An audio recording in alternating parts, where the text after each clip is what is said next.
free global online episode, Integrated Health, Transforming Healthcare.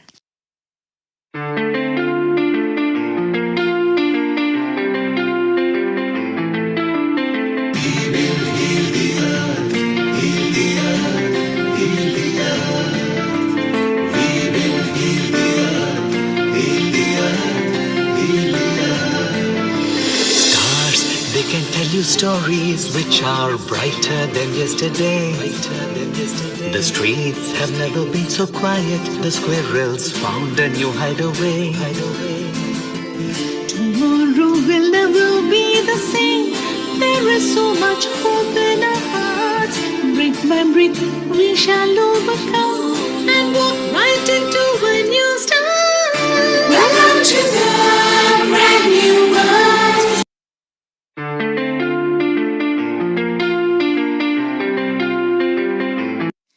Global Namaste. Please join us this Sunday on a free global online episode, Integrated Health, Transforming Healthcare.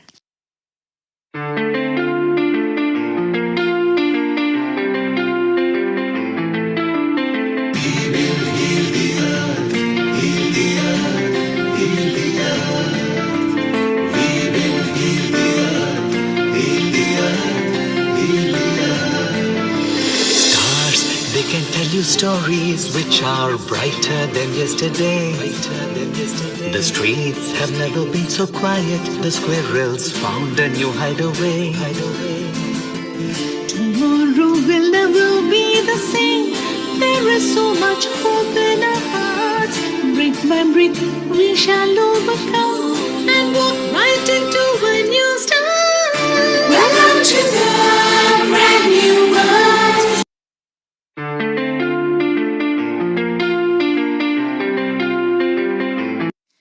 Global Namaste. Please join us this Sunday on a free global online episode, Integrated Health, Transforming Healthcare.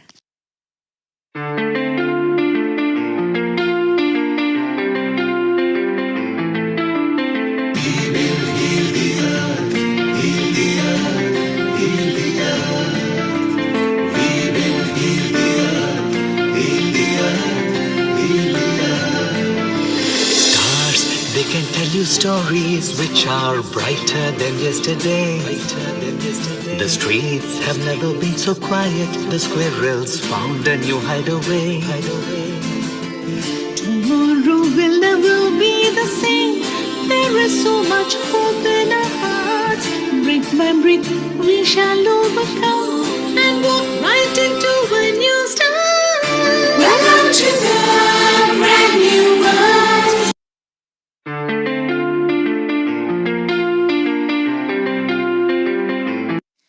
Global Namaste. Please join us this Sunday on a free global online episode, Integrated Health, Transforming Healthcare.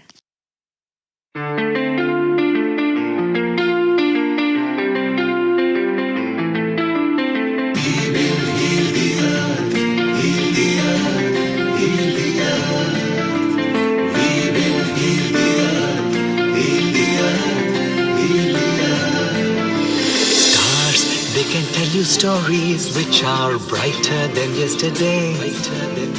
The streets have never been so quiet. The squirrels found a new hideaway. Tomorrow will never be the same. There is so much hope in our hearts. Brick by brick we shall overcome and walk right into a new start. Welcome to the brand new world.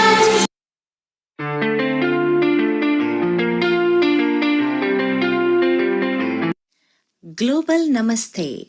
Please join us this Sunday on a free global online episode, Integrated Health, Transforming Healthcare.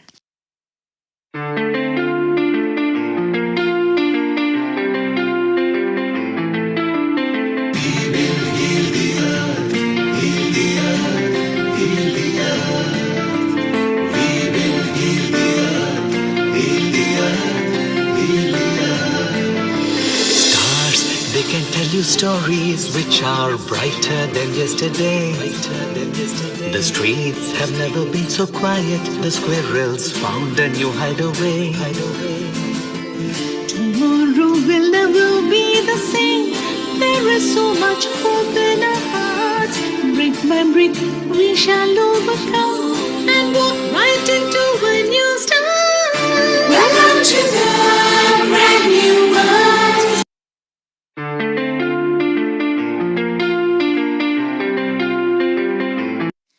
Global Namaste. Please join us this Sunday on a free global online episode, Integrated Health, Transforming Healthcare.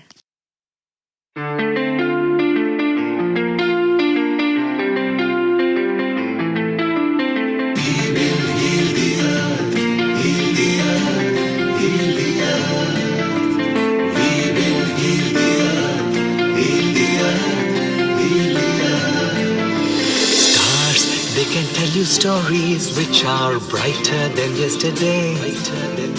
The streets have never been so quiet. The squirrels found a new hideaway. Tomorrow will never be the same. There is so much hope in our hearts. Brick by brick, we shall overcome and walk right into a new start. Welcome to the brand new world.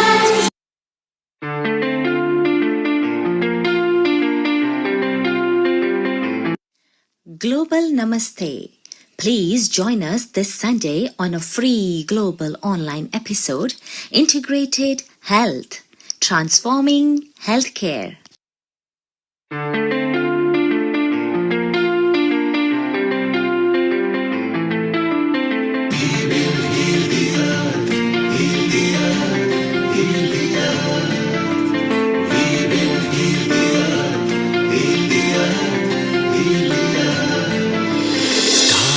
They can tell you stories which are brighter than yesterday. The streets have never been so quiet. The squirrels found a new hideaway. Tomorrow will never be the same. There is so much hope in our hearts. Brick by brick, we shall overcome and walk right into a new start. Welcome to the brand new world.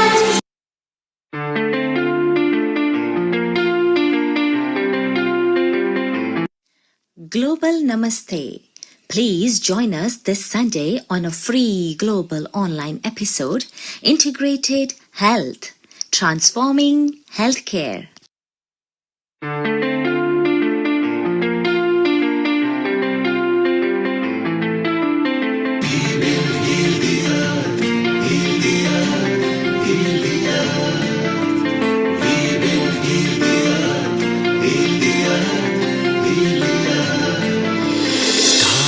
They can tell you stories which are brighter than yesterday.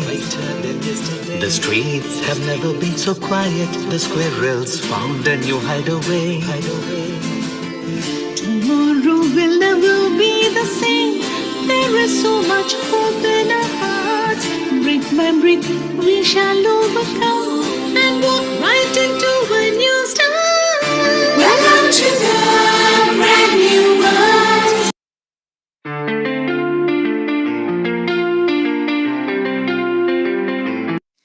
Global Namaste. Please join us this Sunday on a free global online episode, Integrated Health, Transforming Healthcare.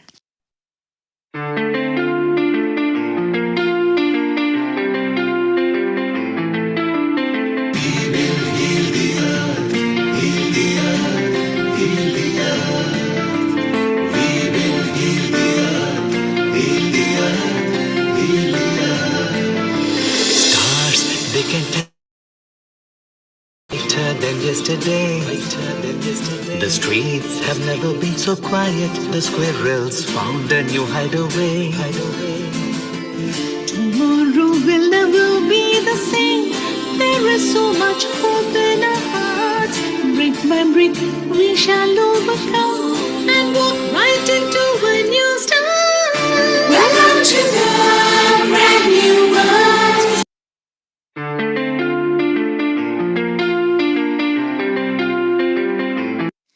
Global Namaste.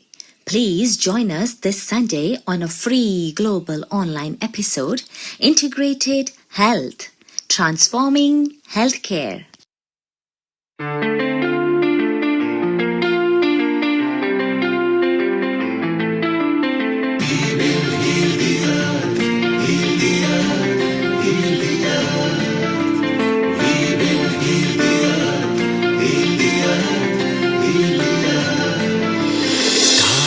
They can tell you stories which are brighter than yesterday.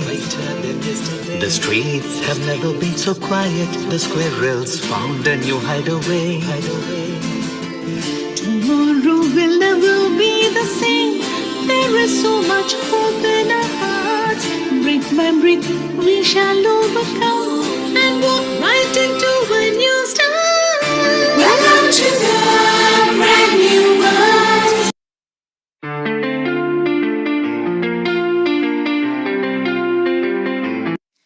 Global Namaste. Please join us this Sunday on a free global online episode, Integrated Health, Transforming Healthcare.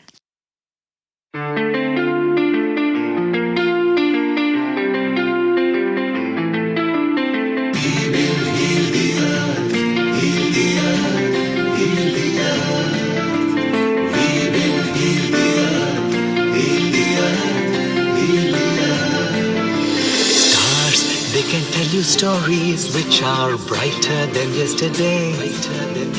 The streets have never been so quiet. The squirrels found a new hideaway. Tomorrow will never be the same. There is so much hope in our hearts. Brick by brick, we shall overcome and walk right into a new start. Welcome to the brand new world.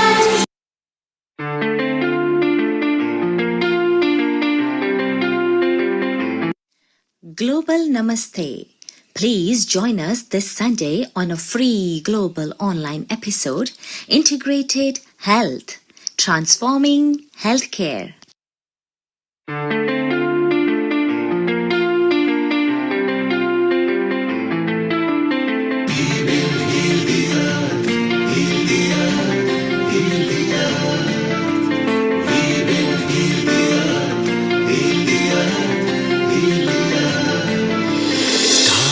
They can tell you stories which are brighter than yesterday. The streets have never been so quiet. The squirrels found a new hideaway. Tomorrow will never be the same. There is so much hope in our hearts. Brick by brick, we shall overcome and walk right into a new start. Welcome to the brand new world.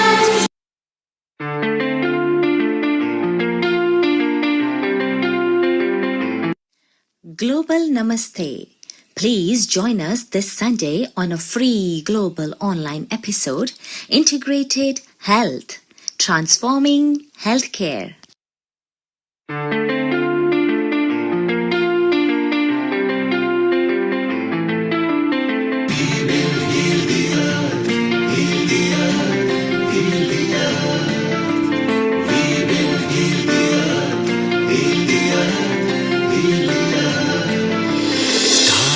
They can tell you stories which are brighter than yesterday. The streets have never been so quiet. The squirrels found a new hideaway. Tomorrow will never be the same. There is so much hope in our hearts. Brick by brick, we shall overcome and walk right into a new start. Welcome to the brand new world.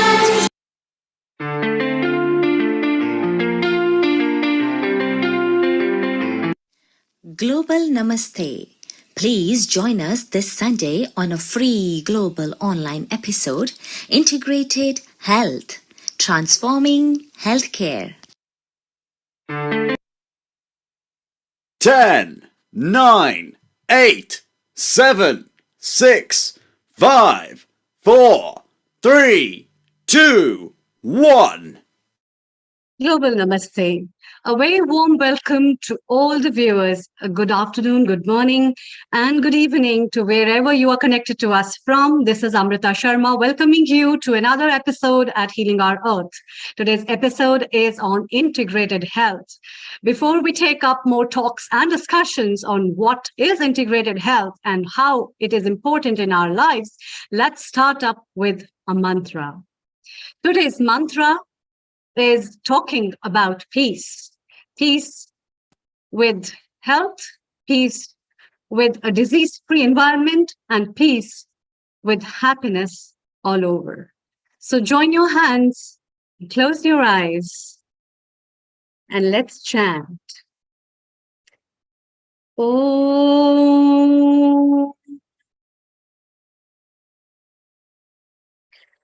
Sarve Bhavantu Sukhinah Sarve Santu Niramayah Sarve Bhadrani Pashyantu Ma Phaleshu Dukh Bhag Bhave Om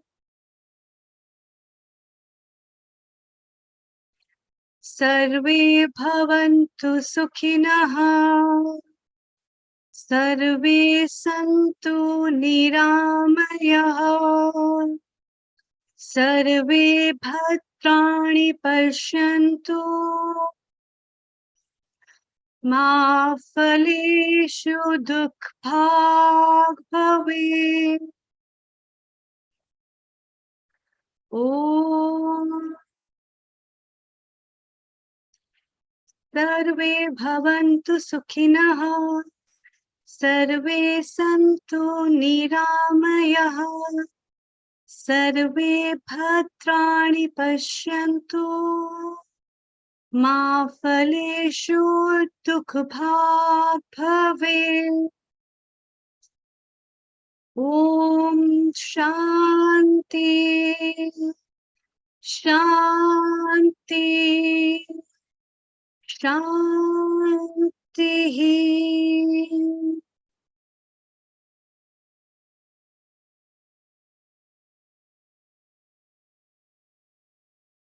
Welcome back. Today's episode is dedicated on integrated health. Integration of health in today's time is very important.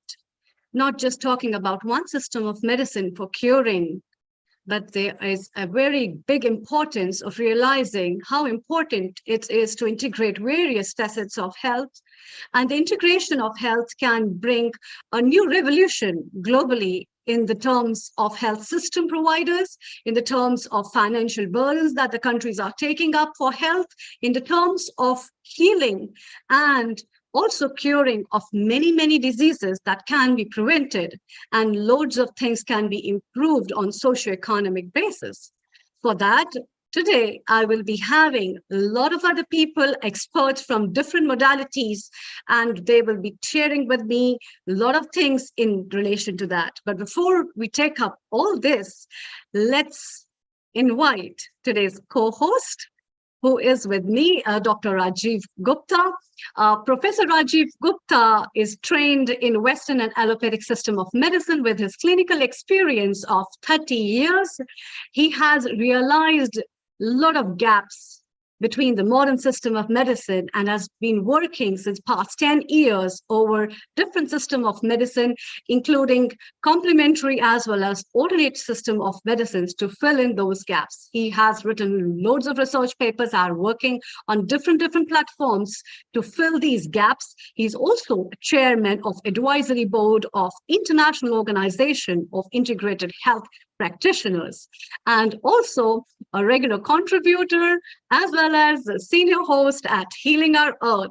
So let's hear from him what he has to say about integration of health and his contribution on that with other aspects, with other experts that we have today. Global Namaste to you, Dr. Rajiv Gupta. Global Namaste, Amrita. Thank you so much. And thanks to Healing Our Earth team, all my colleagues and friends with whom I have worked for so many years, bringing how we can bring the health of people who are listening and their friends and relatives even better and to the perfection. We all know that health is not just absence of disease. It is getting the systems and organs to work in a way that delivers us a happy and healthy life. And health can be physical, mental, emotional, spiritual, social, all kind of that. And that is the reason why we have called it integrated health, because it takes all those aspects into one goal. And I am, although as you mentioned, allopathic or Western medicine practitioner for 30 years, I have over past 10 years devoted a lot of time to try and understand what other systems of medicines exist and how they can work with the Western medicine or modern medicine in order to fill the gaps. Because with best will in the world for next foreseeable decade or so, Western medicine or allopathic or modern medicine is go to number one for majority of people. But there is gaps, and having worked there, chronic diseases, dementia, arthritis, there are many conditions where there's no perfect cure. People get to see the doctor and then again and again getting painkillers, for example, for chronic pain, and there is no permanent relief or cure. So why can't we bring other disciplines of medicine, including Ayurveda, yoga, acupuncture, qigong, tai chi, and many other disciplines, so that they all can work together and bring the best benefit to the patient. So today's episode is focused on working the modern medicine with Indian traditional medicine and Indian with like modern medicine with traditional Chinese medicine. So these are like two big systems with which modern medicine can work. And hopefully you will see that there are very high quality speakers, and we will get those opportunities of bridging the gap between the systems to some extent. These are not easy steps, and we have done so many episodes trying to bring them together, but we will need a lot more work to be done between us in order to have that harmonization and a little bit more bridging, so that the best tool from the toolkit can be drawn for mending what is needed. So integrated holistic medicine, as I call, is the future of healthcare. And although not believed by many, there is increased inclination for integration, and efforts are there both from medical and other disciplines for working together for a better mankind.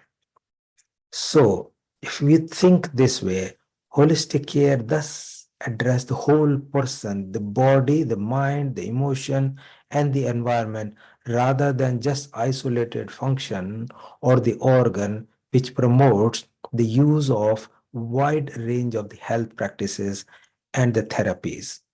So this is something, a newer concept in past like 10 years or so, but becoming increasingly worked out more.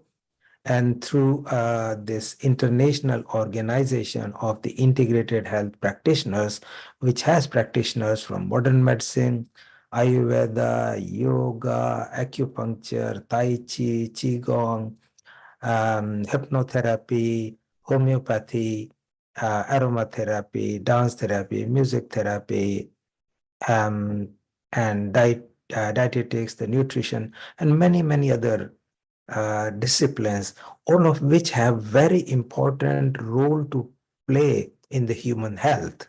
And imagine if we can bring all of these together, we can provide a fantastic system that would be immensely useful for people.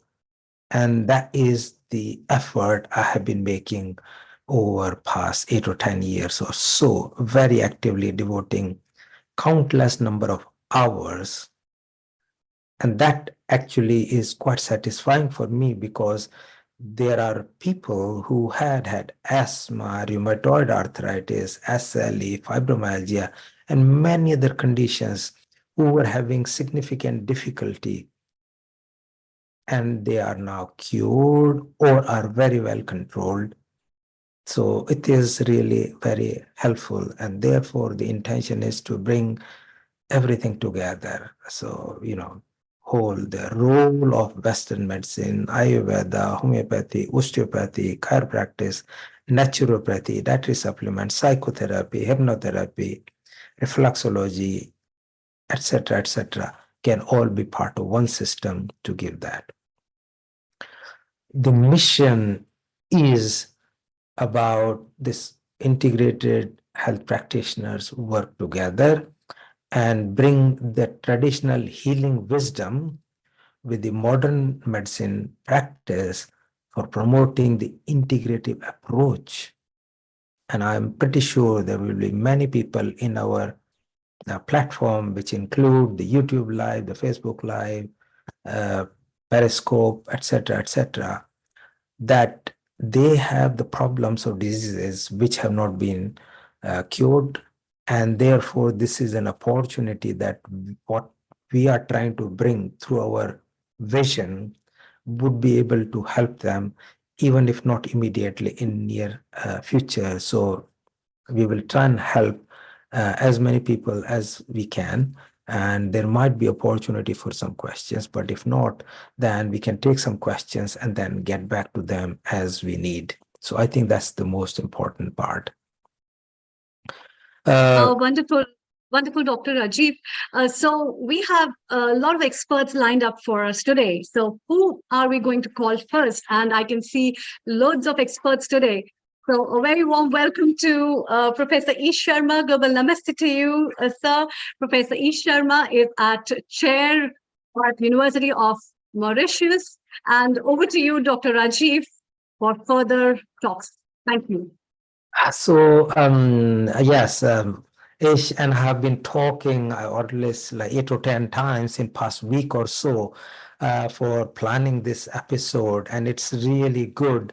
As you know, he has got almost like 15-20 years of experience into Ayurveda, education, training, patient care, as well as into connecting dots together. He has started, he's currently in Mauritius, and he has in some way motivated the government about a program into the school.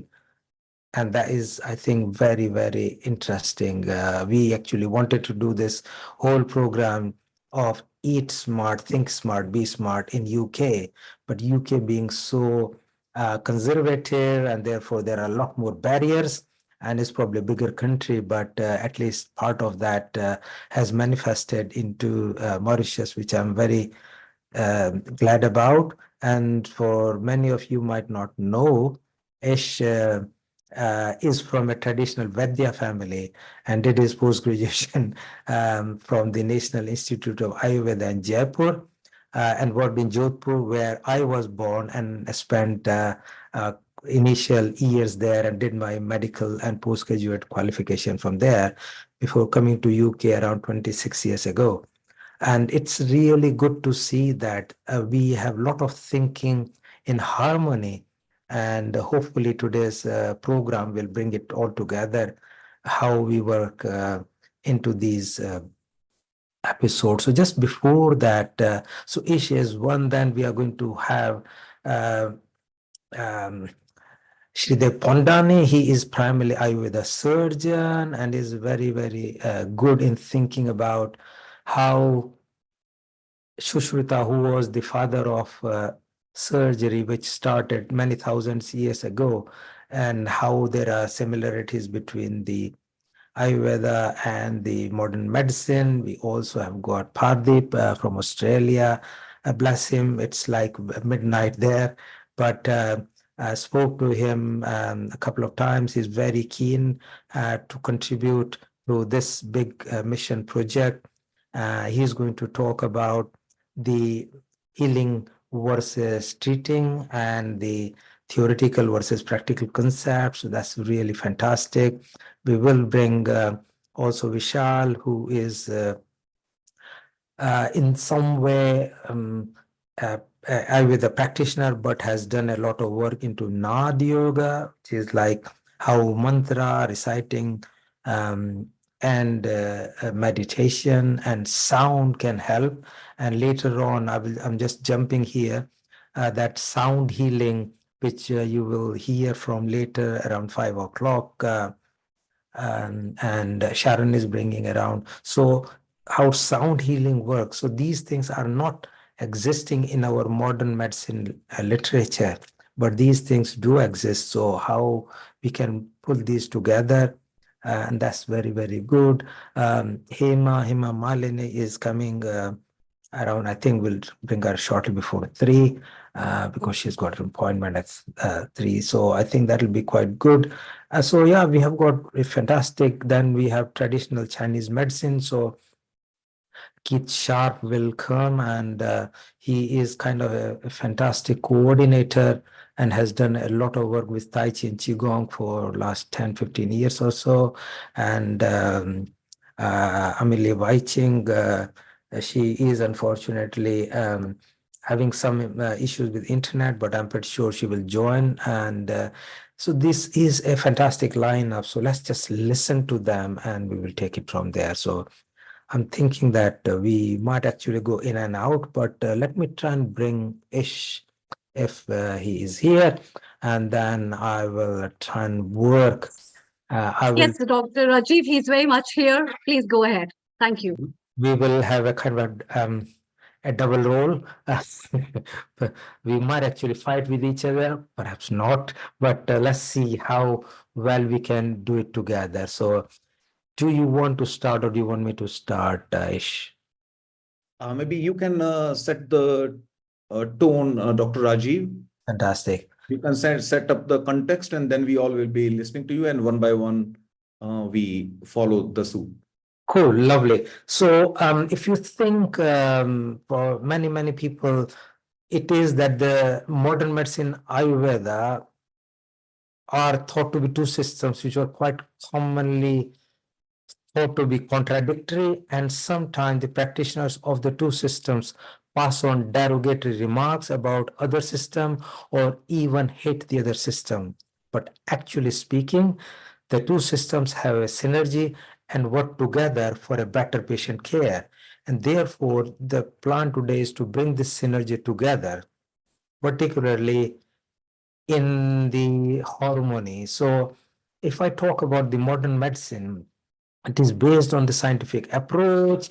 It utilizes evidence-based practice, employs the advanced technology, and focuses on diagnosis, treatment, and prevention of diseases. This is what is said classically about the modern medicine, or the plus points, or I would say the highlights. Ayurveda, on the other hand, is an ancient Indian system of medicine, 3,000 years plus, and has been working even before the modern medicine existed. It emphasizes the balance in the bodily systems. It utilizes the diet, the herbal treatment, the yogic practices, etc., which is being born in India, I can resonate with. And it focuses on the preventive care and the natural healing, which is extremely good. So I think this is which is important for us to do. So while modern medicine is 19th century onwards, Ayurveda is 5,000-year old. And if we can bring the core principles together, it will be great. So let me just think of the core principles of the modern medicine. So diagnosis, which is the identifying the disease very accurately, because there are the modern medical tests which exist. and you can clearly define the medicine and have a diagnosis based on that. So this is a strong plus point. Evidence-based treatment, using the treatment which is validated by the scientific research. And that is the other, because evidence-based treatment through the randomized controlled trial, which is blinded, and you open the blinding and know which one worked better. And that is a fair and a robust way of knowing. Technological advancement, the cutting edge technology for the treatment is actually quite powerful in the modern medicine. On the other hand, if you think of the core principle of Ayurveda, then it is balancing the doshas or energies or bi-energies, vata, pitta, kapha, and that is actually quite important to personalize the care or medical care or healthcare given. And that's very powerful. Holistic approach, treating the whole person rather than just disease, is very important to Ayurveda. And the natural remedies using the herbs, diet, lifestyle changes, etc. These are extremely powerful in Ayurveda. So why can't we bring these two together? So the complementary strength, if we think of modern medicine, is in acute care, emergency intervention, and surgeries. On the other hand, Ayurveda, the strength is in preventive care, chronic condition management, and the holistic wellness. So the integrative approach will be combining the best of both systems for the comprehensive health care, and therefore enhancing the patient outcome and improving the quality of care. So this is, in my view, quite useful, and hopefully through the episode, it will become more and more clear that this collaborative approach, particularly if we get to progress gradually, how different diseases it will work and what are the strengths of each system for different diseases. So I might just kickstart, say, for example, diabetes. So modern medicine is insulin therapy, and we have oral hypoglycemic agents, whatever, different type of medicines used, and monitoring blood glucose. While in Ayurveda, it's the dietary adjustment, herbal supplements, and the lifestyle changes. So these are the important bits which are there. I might actually briefly run, we might come back to this topic again. For hypertension, similarly, the antihypertensives, the medicines that are used for controlling blood pressure, but lifestyle modification. On the other hand, Ayurveda actually has the herbal remedies like ashwagandha, arjuna, etc., but also stress reduction techniques like yoga, meditation. And similarly for arthritis, I must say that modern medicine, anti-inflammatory drugs or like ibuprofen, etc., but they on long-term does cause kidney damage. So that is in some way a benefit, but in long term, they are not very helpful. On the other hand, Ayurveda offer herbal treatment, boswellia, turmeric, panchkarma therapy, which I think we might get is to talk a lot more about it. I kind of have very superficial understanding, but he's specialized in it, and he's going to talk a lot more. So let me just mention a couple more diseases, and then we'll get back to Ish to expand on these. So if you think of asthma, the modern medicine has bronchodilators, corticosteroids, allergy management, etc. On the other hand, Ayurveda has breathing exercise, pranayama, herbal remedies like vasaka, licorice, dietary adjustment, etc. So these are, you can imagine, these can work together. So there's nothing which is like contradictory. And if we take the right elements from each system, it would work. And similar for depression and anxiety, modern medicine has antidepressant, counseling, cognitive behavior therapy. Ayurveda has meditation, yoga, Brahmi, ashwagandha. And for digestive disease, if you think modern medicine has antacids, proton pump emitter, and diagnostic tool, endoscopy, imaging. Ayurveda has the herbal treatment, triphala, ginger, dietary adjustment, It's so many of that. Same is in skin conditions. Modern medicine is steroid, immunomodulator, light therapy, and on the other hand, there are herbal paste, neem, turmeric, dietary changes, panchkarma. So these are so good.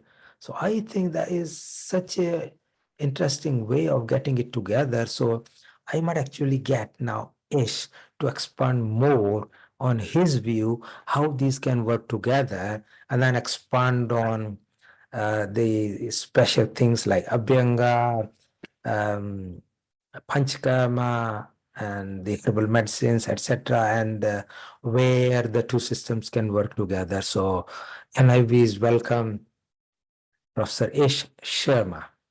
Thank you. Thank you very much, sir. Can I share my slides? I have a few. Yeah, please do. Right, sir.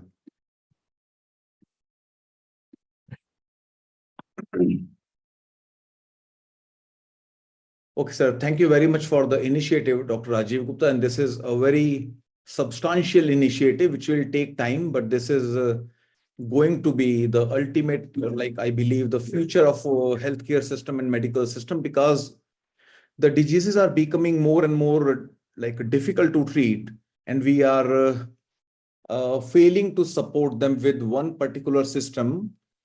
And that is where integration is the need of the hour. And we have been discussing it for last 2 years. And thanks to Mr. Neil for this opportunity.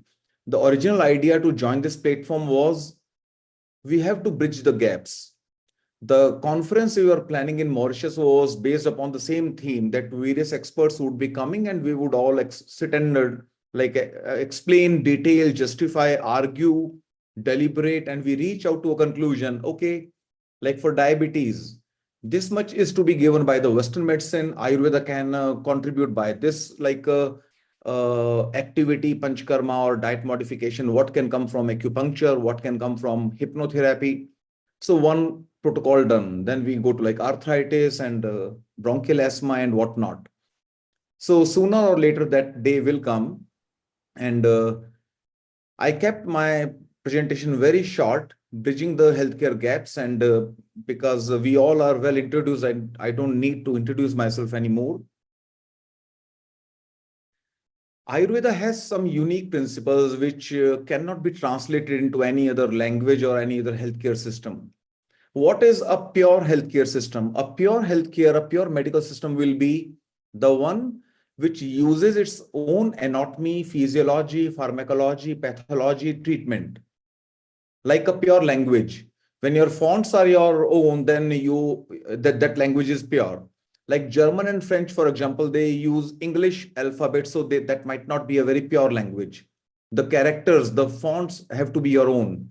Ayurveda did not borrow the anatomy, physiology, pathology, treatment, surgery principles from anywhere else, because it is believed to be the oldest. There are evidences that Chinese came to India to learn whatnot, but there might not be many evidences which shows, the records which show that Indians went to China to learn like healthcare or any other sciences. There has been a research by a top American university scholar who zeroed in upon the conclusion that all the wisdom in the world emanated from one spot only, and that is India. All the wisdom.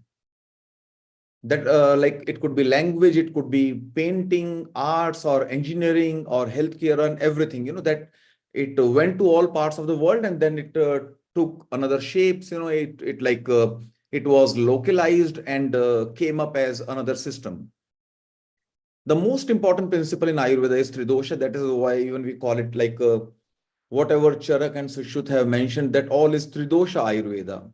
There can be another approach which is practiced by a very small group in Pune, that is Panch Bhautik Chikitsa, where they factor in the 5 Mahabhutas and not the Tridosha. When we have 5 like parameters, then we surely can be more fine-tuned. We do not have to choose among 3, we choose among 10, among 5. But surely Tridosha, because it links to the life, Tridosha is the only difference as per Ayurveda between the living and the non-living, or the living and the dead. What do we lose after death? From the Ayurveda perspective, Panch Mahabhuta created this human body that remains the same, at least for some time. After death also, we are left with 2 eyes and 2 hands. So what is missing? What is missing? The missing is Tridosha, the physiology. So Panch Mahabhuta is the anatomy and Tridosha is the physiology. Tridosha are much easier to ascertain than these could sound, because these are purely based upon physical attributes, physical qualities. So this surely it is irreplaceable. Then Prakriti, what body type you are. This is very, very important, and this is gaining more and more acceptance for last 10 years after this study called Genomics, where the Ayurveda scientist and a group of scientists from Bangalore, they could find the Pitta Prakriti gene in your genome. So the day is not far when they will soon be, or maybe someone from us will be ascertaining the particular SNP, single nucleotide proteins from our genome, and single out that, okay, these set of SNPs are found or are related to Vata type, Pitta type, Kapha type, or dual Prakriti, or a combination of all the three. That will be the day when a newborn will undergo a blood test, and his Tridosha blueprint will be printed out that, okay, he is going to be a Vata Pitta person. He will be of this temperament. His age will be roughly like this many years. He will be good at these sports, this profession, and everything, like his spending habits. Based upon your Vata Pitta Kapha analysis, a lot can be worked out. And sure, these things take time. After Prakriti, and Prakriti is also very important because we are not able to reach to a conclusive diet plan. The World Health Organization came up with the first food plate in 1974 for the reasons those were like economical.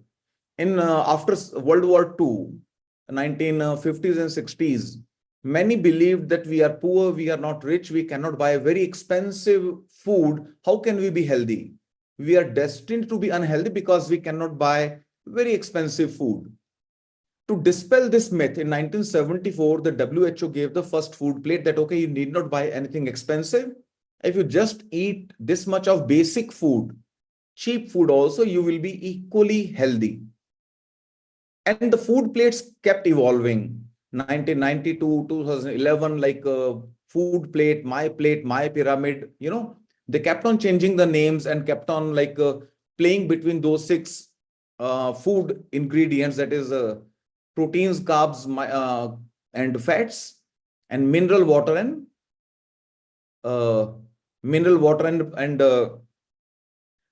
proteins, carbs, and fats, mineral water, and vitamins. Vitamins are actually a form of protein only. Why are the food plates evolving? Because these are this is an attempt to one size fitting all, which is still not working. And that is where there should be a day when an Ayurveda food plate should come up. It will be a bit more complex. There will be 7 types of food plates with 10 questions each. You have to find first you are a Vata or Pitta or Kapha or a dual Prakriti, or you are a combination of all the three. Once you know from the very basic do-it-yourself questionnaire, okay, I'm Vata Pitta, this is your food plate.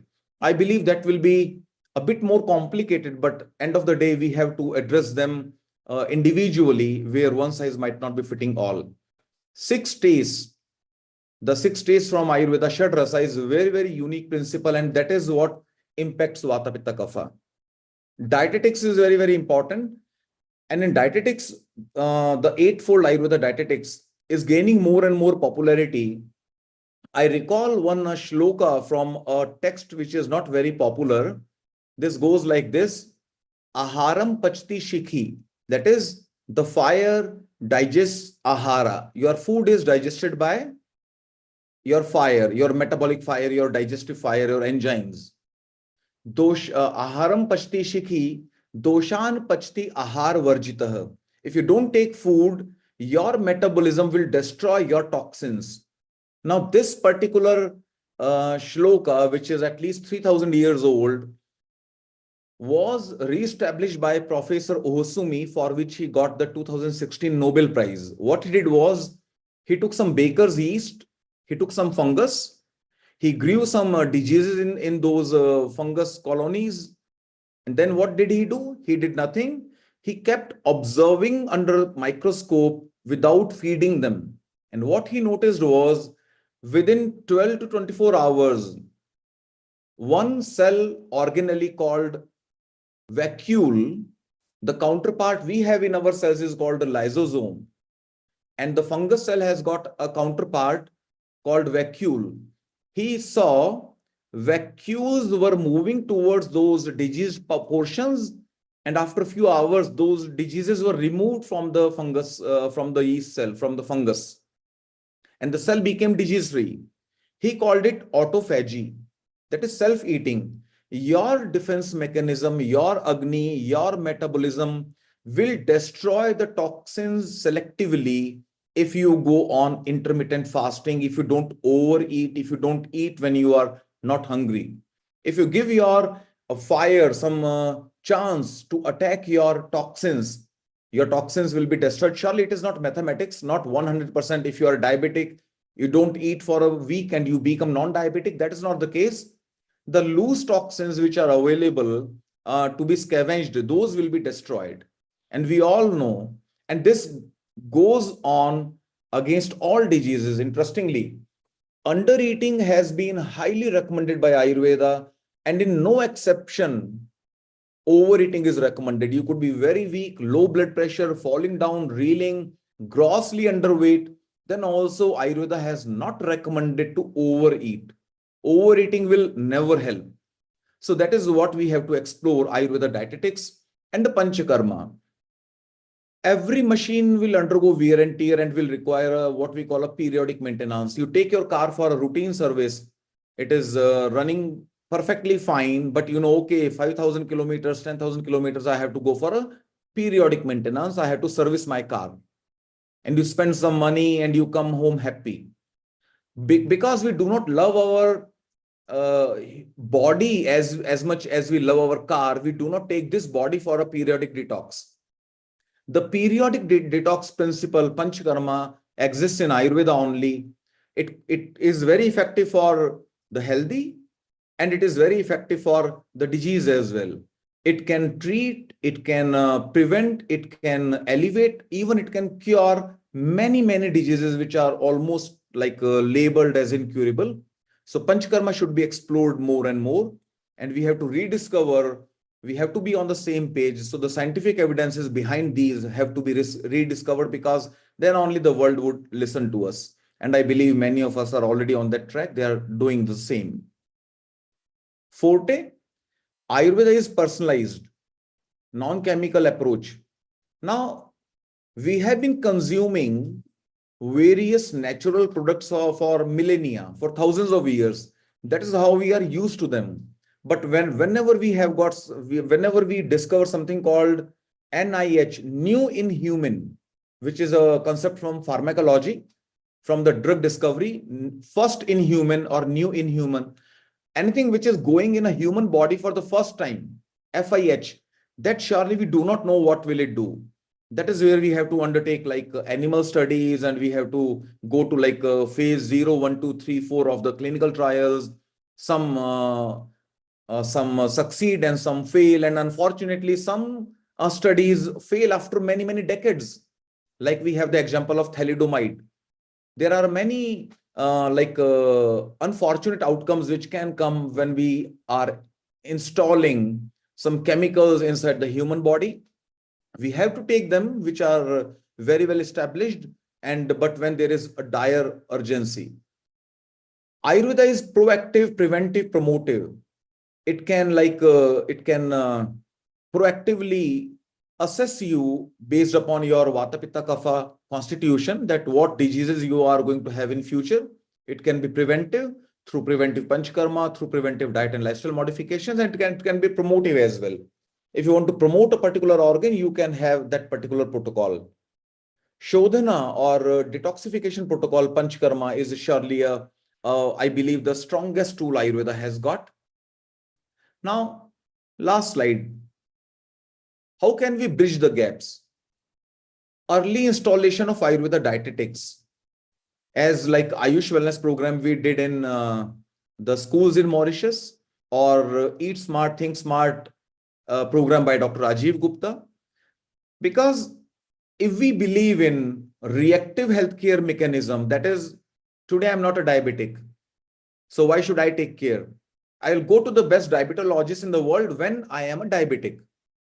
That approach will be too little, too late. So you have to be proactive. Okay, maybe my family tree has got no diabetic. My forefathers were not diabetic, but diabetes does not only come to you if you have got a family lineage. There are new patients like emerging. That is where, if we catch them young with, and the strongest, the biggest medicine as per Ayurveda is food. So if we can make some changes in dietetics in the budding years, especially age group 6 to 12, because this age group is the most habit forming. If we can inculcate these healthier eating habits without being into any contradiction with the Western dietetics, then this can be a nice little step which can improve their habits or their life, and the outcome can be very promising. 80% of health budget, 80% of diseases, and 80% of deaths in each country are accounted for by non-communicable diseases. NCDs do not, fortunately or unfortunately, NCDs do not depend upon a very nice infrastructure, a very good hospital near to your home. It is, you have to introspect, you have to heal yourself. Any external help might not be of like great support. So, and as we were speaking earlier, like a diet and lifestyle as per your body type, as per your prakriti, this can be something very unique, which can bridge the gap and which can lessen the burden of diseases on the society and can support the Western medical system. They can be less burdened when the patient turn-up is lesser.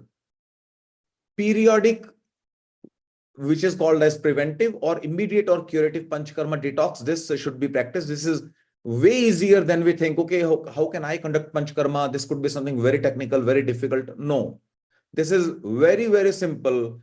No chemical, no surgery, no like rocket science. Anyone can be trained in Panchkarma within no time. And interestingly, there are patients, like especially cancer patients or autoimmunity patients or cerebral palsy kids, who require repeated Panchkarma. And every time a doctor cannot be with them, that is where we train the family members in delivering Panchkarma to them. Because they have to be with the kid or with that ailing family member, and they require Panchkarma every 3 months, every 4 months. So every time it will not be feasible for them to spend so much of money, so much of infrastructure, bringing the patient to the clinic or bringing the doctor to their home, for 1 month of Panchkarma. That is where we are training many family members to deliver Panchkarma. We show them, we give them the inventory, we train them, and then they are doing it wonderfully well. Then the last statement from my side will be preparing integrative protocols. As I opened my remarks with, that is what we wanted to gather for, that is to develop particular protocols against like diabetes or arthritis or whatnot. What will be the contribution from what system?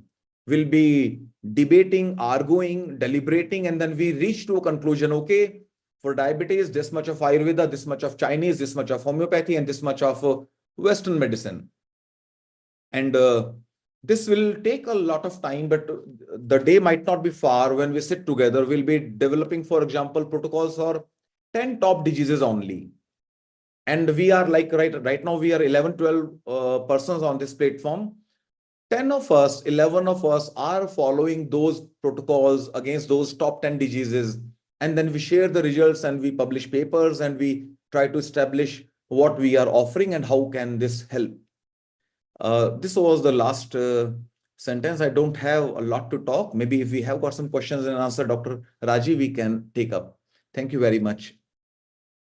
Amazing, amazing. It was so good and so powerful. And I think most of people who are listening can imagine that we are from different system. Although saying all that, I declare my interest that during my medical MBBS classes, in the evening, I used to read literature, and then during my summer holiday, I attended the Ayurveda college, and that's the reason why I have started my interest right there.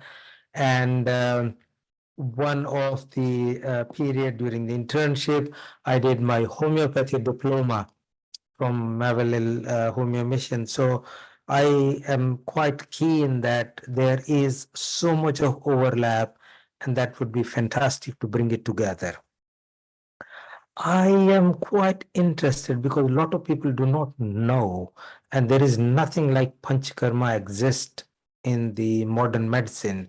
Do you want to expand on what it is and how does it work? What is the kind of mechanism behind it, and what diseases can it help? Sure, Dr. Rajiv. I can see Pardeep is here as well, so please feel free to chip in. Great. Ayurveda believes that in the process of living, we keep on accumulating toxins with the given heredity material, with our genetics. We get something from our parents. We are more like prone to X, Y, Z diseases. Then stress, wrong eating, wrong lifestyle, pollution, like GM food, trauma, aging. With all these onslaughts, we are accumulating toxins every passing day. And that will be circulating. Ayurveda says those toxins will be circulating inside your body and will try to attack the weakest organ. We have got a generic immunity. Overall, what is your immunity? Then every organ has got its own immunity. Those toxins will be going to your heart, knocking over there. Your heart, being very immune, will kick them away. No, I will not let you enter. You cannot conquer me. Okay. The toxins go on to liver, they go on to kidney, they knock every door, they try to, sneak into any house, any cell available. If every cell has got a nice immunity, those toxins will be ultimately removed by our body because the body wants to stay healthy. But sometimes the toxins are too much, and we are unfortunately like ensuring a non-stop supply. The toxin supply is not stopped because our habits have not improved. Our stress, our wrong diet, pollution, aging, the genetic predisposition, both modifiable and non-modifiable factors are taxing. And there comes a day when one or the other disease manifests. Ayurveda says you should periodically be detoxifying your body. In the northern hemisphere, what is told? 3 hours in the month of March for women, 1 hour into 7 days in the month of June for Vastis, and 12 hours in the month of September. So March, June, September, this is your health insurance. Pradeep will agree with me. This is your health insurance for which you pay no premium. If you undertake Vata Pitta Kapha detoxification, when they are heightened, when they are vitiated by nature in those particular seasons, when it comes to the southern hemisphere, we just add 6 months to these months. So this can be a nice periodic detox, which will ensure that whatever was building up, and unfortunately, that will be seen much later when the diseases have really surfaced, when already the liver has gone very bad, already when your heart blockage is too much. The heart blockage, no one knows better than Dr. Rajiv Gupta. Foam cells are the precursors for atherosclerosis. And foam cells start a build up when you are aged 10. When you're 10 years old, foam cells start building up and they are compressed, become very hard. And then you end up having atherosclerosis. The biggest pathogenesis in the world, like the leading cause of death in the world, is atherosclerosis, one word. If we come to one disease, then that is IHD. But the one pathological mechanism, then this is atherosclerosis. So diseases do not surface in one day. Oh, how come in last 1 week I'm like 50-year-old, I'm 60-year-old, and now for the last 1 week I'm told I am diabetic? How did diabetes come to me? We do not know that we have been working very hard. Ayurveda says being healthy is natural, prakriti, and being unhealthy is vikriti. The body wants to stay naturally healthy. And Charak has also told NCDs, non-communicable diseases, where diabetes is the leader, will be a one-way traffic. Prameho Anushangi Nam. NCDs only come, they do not go back. That is where prevention is not better than cure. Prevention is the only cure, and you have to be wise enough to take periodic panchkarma, your periodic maintenance, much before you are really a full-fledged patient, Dr. Rajiv. Wonderful. That's so good, so good. There's so much to talk, and I'm just so excited that we just have like a little like seed now here, and it's going to grow into big tree, which will have immense impact. So I think we will have chance to talk again. Let me bring Pardeep, who is amazing person, and I think is one of your prodigy. And I don't know whether you would want to introduce him to talk a little bit more. He's going to talk, I think, very, very productively on how treating and healing works. Sure, my pleasure. Let me introduce to you Dr. Pradeep Kumar, a very close friend, like my younger brother, and we have been working together for last like 15 years. I remember like in the year it was 2007 when we conducted a Panchkarma training workshop in Faridkot where there was no setup. There were summer vacations. We went to a school, a government school. We converted 2 rooms into a makeshift Panchkarma training program. We had like 20 Ayurveda doctors and we trained them upon Panchkarma. We were seeing patients like 8 a.m. to 1 p.m. We were seeing the patients, and 2 p.m. to 5 p.m. we were like teaching them about Panchkarma. We were showing all the Panchkarma to all those 20 participants. Since then, we are working together. And Pradeep is a professor in Maulik Siddhant, that is the basic principles of Ayurveda. He has served at like 3 Ayurveda colleges. And for the last 2 years, he has migrated to Australia. And that was his place in Faridkot, where we were getting patients in last like 15 years from Europe. He had a very small house, what we converted into Panchkarma, 3-4 rooms, 3-4 therapy rooms, and 3-4 accommodation rooms were there. And we were having like around like 5 patients to 15 patients every year would be coming to us with all difficult medical conditions. And we developed a protocol. In 45 days, we were giving total Panchkarma to the patient. A total detox was being given. And Pradeep is a nice orator, and he has got this like mission in his life, what he calls his give back time now to the society, and he promotes Ayurveda wherever he can. So it's my honor to welcome our Professor Pradeep Kumar Gupta for his deliberation, for his speech. Dr. Pradeep. Thanks a lot, Dr. Ish. I am hearable. Am I hearable? Yes, you're quite audible, Pradeep. Yes, Yeah. yes. Global namaste to everyone present here. First of all, Dr. Ish told a lot of things about me. I'm not so much whatever he was explaining, but I will say stanza always in the foot of Dr. Ish, that Guru Brahma, Guru Vishnu, Guru Devo Maheshwara, Guru Sakshat Par Brahma Tasmai Shri Guru Nama. Kind regards to all my gurus, especially Dr. E.G., who is the main mentor of my life for my Ayurveda journey, and also a lot of other things, which motivates me all the times, 24/7, along with the nice companions, Professor Rajiv Gupta and Professor Madanji, and all others joining this webinar, who given me the platform, provided the same global scenario to share my views, especially on the integrative approach of the healthcare system for its betterment. Today's topic is healing versus treating. I have tried to compile some things, and which I want to your permissions to share. maybe some things can be combined from here and there, but I think so these will be a little bit appreciable regarding the allopathy, Ayurveda, naturopathy, yoga, meditation, uh, laughing therapy, music therapy, Reiki therapy, color therapy, dance therapy, Chinese therapy. All these things, just there is just one race to treat, to help, to keep healthy person.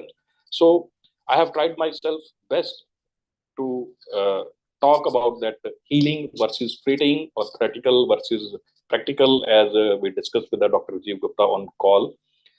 As all we know that both the words healing, treatment have same target of achieving good health, but still they are very much different. As I can quote some things like healing focuses mainly on the resolving the cause of the problem from the root cause.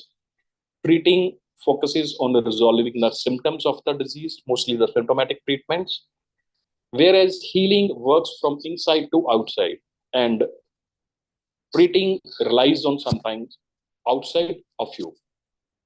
Healing is a natural and gradual process of recovery, repair, regeneration from an illness or an injury. And it otherwise, the treating part, which is using the medical assets, medical care, investigations, diagnosis, uh, methods in the practice for the process for complete disappearance of the illness, that may be some interventions, that may be some treatment protocols, that may be some other things which are very helpful for treating the persons. In healing, patient begins to realize that it is his or her own resources which leads him or her to the better health. Because in healing process, the person recognizes that what type of heal his or her body can be from inside. And in treating, patients depend upon the expertise of the specialist to control the illness. In healing, the mainly patient has to accept the change with a new experience along with the old symptoms which resides, which are there always or which are rudimentary, with the integrity and wholeness which is varied from earlier state. So this is linked to the survival only. Sometimes in there is the mainly fitness, physical fitness, rather than the appearance, rather than the lifestyle or everything else, which makes a life, means the goal is to avoid the change. So we can say that in healing, there has to be accept the change, but in treating, one has to just the goal is no changes should be there. The base of healing is the positive relationship of the one person to the other. And in case of the treating or curing, what we can see that there is always the scientific and evidence-based practices. Of course, in healing also there are a lot of protocols are going on, experiments and paper presentations and other things at the international level are going on, which are now amendable, now they are recognizable. Of course, after seeing the lot of differences between the healing and treating, they both can be attained individually even without the approach of the other. But I think so sometimes that, but on the positive way, as our topic for today is the integrative approach, is always optimistic about the patients for his circumstances and health, especially for the healing and treatment part. So also the concept of healing is much larger than simply cure of a physical disease in terms of harmony, unity, with its relation to the supernatural power that may be God, selfless, and other creations on this universe, like five element theory in the Ayurveda text. The human body has capacity to heal itself. This occurs when we abuse ourselves. The diseases come, and we are depriving our bodies from the basic requirements of our body, mind, soul to get remain healthy. And life-threatening illnesses changes all of any symptoms or systems affected in the body or mind, which are always ready to receive any kind of health, that may be from the investigations, that may be from the diagnostic parts, that may be from the medications, surgeries, chemotherapy, or other interventions. Here, curing or treating part plays a great role in worst circumstances at the spot, as always our expert Dr. G. Gupta is there. I salute always for these researches, developments in the modalities. We are used to it. We expect it all the times for the time being. But sometimes Of course, sometimes these can be different variables, consequences, complications, as already we are discussing these things, or some side effects of these treatments, protocols, medical assets. Here comes the healing, which is beyond cure. For rehabilitation, repairing, regeneration of the damage holistically. So, illness is not a biological disease only. It is biological, but of course, but also it is psychological, behavioral, emotional, and social state of disease condition, as already told by Dr. Ajay Gupta ji.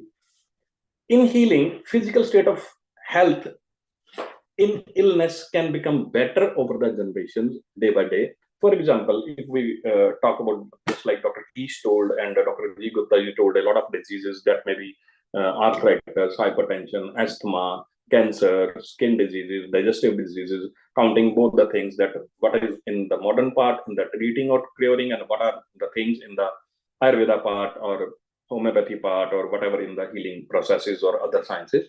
So if we talk about some life-threatening illness, let it be any unwanted growth of cells or tissues inside the body leading to damage. After curing it with surgery or chemotherapy or radiotherapy, life goes on with the betterment. Patient becomes better with symptomatic variables, but body remains not the same because a lot of things, a lot of changes, a lot of foreign particles came inside, or we have taken that from outside, from inside the body outside, with all of its systems involved with unwanted effects of these some modern modalities without creating any controversy. This happens sometimes. Here comes healing where subconscious mind, subconscious your soul gets involved, and a special scenario seems to be visible with these practices of healing practices. Like sometimes chemical changes also seen, particularly in some patients, practically instead of the theoretical part only inside the body, even without using ones. We are seeing a lot of things, a lot of patients, as Dr. G. Gupta ji told while explaining these things, that Crohn's disease, skin psoriasis, gutted psoriasis, skin scalded syndrome, there may be systemic lupus erythematosus, there may be sclerodermy, there may be lung fibrosis.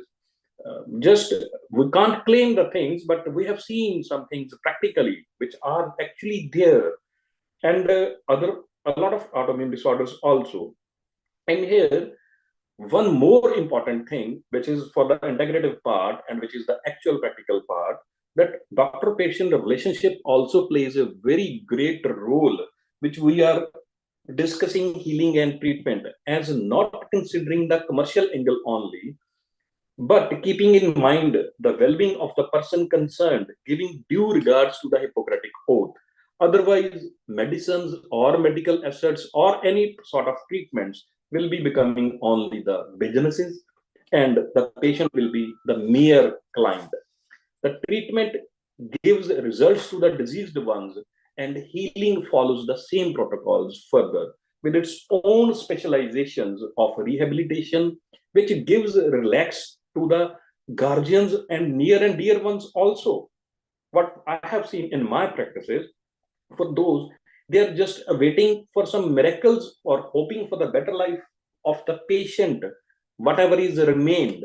So here, patient gets treated and family gets healed. I will quote one of example of my patient from India, and he was getting very severe psoriasis. Dr. Ish treated that very well along with me. He was my mentor at that time, and we did severe panchkarma for 2-3 years. Actually, he was ill, and his all the family members were taking psychosomatic drugs because they were tensed so much. They had only one son, and he's diseased, and he can't wear according to his own. He can't go openly in the school, or he can't play. He can't go to the parties with some particular dresses. He got treated, and his family got healed after that, and still he is along with us. I am here, and he's in touch with me with some local applications, no medications. So there are abundant live examples with every practitioner in all the different pathways of healthcare for healing versus treatment. Let's discuss a case of healing versus treatment where, in case of, let it be lung disease, where Western drugs or other procedures or medical assets are available to treat the lung texture changes, that may be fluid accumulation, or that may be any bronchial tree narrowing, or that may be other unwanted foreign particles growth inside, that may be fungal modules or anything else. So holistic approach for the same can be prevention of the etiological factors, as always guided by Dr. EC for me. That is the dietetic care, lifestyle changes, plus avoiding the real causes that may be any sort of addictions involved for the same. Breathing can be better with the help of the healing techniques like yoga, pranayama, meditation, spiritual practices, religious rituals like chanting mantras and working on the mind attributes, which are very well playing a great role for the stress management or other mind characters concerned like sadness, anger, jealous, desire, loose temper, anxiety, depression.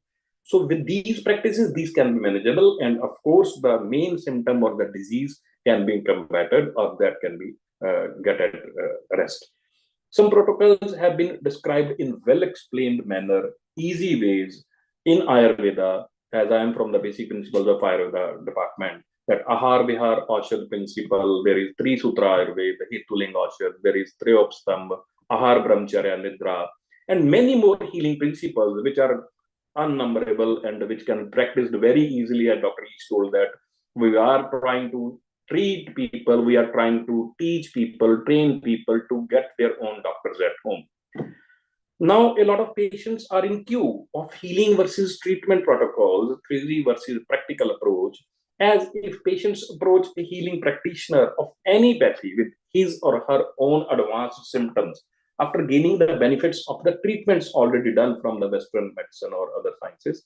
Like in case of the lung disease, chronic skin issues, arthritic changes, unwanted growth of the cells or tissues, or any chronic skin tissue damages, or maybe there can be any other autoimmune disorder mentioned in modern medical texts. And then these patients are towards the better health journey with a change of acceptance of new experience and bearable symptoms with the various healing techniques. At last but not the least, by concluding all of the above summary, what I understand, the treating is restoration of health by eliminating symptoms of the disease. Healing is restoration of wholeness and integrative approach that goes beyond not only physical state of well-being, along with mental, emotional, and spiritual vitality and wellness, as explained in Ayurveda text that Shrir Indriya Satavatam Sanyogo Dhari Jivtam. Very famous quote can be reminded here, that is, the need of the hour is collective consciousness with which the show must go on for better lifespan of all the creature on this universe. Hail Ayurveda and a global namaste to all. Thank you so much. It was amazing to hear you. Thank you very much, Pradeep. It's such a great opportunity to hear you brought together healing versus treating so interestingly, which actually is quite often treating is more like a conventional medicine versus the Ayurveda, which is more a healing or a good proportion of the alternative medicine. So whether it is alternative, I think in my view, it's nothing alternative. It's all together. It's a togetherness medicine. It's something which is integrative. They're both parts of each other, just like two wheels of a bicycle or motorbike, and you can't have one bike without the other one. And more wheels we have. I can also see Professor Madan is here now, who is such a gem. He is a molecular biologist and has taken such a keen interest into the Ayurveda. So from a genome biologist and doing a PhD in the molecular genetics to now taking such a keen interest, he goes across the world.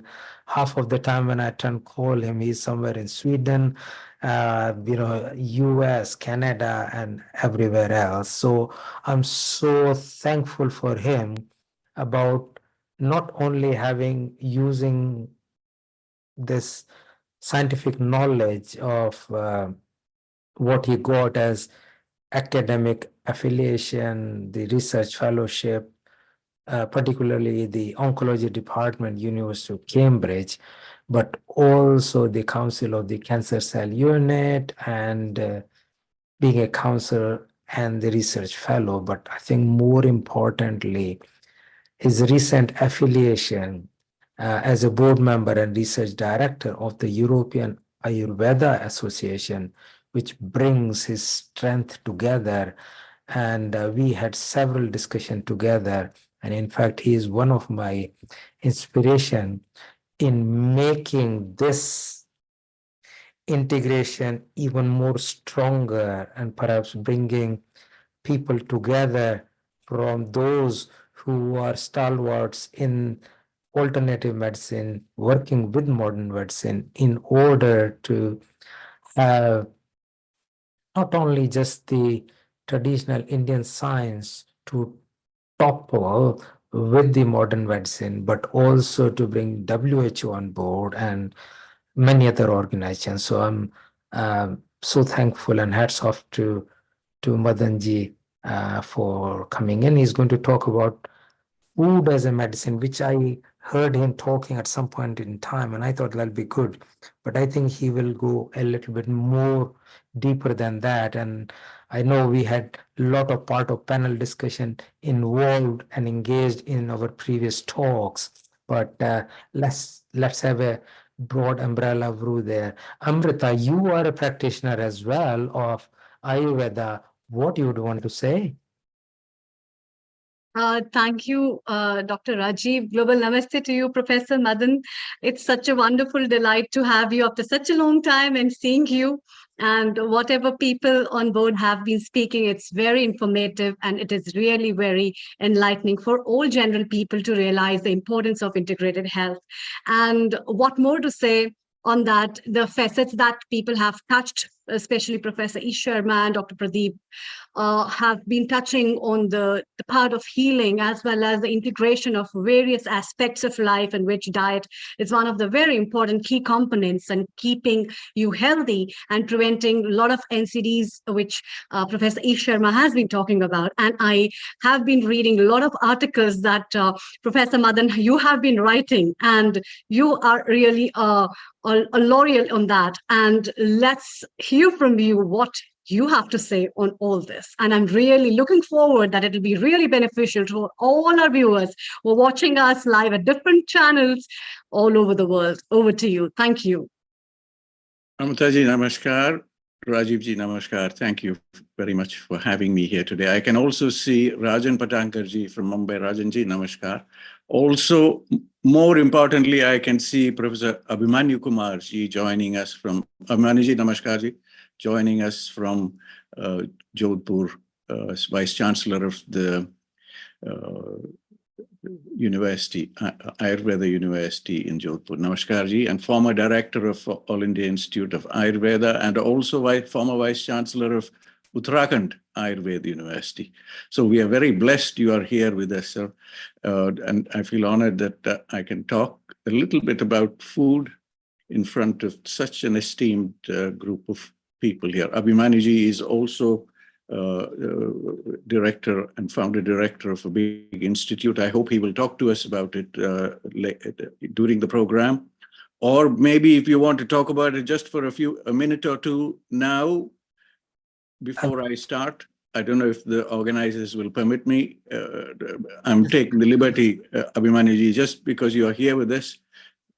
Please tell us a little more about what is happening in Jodhpur at the university and also that institute, the special center that you have, in the context of globalizing Ayurveda and Ayush systems. Yeah, so I have been talking. So he is currently in Chicago. Okay. Yes, so it's amazing. We had long discussions. I think what he is opening is the world with the overarching differences that we talked about, how the artificial intelligence can bridge the gap between the two systems, which are really cross-connected in some way, but still have that, the patient falling between the stools, and the genomics and the genetics and other systems. If we can have a back office that can connect the two systems, we can achieve the goal that I and many of us are envisioning over past few years, that there should be a system we should cross connect. So might be a good idea, Abhimanyu ji. Why don't you just talk about it? So thank you very much, Professor Gupta ji. I think I'm very happy this morning here. So just to see Professor Madan ji, Professor East, and of course some new friends also. Very rightly said that, of course, it is a long journey in Ayurveda just to see several institutions. So I am blessed by God to have this opportunity to be there in a different institution, to learn from people around with whom I think I got a very good knowledge, and especially from my students. So I will give you a little bit idea about the institutions, what they are doing, and what we are doing right now, so that with the spirit what we are having in everybody, I think, present here in this session, they are having that now it is right time to integrate all the system, because very rightly said that no system is an alternative system. We have to complement each other. So every system is a complementary system. Of course, whether it may be the modern medicine, Ayurveda, or any other system, and even the modern science, because you know that whatever this modern medicine is having the strength, it is the strength of modern science. So I think with that intention, because right now, very rightly said that Professor Gupta ji, these days I am in Chicago with a mission. I will just tell you a little bit about that also. But what we were doing in Jodhpur very recently, we are having tie-up with the IIT Jodhpur and AIMS Jodhpur. In Jodhpur, we established a center, very specific center, Ayurtech, that is means concern to explore the ancient wisdom by integrating modern technology. So in that, I will give you just one example here.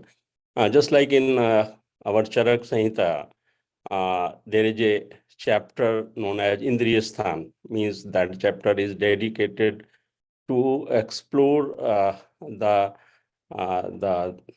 lifespan of a patient, just by having several features, and the most important aspect is the smell. So we took that idea, because a human nose is having a limitation. So we thought to develop some very sensitive sensors. Those can detect the smell at very, means the earliest stage. And that can be utilized to explore what is happening inside, because we started with the idea that when we think about smell, that means in terminal stage of any patient, there is a formation of any metabolite, and that is going to secrete through sweat, and we are just having the smell. So we are working at two level. Means first we are identifying that whether at terminal stage, in spite of any disease condition, because the smell is common. Means if you are having this type of smell, the lifespan is only for 1 month. That means the patient is going to survive only for 1 month or 15 days or for 6 months. So there is no description of any specific disease. So that means when we reach to such a terminal stage, certain specific type of metabolites, they get secreted through the sweat, and we used to perceive the smell. So we started working on these two aspects just to find out what metabolites are secreted, and the second, to get information about that smell at very early stage. So this is one task.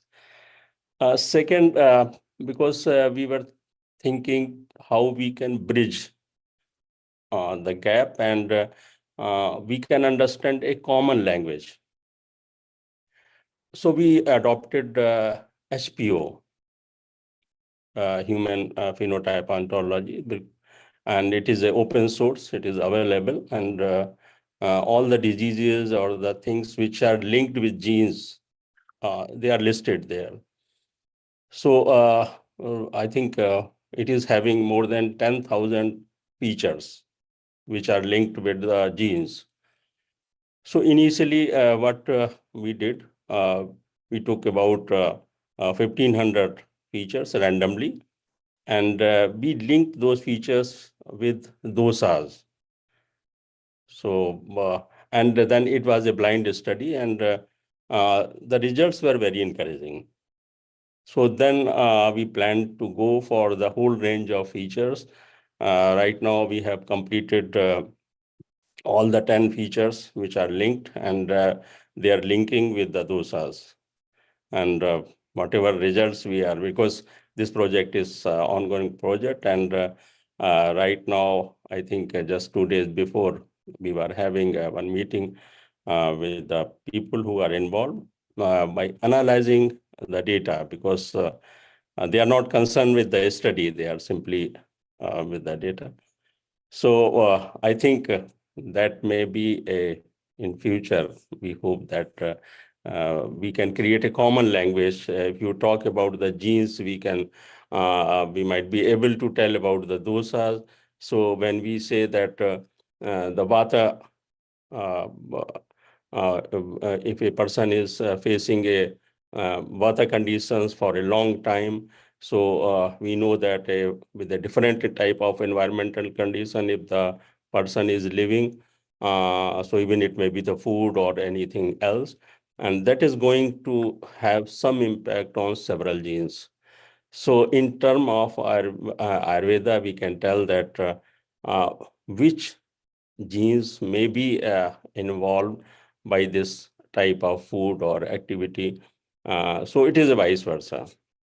Hopefully it will come in a nice way, what we perceive. Here in Chicago, because here with a very pious soul living here, we are in process to establish a university. So we are working on this project for last 2 years, and now it is taking proper shape. And this is the International University of Vedic Wellness. So we are trying to incorporate all the Vedic components here, but ultimately targeted to the wellness. How even Vedanta, Vedic Jyotish, Vedic mathematics, means a lot of range we can have with the, but ultimately everything we will pulling it for the wellness of people. Wonderful. So hopefully with the best wishes of you all and with the support, it will come up. And it is a huge campus, because it is a more than 10-acre campus. The building is already means they have purchased the persons who are behind it. They have purchased the one university, running university, and now we are in process to convert it into Vedic University. So this is. Thank you. Thank you, Prasad. Thank you very much. We had with us another Vice Chancellor, but he has left the group here, Dr. Kamal Tauriji, joining us from Germany, but the Vice Chancellor of the Panchagavya University in Tamil Nadu. So he has left us, but he might be listening to us from somewhere. Thank you, Abhimanyu-ji, for sharing so much about so many wonderful things about the IIT Jodhpur Center for Ayurtech, which is a very, very exciting initiative. Also about the ongoing project with the Human Phenotype Ontology program, which is quite amazing. And thank you for sharing also about this is off the press, very hot news, sir, about the International University of Vedic Wellness in Chicago. So thank you. I think all our listeners would have gained from these small insights, fresh off the press, as they say, and from the horse's mouth. Thank you, sir. Thank you so much for being with us. And we look forward to your continued guidance to take us into the network that you have, and also how that interface between contemporary biology and Vedic sciences can be achieved. I think the world is looking to India for a lot of guidance. I'm going to use that as my entry point into food as medicine. From the Vedic perspective, there is a very important Upanishad, Taittiriya Upanishad. And the Taittiriya Upanishad in its Bhrigu, the third big chapter of Bhrigu, talks about food. And this is very important. And that worldview sometimes is what provides us the confidence to establish, like what Abhimanyu-ji just mentioned about the International University of Vedic Wellness. If you will permit me, Rajiv-ji, just to share my screen. Yeah, please do. Please go ahead. And I think, again, just wanted to thank Abhimanyu-ji and all others. I know Rajan-ji is here, and then Kamal-ji was here. It's just such an immense platform to connect people, and just leaps and bounds progress that we have done. And please do let us know anybody who needs help bringing these things together. And Naveen-ji, I'll have a further conversation. I or Madan-ji or all of us who are here are committed to help, and will be doing that. So thank you so much. Back to you, Madan-ji, please do share. Rajiv, thank you. I want to start with this, and this is we think the Taittiriya Upanishad was written around 600 BC. And for those who are interested in this, they can put the link there in the chat box. You can see this. And there are many sections in the Taittiriya Upanishad that talks about food. And this is one example. It says, food is the teacher. It's a very deep thought, since it is the cause of subsequent knowledge. Now, there are earlier utterances in Taittiriya Upanishad which gives you a logic for joining food to God, where knowledge resides. Keep in mind that in 600 BC and before, when these things were composed, the language that was used and the way in which the limited knowledge they had and the way in which they interpreted what they wanted to, what they felt and what they wanted to convey would have been this. And where we are today, we have a different language. I'll jump from where we are in 600 BC and prior, where they say that food alone is the teacher. And food is the cause of all subsequent knowledge. There are many such deep comments that are relevant even today. So this is my exhibit number 1. So if you will permit me once again to share the second exhibit. The second exhibit is where we are today, almost 3,000 years on, and where I'm sitting today, Rajiv-ji, here in Brussels.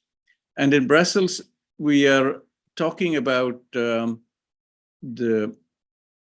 policymakers and the policymakers who are thinking about the way we must approach food. Now, it is very likely that these policymakers do not know about Taittiriya Upanishad. So my second exhibit, which is very important today, The second exhibit is here. It's called Food 2030, an online platform towards a fair, healthy, sustainable, circular, and more plant-based food systems.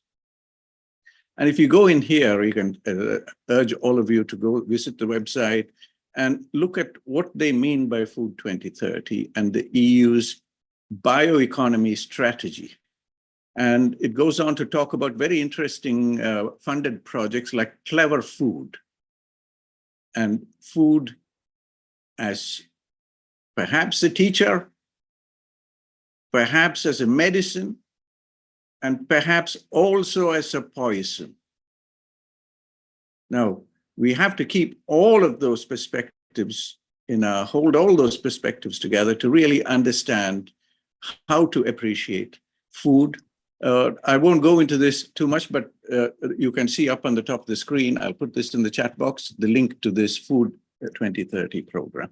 There's a lot of information here about the Clever Food project. Once again, keeping in mind, the people who constructed this would have no idea about what was written in documents like the Taittiriya Upanishad. We have to excuse them, but we must also guide them. So that is exhibit number 2.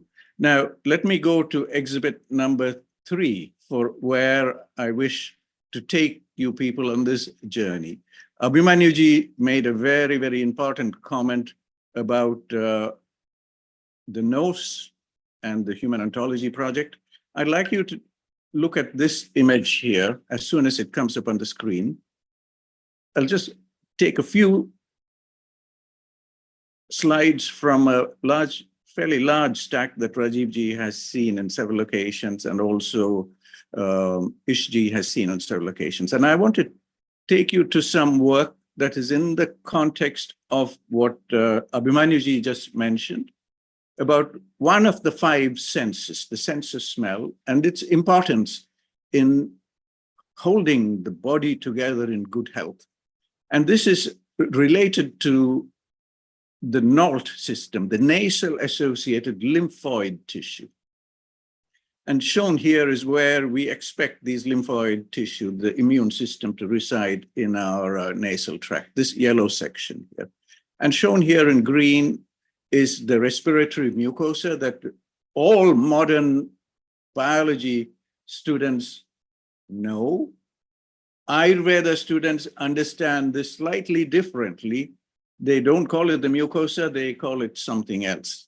But this area of the anatomy is very important because Ayurveda recognizes this as a door, as an entry into aspects of the brain, perhaps the inflammatory processes that go on in the brain, etc., etc. And they have specific treatments, Nasya in Ayurveda, and also the whole process from yoga of neti, gel neti, plus other kinds of neti, sutra neti, etc. There are so many procedures in yoga that is associated and impacts the health of this part of the nasal olfactory tract. Now, I want to highlight, Rajivji, correct me if I'm wrong, but I just want to highlight a few sections here.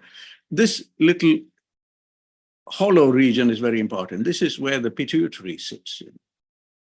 Am I correct? I think I can see Rajivji nodding here.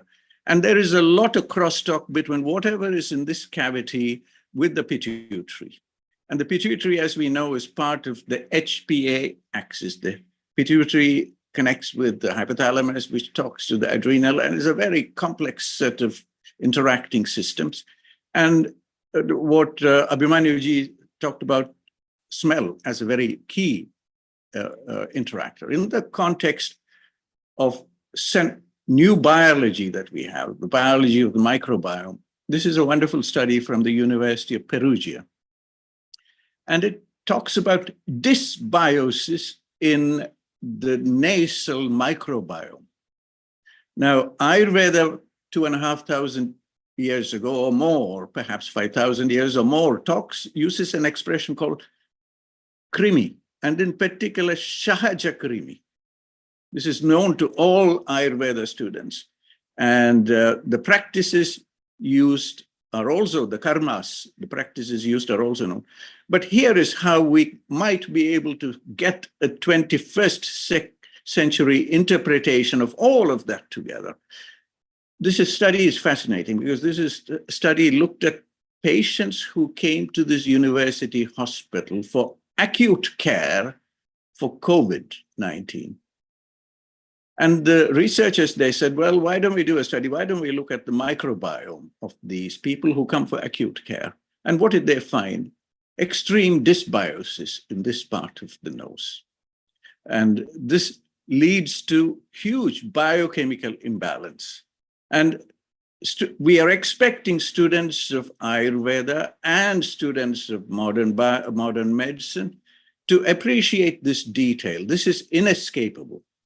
We cannot avoid this anymore because this study is telling us how a single amino acid, tryptophan, when the body is in good health, produces the chemicals that you see on the top there, leading up to serotonin. When there is a dysbiosis, the bacteria start the imbalance, causes them to shunt tryptophan down a different direction. You see this direction down here. And it leads to a collection of small molecules, piconilic acid, quinolinic acid. These are all pro-inflammatory molecules. Now, Ayurveda has understood many of these changes because the people felt it, and they have given us treatment procedures, nasya. They have given us very sophisticated formulations. Anutailam is something that is being recommended as pretty much nasya. This is a nasya that is meant to be done every day, ideally. And it has perhaps this is what is happening. When the Ayur Tech Center in Jodhpur comes together, we'll be able to mine these kind of questions better. And together with the help of the next generation of masters and PhD students, we will be able to take clues like this and understand a little more about how nasya will modulate the microbiome, how nasya will reduce inflammation in the pituitary, and how you can maintain good balance with simple nasya treatment. So this is my third, as I said, this is my third exhibit. Before I take this third exhibit away, I just want to show you the area that Abhimanyuji just touched on about the nose-brain axis. We know about the gut-brain axis. Again, Ayurveda talks a lot about these things, how to maintain the good GI tract microbiome, perhaps. And we are now seeing the nose-brain axis and the role that this has in maintaining the olfactory function. It's a very complex interaction that is going on between the bacteria in the nose and the stem cells, the neuronal stem cells in that part of the nasal tract, and how all of these things can perhaps be modulated by interactions with the microbiome using certain Ayurvedic formulations. They're all now ripe and ready for research. So I can continue. Perhaps I want to continue with one last exhibit here, which is touching briefly on what Ishji presented about a deep understanding and that concept of swastha vritta, habits that you have to follow to maintain good health. And I want to touch on that, what Ishji mentioned about what you have to do at different seasons. But I want to put this in the context of the human immune system and work that has already been completed. So my last exhibit is here on the, tell me if it is on the screen and if it is ready for you to see. Rajivji, is it on the screen yet? Not yet, it's about Not to. yet, not yet. Okay. The last exhibit, give me the liberty of just taking you through a few slides and to show you how we are visualizing this dialogue between ancient sciences. So I started off by saying Taittiriya Upanishad says food is the source of all knowledge, etc., to where we are confirming what that knowledge might be using modern parameters. So Here is Professor John Todd. He's the professor of precision medicine and director of the Wellcome Center in Oxford. And he was earlier with us in Cambridge. He is now in Oxford, continuing his good work there in Oxford. So John had a very interesting, he was looking at type 1 diabetes, an inflammatory condition, most likely. And he was looking at the activity of thousands of genes at different seasons. And this was inspired by a observation that incidence of type 1 diabetes started to increase in the winter months. You see more cases of type 1 diabetes in the winter months. And the Diabetes Foundation Research Foundation in UK gave him some money, and this enabled some students to come and work with John. And you will see in the next slide a paper that came out from this study. And this is widespread seasonal gene expression and the differences that you see in human immunity and physiology. Once again, this information is essential knowledge for all future students of modern medicine and Ayurvedic sciences and Siddha medicine and perhaps Unani medicine. They all need to understand this. There is no escape from this because this is a fact now. Now, they looked at, just like Abhimanyu said, they looked at a certain number of genes. They looked at a much smaller number, 4,000 protein coding genes, and they took blood samples and they looked at the expression of these genes at different months of the year. And I will only touch on one or two small candidates. You will see there are, out of the 4,000 genes, there are some which do not show a change in the expression, while some show huge seasonal variation, and some show antiphasic behavior. They increases in the summer and decreases in the winter, or some genes that decrease in the summer and increase in the winter. Now, we can understand there are about 25,000 genes in the human body. We have the technology to mine this now, if we want to. Interestingly, what they found, that the immune system has a profound pro-inflammatory profile in the European winter, with increased levels of soluble IL-6 receptor, C-reactive protein, risk biomarkers for cardiovascular, psychiatric, and autoimmune diseases. Now, this is very fascinating that this study completed almost 10 years ago is waiting for more minds to appreciate the importance. And those minds must come from both the sides together. They must come from Ayurveda and the Ayush systems, because yoga is involved in this, all the other systems are involved in this, and also the modern scientists and the biologists to come towards this.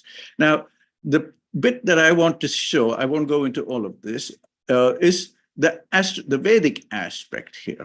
And the Vedic aspect is on this, the astronomical basis of the Vedic calendar.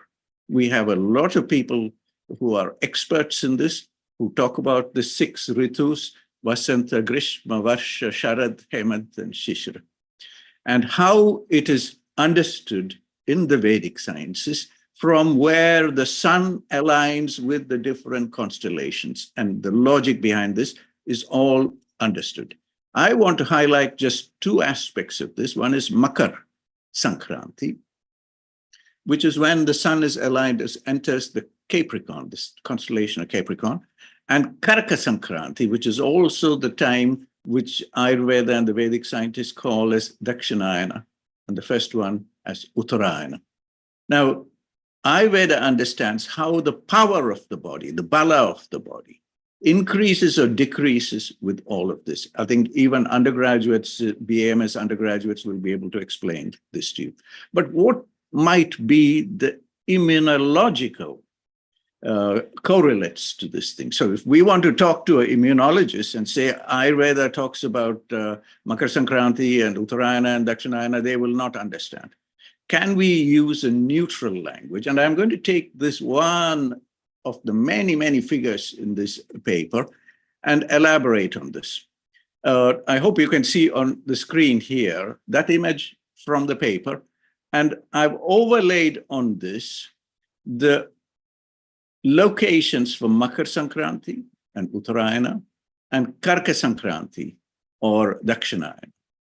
And it is fascinating to see how those gene expression effects, in this instance, a small set of genes, the ones I'm interested are these two genes, ARNTL and VDR, that's whose expression increases as summer comes on. And one in particular, VDR, is the vitamin D receptor. Now, as soon as we see the link between vitamin D receptor gene expression and the role of vitamin D in maintenance of good health, all of that Vedic knowledge and its implications and the treatments and what we should do with the different seasons, all of that becomes clear. Now, in the context of food, it is really important because when we come to these different ritus and we talk about how you modulate the physiology of the human body, one of the most amazing interventions is a dietary change. Abhimanyu will agree with us that there are concepts called the concept of Ritu Sandhi. 1 week before a Ritu and 1 week after a Ritu, there are very prescribed, very, very well-defined food-related interventions that are given. Now, all of this is known to us for thousands of years. And what awaits now, perhaps, is a way to bring the best of modern technology, cell biology, deep understanding of how we can mine the complexity, the complex process of microbiome and the immune system and the interrelationship, and show how the logic works, how this Vedic system works. So I don't know how we are for time. I can go on. Professor Madan, thank you. Very fantastic, very academic, and very up to date. I just want to intervene here for a moment. Professor Abhimanyu, welcome to Healing Our Earth family. I would like to introduce you to Dr. Amrita Sharma here, who will actually facilitate contacts to you in Chicago. Dr. Rini Mehra, who is actually was with the former governor of New York, and she's in Chicago right now. So if she could interview you, and Amrita, if you could make sure that Dhanada Kulkarni is in direct touch with Professor Abhimanyu, because Madan and Professor Abhimanyu mentioned about Vedic knowledge and Ayurveda and wellness and well-being.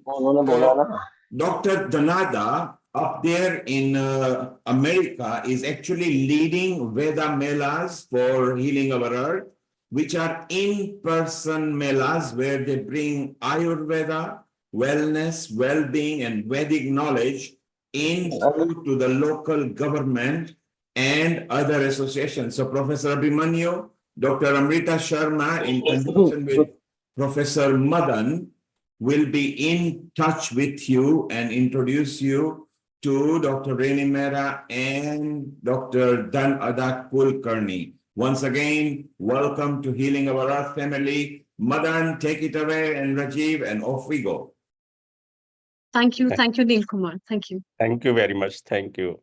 It's amazing as we can see that there are, stalwarts in different areas, and we have heard how the systems are together. They have originated differently, they have traveled different parts, and they have kind of joined in some places, then gone slightly different.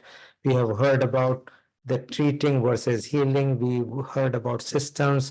We heard about how the differences are in different diseases, but also how the chronic diseases where there is a big gap in terms of curing the Western medicine or modern medicine, and how Ayurveda can fill the gaps. We have heard how the food, which is the other part, can help joining that. And we have heard about how the Vedic aspect is they are helping. Vishal might be here. He actually does the sound healing. He has talked about mantras, how mantras help in health. So this is so fascinating here. So I know. Rajiv ji, before you kick me out of this, out of my little slot you have given me. Let me just, because we heard Hridarog being mentioned, early on, and I want to provide the context for how we connect. This is is the way I would visualize this, how in a place like IIT, Ayurtech in Jodhpur, how we might enable a more serious dialogue in Hridarog. So Charaka Samhita talks about Hridarog as 4 forms, 4 types: Vataja, Pittaja, Kaphaja, and Krimija. Now, I have not introduced the microbiome aspect and given it a possible explanation as a Krimija kind of aspect.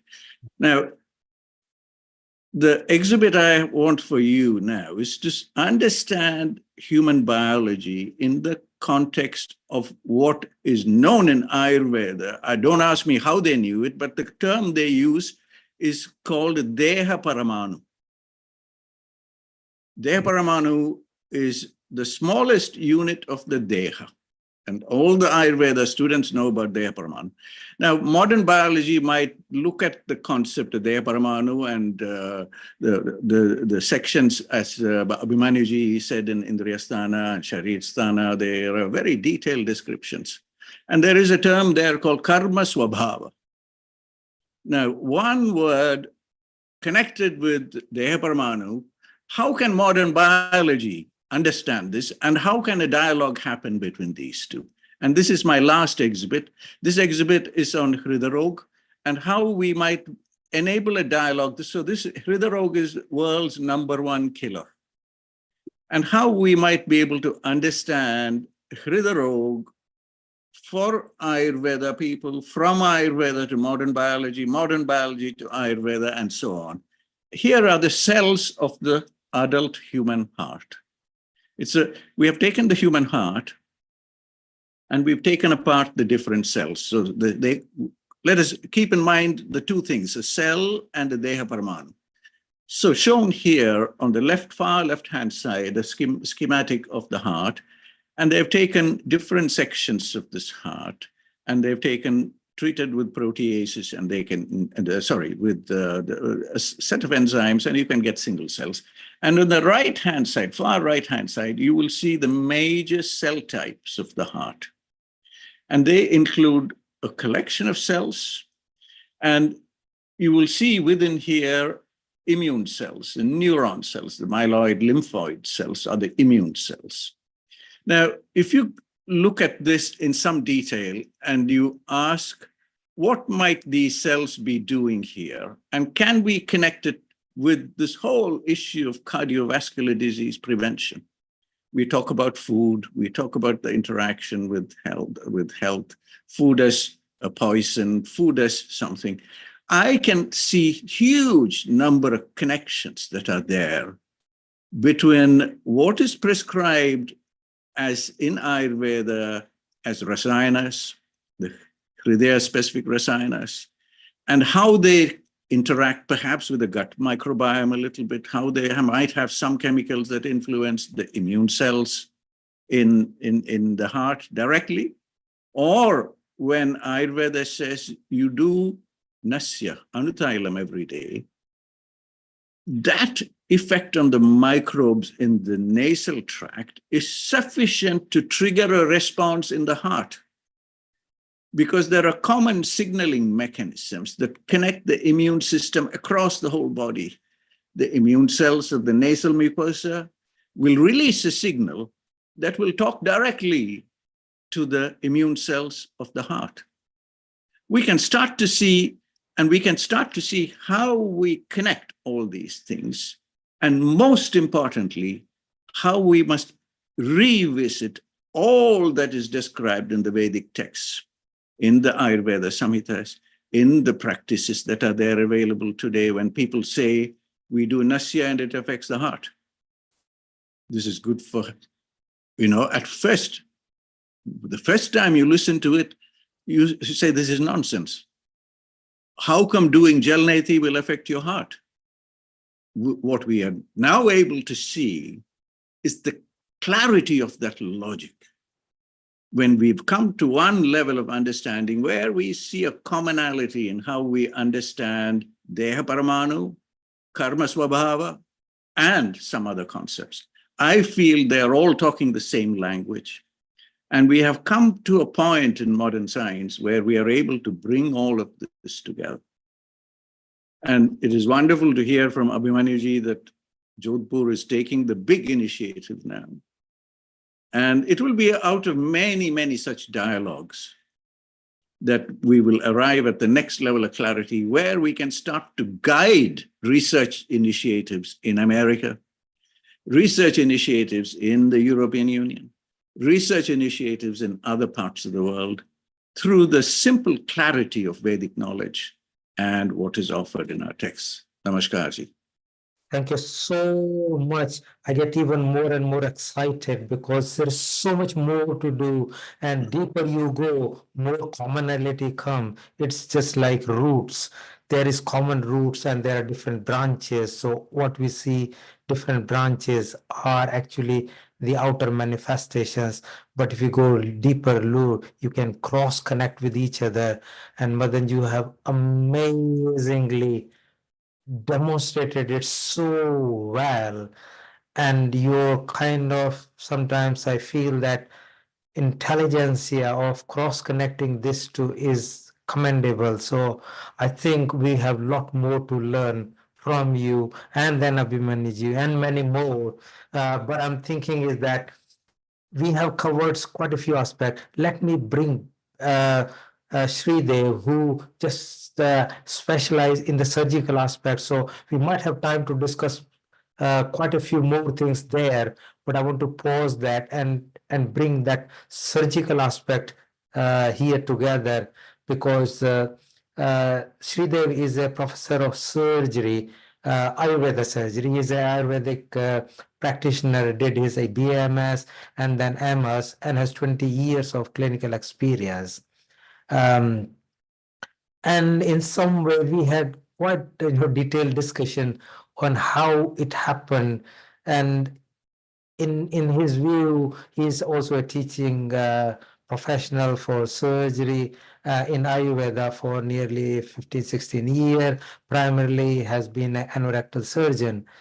The thing for today is that how surgical specialty started and how it has come now, and what are the cross connects between the two, the modern medicine and the Ayurveda, and what we can learn from here. We know Sushruta was there thousands of years ago depicting it, but then how it has evolved, what are the cross connects, where it has diverged, and how we can cross connect it together. So I think with that, please don't. Professor Rajiv Gupta, before we take Dr. Sridev, it has been really a very beautiful conversation that we all have been taking up, and especially when it comes to comparison of Ayurveda in relation to molecular biology or biosciences and genetic engineering. It has loads to work on. And before taking up Dr. Sridev, let's hear from our founder and director, Neil Kumar, what he has to take, and then we move over. Over to you, Neil Kumar. Thank you.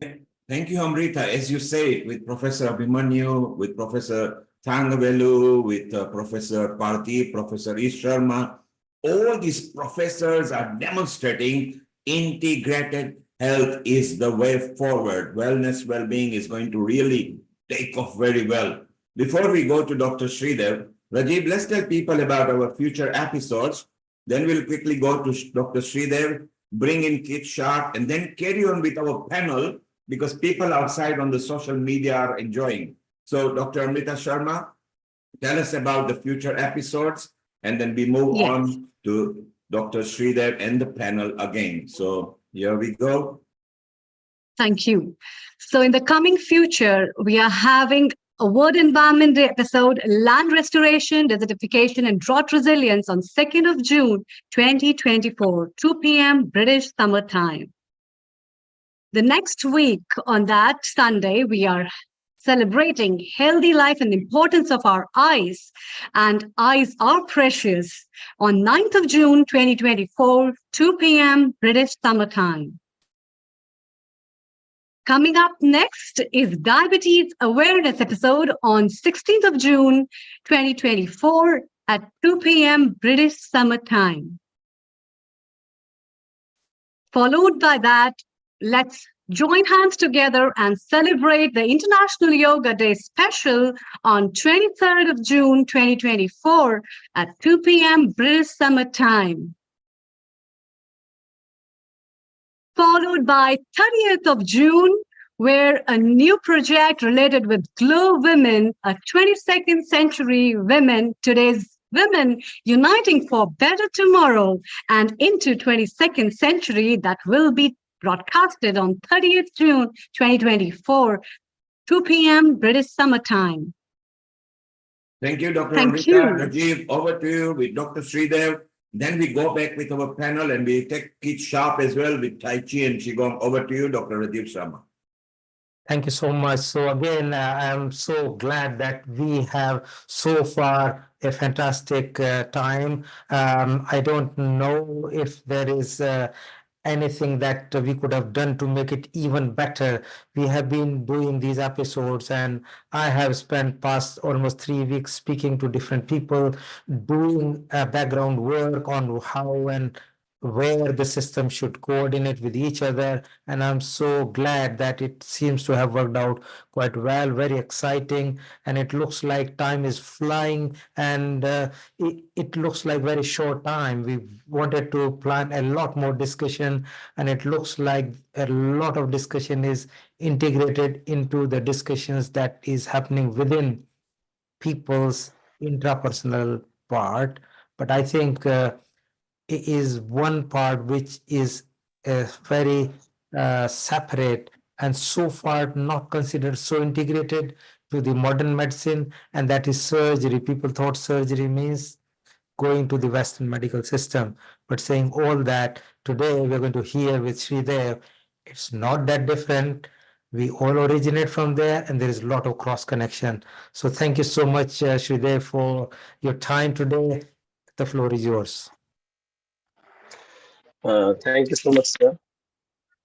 As I have a bad throat today, so I will try to remain relevant for today's talk. We'll get you some Thank you so much, Dr. medicines. Rajiv Gupta, for providing this platform to me. And I show my gratitude to my teacher, my inspiration, Dr. E. Sharma ji. And very good afternoon, good evening to all the elite panelists over here. See, I am an Ayurvedic surgeon, and since beginning, I have always this perception that allopathic surgical aspect is not a different aspect. It is not a separate entity. Rather, it is an extension of Ayurvedic principles only, which has been laid by the Acharya Sushruta thousands of years back. So before I start, what are the parallels of Ayurvedic surgery and how the principles of Ayurvedic surgical principles are yet time tested and are utilized even today by the modern my fellow surgeons. I will would like to express myself in this way that why such discussions are required. See, there are two things. One is when the two separate entities have something in common, like the principles, the working principles. And the second one is when they have something in common as far as their intention is concerned. So Ayurveda, as well as modern surgical aspect is concerned, and modern medicine is concerned, we may have many things in common and similar as far as principles are concerned, but nobody will disagree with this, that we both have the same intent to serve mankind. And therefore, an integrated wellness healthcare system is not at all as impossible if we are able to find out and we are able to resolve this particular issue, that we are having the same intent of serving mankind. If I told about the Acharya Sushruta, as he's very grossly and he's popularly considered as the father of the surgery, or in the Western world, he's considered as the father of reconstructive surgery. Many of us uses the word cosmetic surgery, but I personally have an apprehension about using cosmetic surgery that I will discuss later on in the last parts of my talk.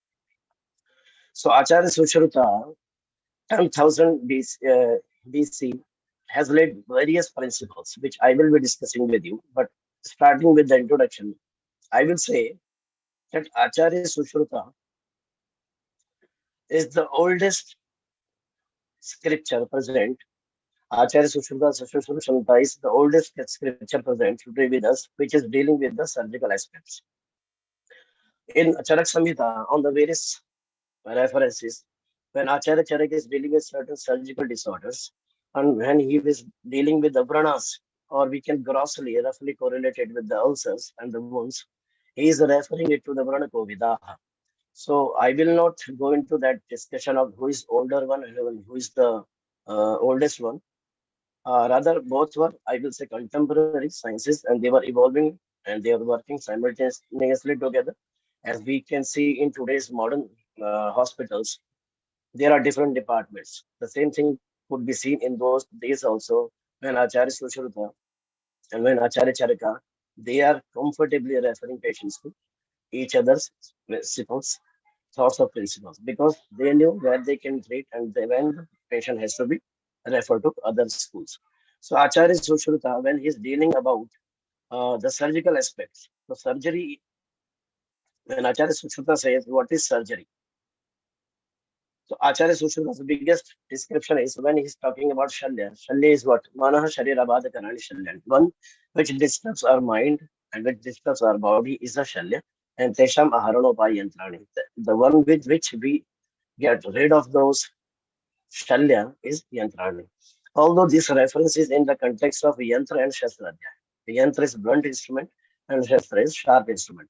But this particular reference seems to be very universal when he's talking about the definition of Shalya. So Shalya can be anything which is Nija doshaj, means when our disease, our body is getting diseased, our doshas, vata, pitta, and kapha, they get disturbed, vitiated, they themselves become a shalya for body. And sometimes it is agantuja, means which are external factors. When they enter into our body through certain trauma or different accidents and different reasons, they also become a kind of shalya in our body. So there are measures through which in the form of instruments, in the form of the plannings, we remove those shalyas and we make body healthier is termed as yantra. So Acharya Sushruta, when he is talking about the different principles, one of the main principles of Acharya Sushruta's description is, first of all, he respects and he believes in the theory of registration when he's talking about in Vishikanu Praveshya Adhyay, that any surgeon or any physician should always consider the permission from the respective registration board. So means at that time also the system of taking registration and taking permission from the higher authority was very much present. Then after that, in the Yogya Sutriya Adhyay, Acharya Sushruta is very thoroughly explaining about the different methods through which a surgeon should get well practiced, because he's saying without getting a well practiced through all those things which are apart from human bodies, you can't practice upon human bodies. So that is why in the Yogya Sutri Adhyay, Acharya Sushruta has given in detail about that how you have to practice different surgical procedures in the form of Chedana, Bhedana, Lekhana, Eshana, Sivana, Visravana, all these 8 surgical procedures Acharya Sushruta has given that you have to practice all these before entering into the surgical practice. So Acharya Sushruta is one of the, among all the Brihatrais of Ayurveda, we may see that Acharya Sushruta is one who is using again and again very harsh words for the people, because he was a person of surgical temperament. So therefore, he was not ready to accept or to see any kind of error on operation theatre, inside operation theatre or Shastra Karmagar. So that is why he is very harsh and he is very strict, and we can say he is very disciplined. And therefore, he has used many of places, many times words like Swapach, Taskar, Kha, Kha. So Kharas Chandana Bharvai. He's saying all these things to those people who are entering into the practice without having good practical knowledge and good theoretical knowledge. So how to start with this? Acharya Sushruta has given due significance to anatomical dissection. See, I'm telling you one by one how the things are relevant even in today's age. Without any dissection or anatomical dissection, nobody can become a physician in today's age. Acharya Sushruta has given due significance to anatomical dissection, how to keep the body and into a reservoir of water, how to get the skins peeled off, and how to study the different organs. This is what he has told about the anatomical dissection. Then as I told you about the Yoga Sutriya Adhyay. After Yoga Sutriya Adhyay 1, when a person is having good practice, so he is knowing how to do suturing, how to do Vedan, how to do puncturing, how to do incisions, how to do excisions. All these things he has practiced upon the different those things which are not living, but they are quite resembling with the living beings. So after practicing all those things, he is further discussing about the Trivida karma. So in the Sushruta Samhita, he is discussing about the Trivida karma. Trivida karma is nothing. He is discussing in detail about the pre-operative, intraoperative, and post-operative. See, because as a surgeon, he was well aware that without having a proper preparedness, we can't have a good results. We can't predict a good results as far as surgery is concerned.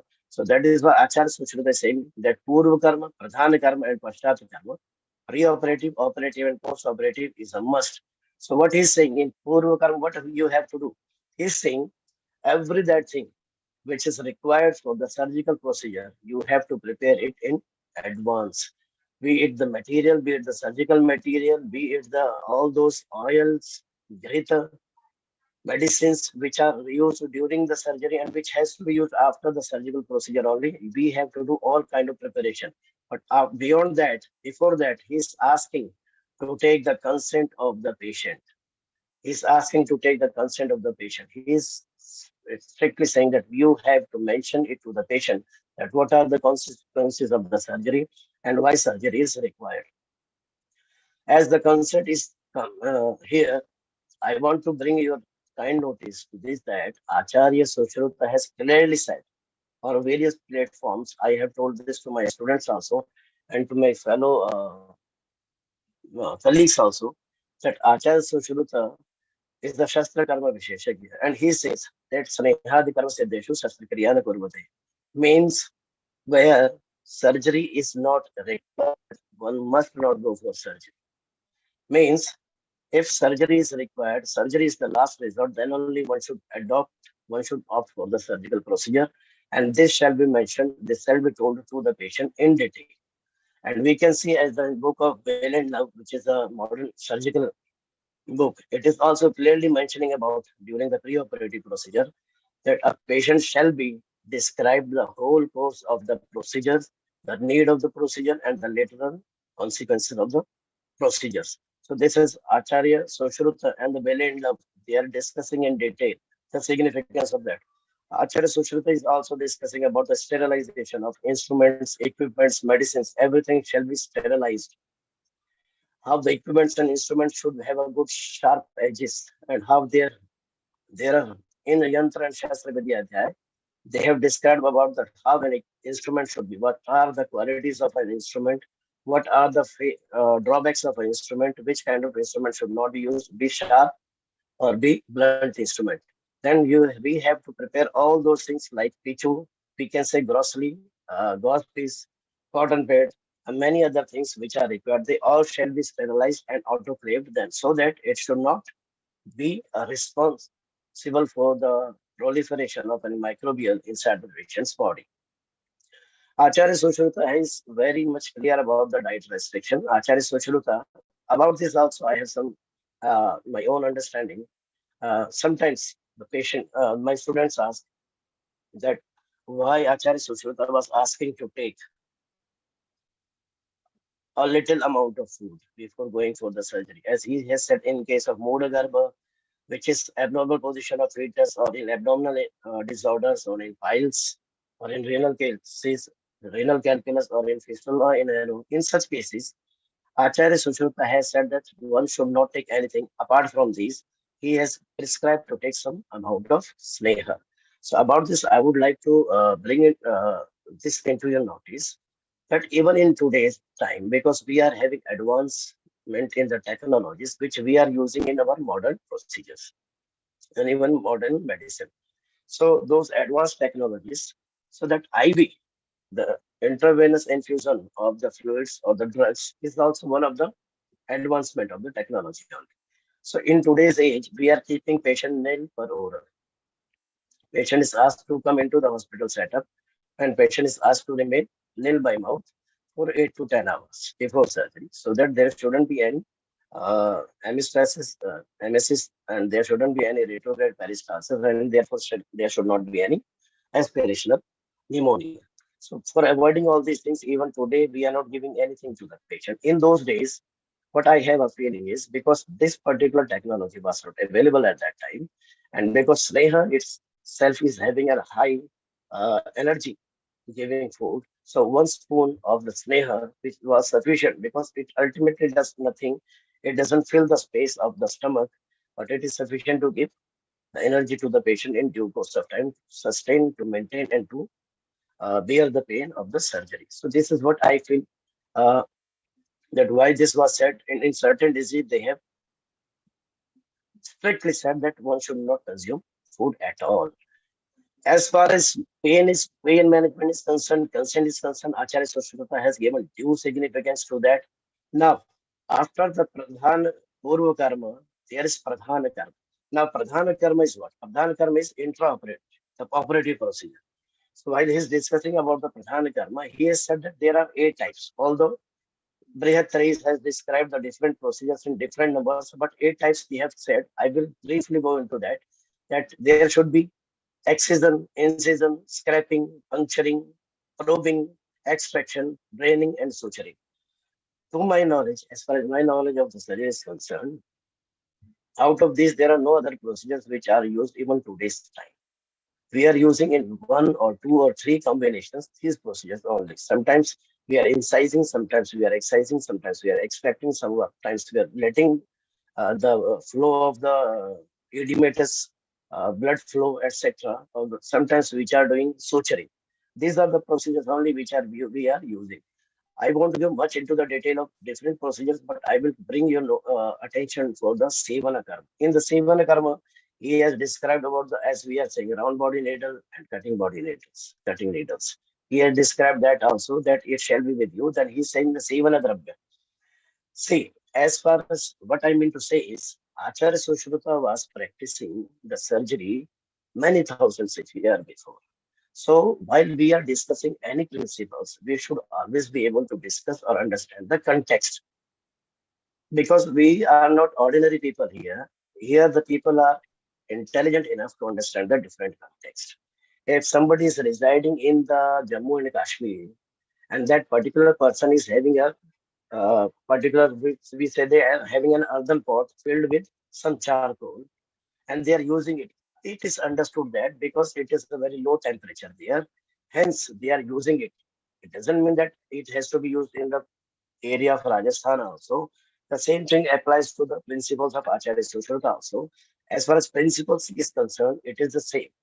But there may be difference in the use of the materials, and that will certainly be remain different in different parts of the world, in different parts of the time also. Yeah, Excuse me. good. That's fantastic. So I'm Thank you, thinking, sir. sorry, you were saying something? I was just about Can to, I continue? very good.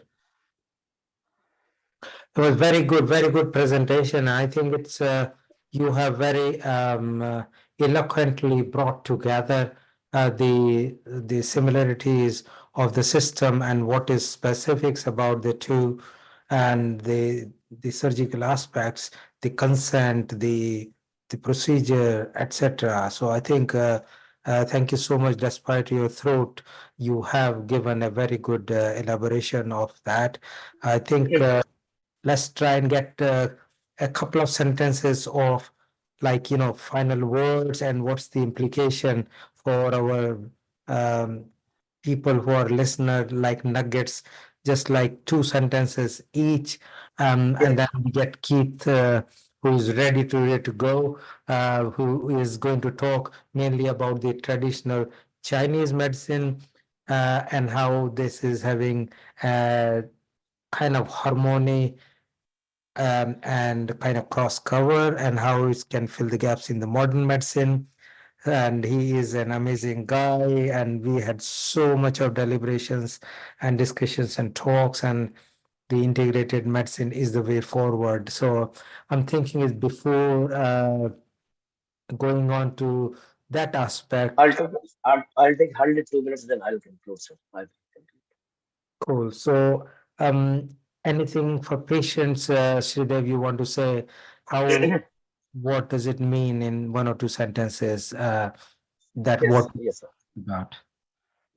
I want to bring into your kind notice for the as far as the patient is concerned, there are two, three aspects which can be utilized even today. One thing we all are suffering is we all are suffering many severe disorders which we do not have any answer for. And my suggestion to everybody, the eminent intellect personalities, panelists sitting over here is Acharya Sushruta has given a concept of Shatakriya Kal. Shatkriya Kal is Sanchayam cha Prokopam cha Prasaram Sthana Sanchayam Vyakti Vedam cha Yo Vedi Roganam Samaved Vishan. This Sanchaya Prakopa Prasar is a dosha pratyanik avastha, while the Prasar Sthana Sanchaya Vyakti and Ved is Vyadhi pratyanik. When there is presentation of the symptoms, we are seeing that many of the immunocompromised patients and the cancer patients, when they reach to us, they are already late, they are already in those advanced stages where it becomes difficult to treat them. So my suggestion to everybody is if the Vaidyas or the modern physicians, everybody who is practicing among the people can understand this particular concept that what are the body symptoms. Sometimes as a physician, I don't say modern or Ayurveda, we become a bit ignorant when patient comes to us, I'm having a bit epigastric pain, epigastric burning, heart burning, this and that. And we will simply give a kind of antacid or an PPI or a kind of medicine. Or sometimes we give Himcosid and Kamdudharas. But my personal opinion is we should take a complete history of the patient as a physician, and we should always make a rational comparison, a logical endings. Is patient has consumed anything which is ahar or vihar viruddha? Is it because of that this symptom has arisen? Or is it because that this symptom is not having any rational logical endings? We should become a bit alert in that particular moment, and we should think about that this is Sanchayavastha of the dosha, and we should ask patient, we should advise patient accordingly so that that can be stopped over there only. In my clinical practice, I have seen, see, I don't say I'm able to find out that what are the patients of the cancer having the symptoms in Sanchaya Avastha, but certainly a patient, cancer patient will not be having a routine all the time they are saying, Sir, I used to have pain over here. I used to go to the doctor and they used to give me some painkiller and I used to fight.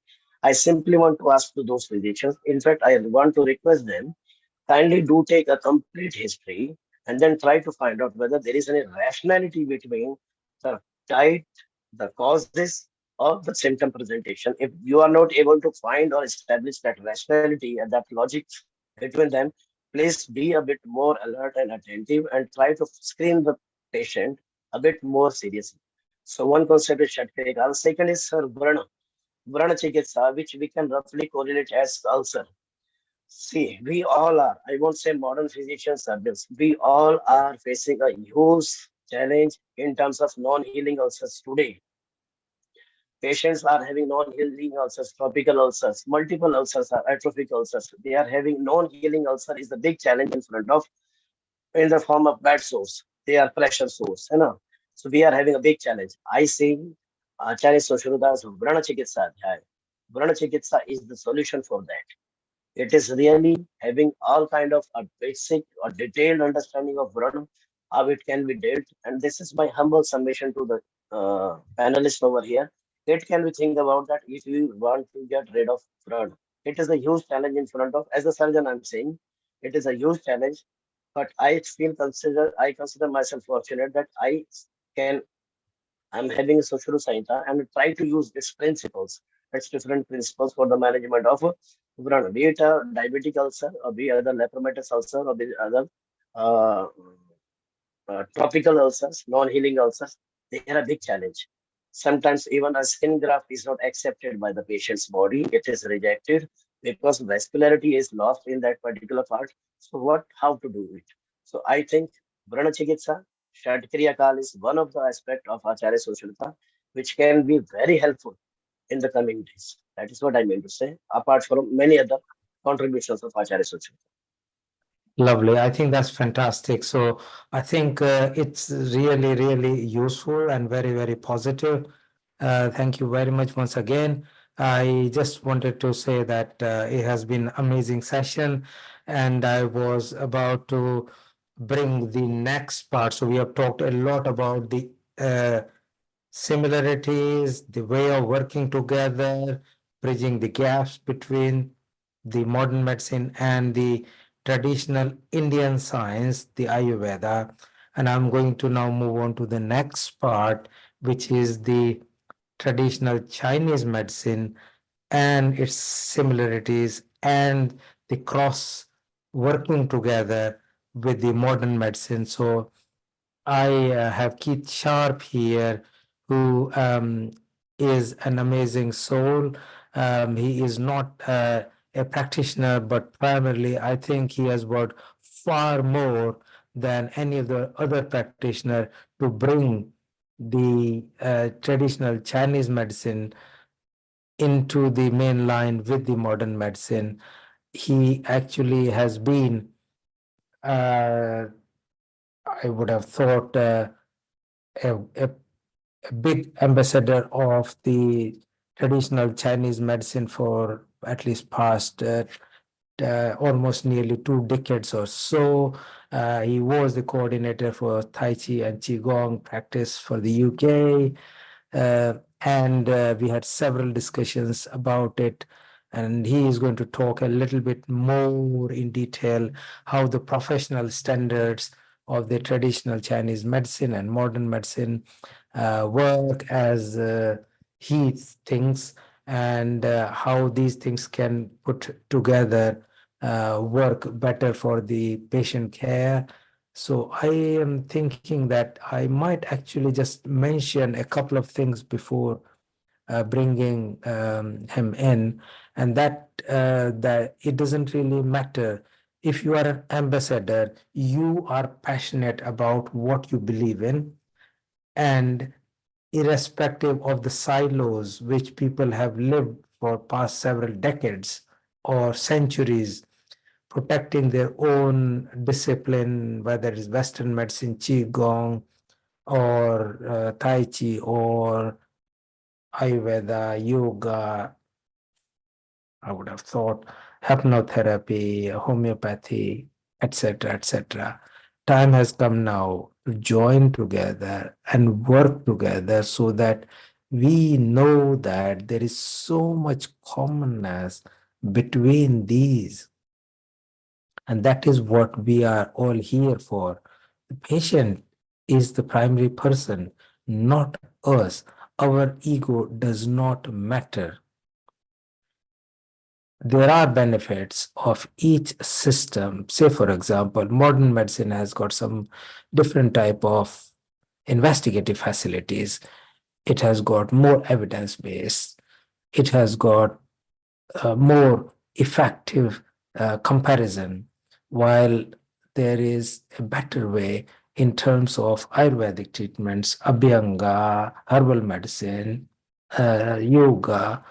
Traditional Chinese medicine has got acupuncture and also some herbal Chinese treatment like Dong Kai or Chai and white willow bark, acupuncture, Tai Chi, which is slow movements that can prevent fall. In winter, the NHS within UK see a massive number of bed blocks because of the falls. If you do these slow movements in Tai Chi, you might effectively prevent those falls. There's also like moxibustion, there is herbal formulas, duhu, shangdang. There are lots of other things which are in traditional Chinese medicines, and there are herbal formulations. And Tai Chi itself is training the body. It's a different type of yoga that can bring effective prevention of many medical problems and also help melody many of these where there is no cure in the traditional science or modern medicine, as I say. So, Professor Rajiv, this is really very nice. I think we are moving very good with the episode at today's Integrated Health, and we have a lot of panel of experts who have been talking about Ayurveda and integration of integrated health. And as we move to Keith Sharp, who at this age, being a marine engineer, has taken up Qigong and Tai Chi as one of his flows of life, and how that has rocked his life. And you can't even imagine how old he is at this age, and what is keeping him up with an exclusive episode at Healing Our Earth that we did on World Tai Chi and Qigong Day celebration, which was a blockbuster episode due to Keith Sharp. He was the producer of this episode. So many congratulations to you, Keith Sharp.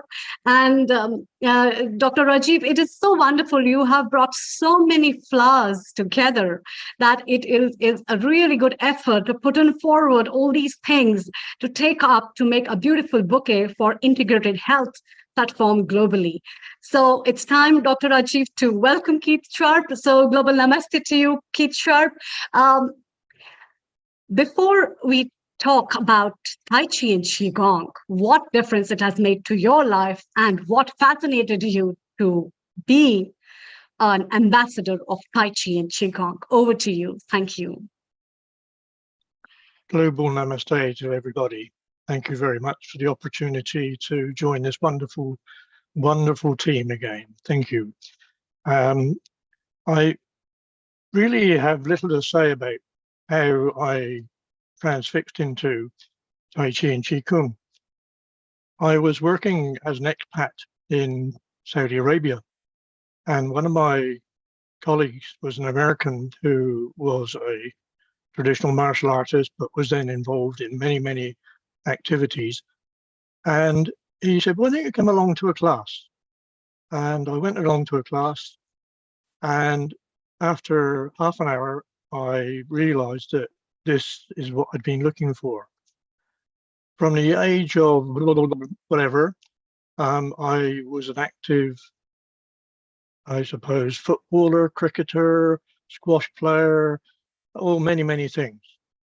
But I began putting on weight. And one of the things that my colleague, who doesn't wish me to use his name at the moment, he said to me, what is wrong with your left ankle? I said, why? He said, when you're moving backwards, your right side is nice and straight and your left side is at an angle. And I reminded him that in 1972, I'd had a serious operation on my ankle, which meant I couldn't use it for 5 weeks. And as a result of that identification, as a result of feeling comfortable, I thought, I want to know more about Tai Chi and Qigong. Starting late in life, in my late 50s, I got back home and had a heart attack, and I really needed to slow down, which I've not really done. But I've had the heart attack, I take the pills, I do a bit of exercise, but what I'm more interested in now is the mind awareness around us. So if that is giving you an overview of this elderly person, then great. But what I would like to do is not necessarily follow the lines that Rajiv has given me completely. But I've issued down a few notes, and I'm going to try and cover 3 points which I think at this particular moment of integrated care, integrated health, complementary therapy might be useful to look at in a little bit more of a structured manner. So the first point I'm going to be talking about is prevention. The second point is my view of integrated care. And the third point is about the Chinese Communist Party Belt and Road Initiative. I'm not interested in politics, but we need to be aware of what's going on around us. These will be my own thoughts based on many decades of industrial and international business, where clarity, and I repeat, clarity and clear interpretations have been paramount. I must emphasize that I speak no other languages other than poor British. And when I listen to our learned friends around the world, and do I have it right, Dr. Shridev? You have a sore throat, and I've had a very bad cough, so I understand the problems of speaking. So, prevention, an interesting area that, if you like, I've been working on since 1960s, because I've been working in the military, not part of the military, but working with them. And essential to know that operators know what they're supposed to be doing in safely. You cannot send an aircraft into the air without making sure it was working properly. Battle tanks, ships, exactly the same. But more importantly than anything is the individuals. How do they spend years at sea, in the air, or in tanks? So I just want to, I suppose, not enlighten, but we have a hospital here in Southampton, which was actually built or started being built in, I think it was 1856 by Queen Victoria. So it covered the Crimea War. And that hospital stopped trading in about 1978, and most of it was demolished. But they have a little museum. And walking around it, they now have some visuals. And one visual, very large visual, was of a very early X-ray machine. And this was in 1914, 1914. And the caption underneath, prevention is better than cure. Prevention is better than cure. We move on until just after the Second World War, when in the UK, the NHS was created. And the intention was that all people would obviously contribute to national insurance, and the delivery would be free at the point of delivery. How we have changed.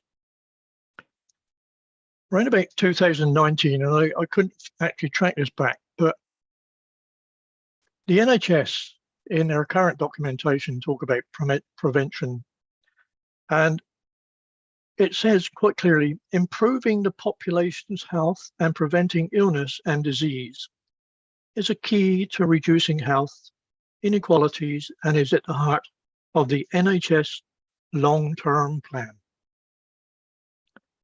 I mean no disrespect, but in 2002, the current health minister introduced the Health Act to combine social services and primary care together. I had the task for 18 months trying to achieve that. However, in recent years, I've been to a variety of medical-led meetings, including clinical commissioning group meetings, AGMs, where I have only been one of 2 or 3 from the population. And I want you to visualize that at an AGM, there are 60, 70 people, all paid by the NHS, sitting, listening to a very intelligent team from the NHS and local areas. And I was the only one not being paid.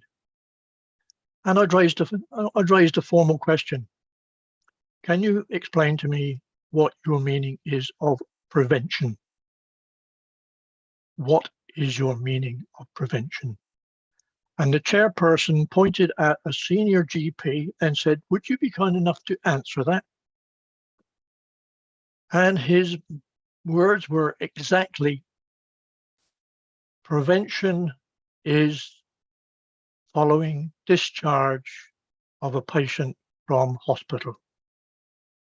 Prevention is following the discharge of a patient from hospital.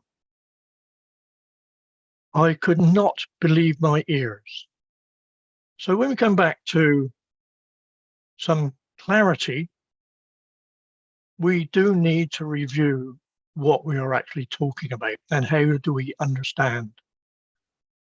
And I'm sorry to say that having written books on procedures back in 1970s, I find that we have this wonderful social media, and everybody seems to have a few words to say about different things.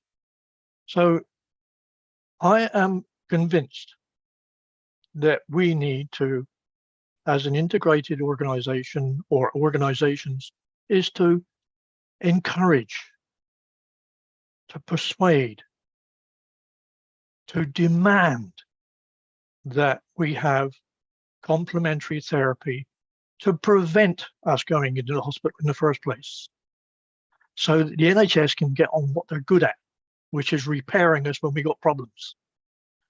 So, preventing discharge from hospital, a load of nonsense, right? That's aftercare. It comes under my title of planned maintenance.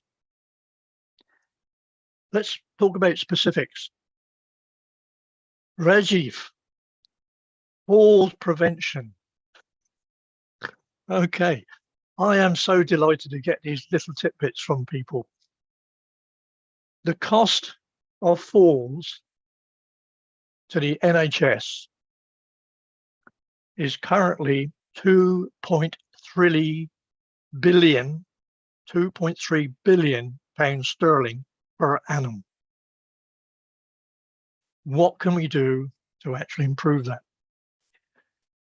Several years ago, the Public Health England commissioned an organisation called the York Health Economic Forum to produce a paper called Exercise and Return on Investment. Those of you who are aware of business, I hope I don't have to explain what return on investment is. In that report, there were 55 mentions of Tai Chi, none of Qigong, and forgive me, I can't find the original, but I don't recall seeing too much about yoga. But the return was for an investment of around about let's say 2 billion or 2 million or 2,000, there is a return of 5. Why are we not doing that? I do not know. When I used to run service organizations, I would talk to the customer about prevention, how often you oiled the gear wheels, how often you check the pressures, etc., etc. I don't know how many in the UK remember a gentleman called Simon Smith, who was head of Public Health England. So instead of spending it on prevention, he spent £1 million for NHS workers on Zumba. How can we even believe that a Colombian dance routine can be proven to be beneficial? I do not know. Keith, let's try and focus on the positives, because sorry, Rajiv. These are points that keep coming up, and if you feel that they're not appropriate, I'm quite happy not to raise them. But these have come up time and time again. All right, waste of money. All right, so I'll jump on to the last part of that, which was a random test was done at Birmingham between Tai Chi and Zumba, and Tai Chi came out better than Zumba for exercise. If I can then move on to integrated care, I'm a great believer in it. Project managing a variety of skills means that you integrate it, achieve a purpose. In recent years, we've had in England around about 100 plus clinical commissioning groups. They've now been reduced down to 42 integrated care boards. What a wonderful title. They don't even speak to me. They won't even answer my emails. Complementary therapy? No. So how do we do that? I don't know. Focus on prevention. And in terms of integrated care, there are so many people around the world that are actually offering integrated care in some shape or form that we really do need a very high level of personnel.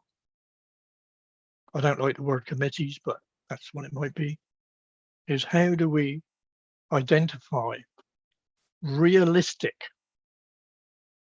elements of complementary health into the mainstream? And it will need to be done on a financial basis, evidence-based. So in 2016, here we are 8 years after, I made a proposal, which was to look at falls prevention by using a particular form of Qigong. Am I the only person to be able to do it? I don't know. I don't know, maybe there's others out there, but with the initiatives with Healing Our Earth, I think we have the vehicle to do it. I'm just going to spring forward onto an element which maybe you maybe not know about. But I used to belong to an organization who became the result of a formal complaint. The Chinese Communist Party have an organization, have a policy to introduce Belt and Road Initiative, which is to have full control of the world by 2049. They have something like 50 Hao Qigong organizations around the world.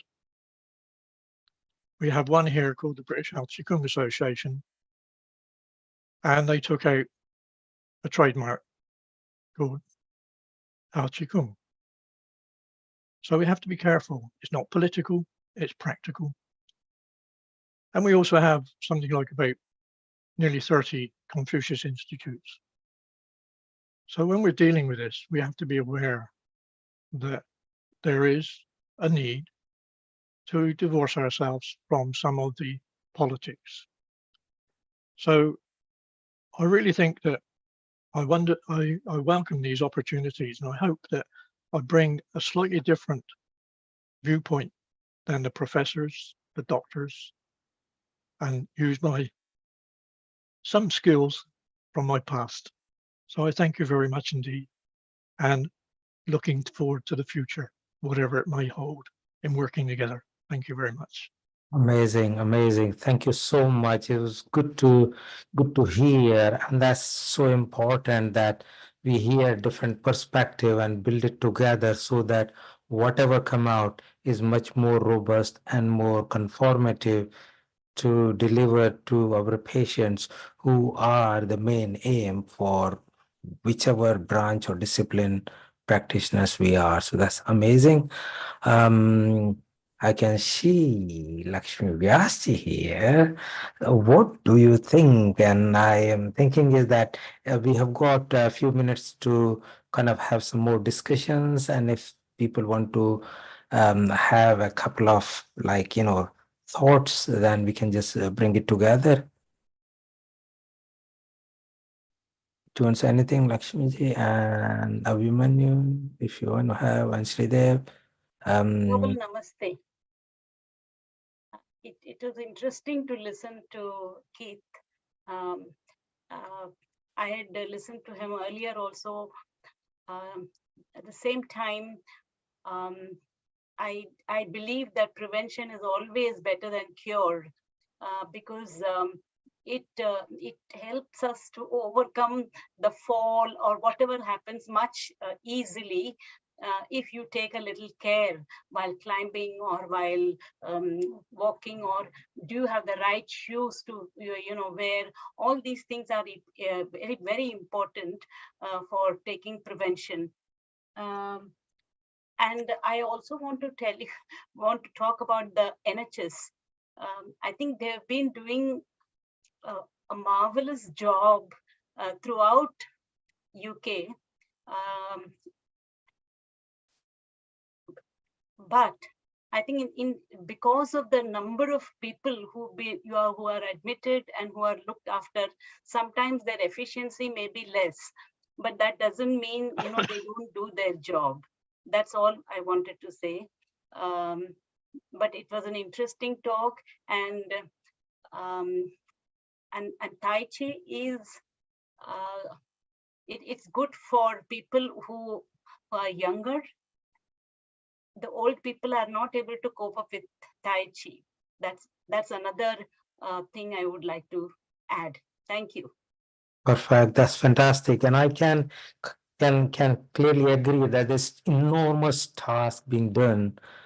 And unless the whole NHS is, although it looks easy to look from outside and there are pitfalls, but the job it does, and I know America is very much envious and several times has visited how we can provide a care that is free to the point of delivery is a miracle. So I think you're absolutely right, Lakshmiji.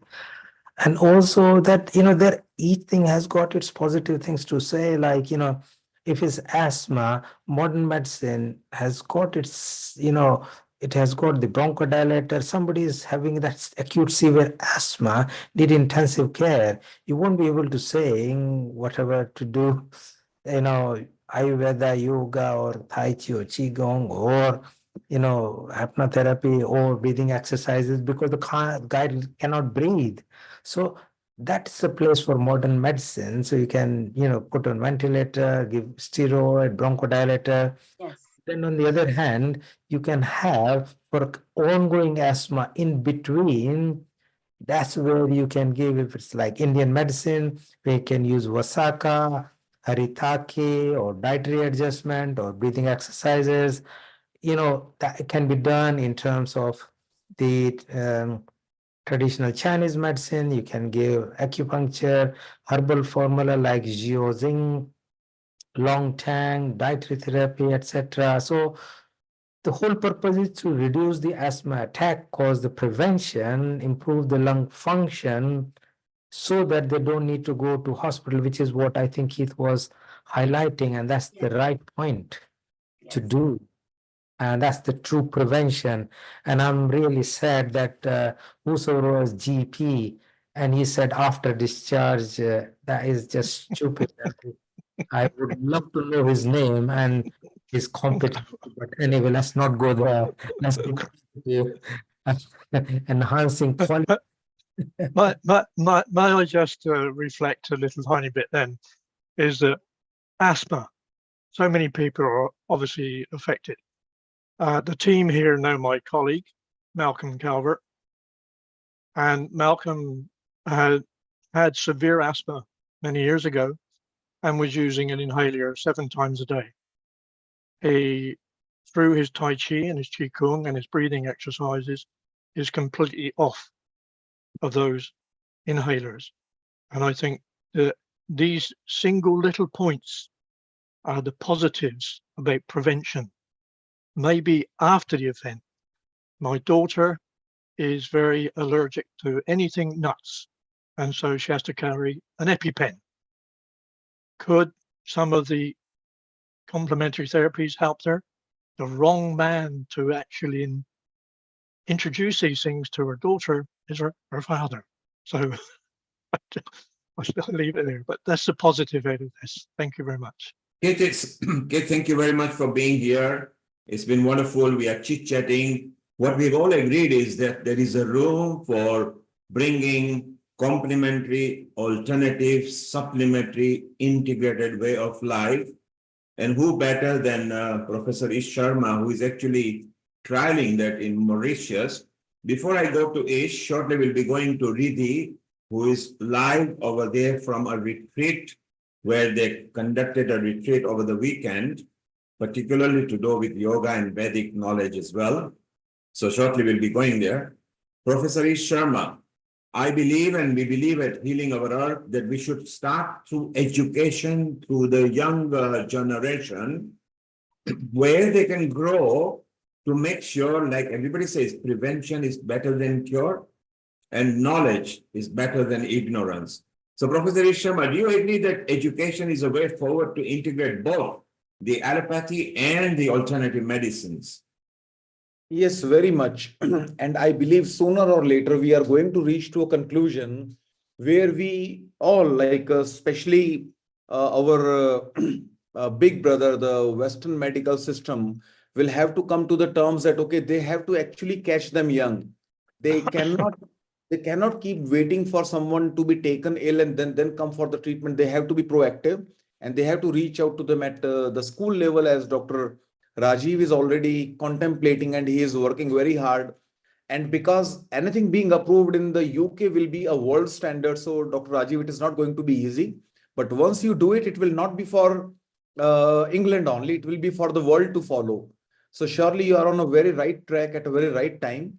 And educating them as young, because youngsters unfortunately might be believing like what we have to do with healthcare advice and precautions and do's and don'ts. Say we are young, we are energetic.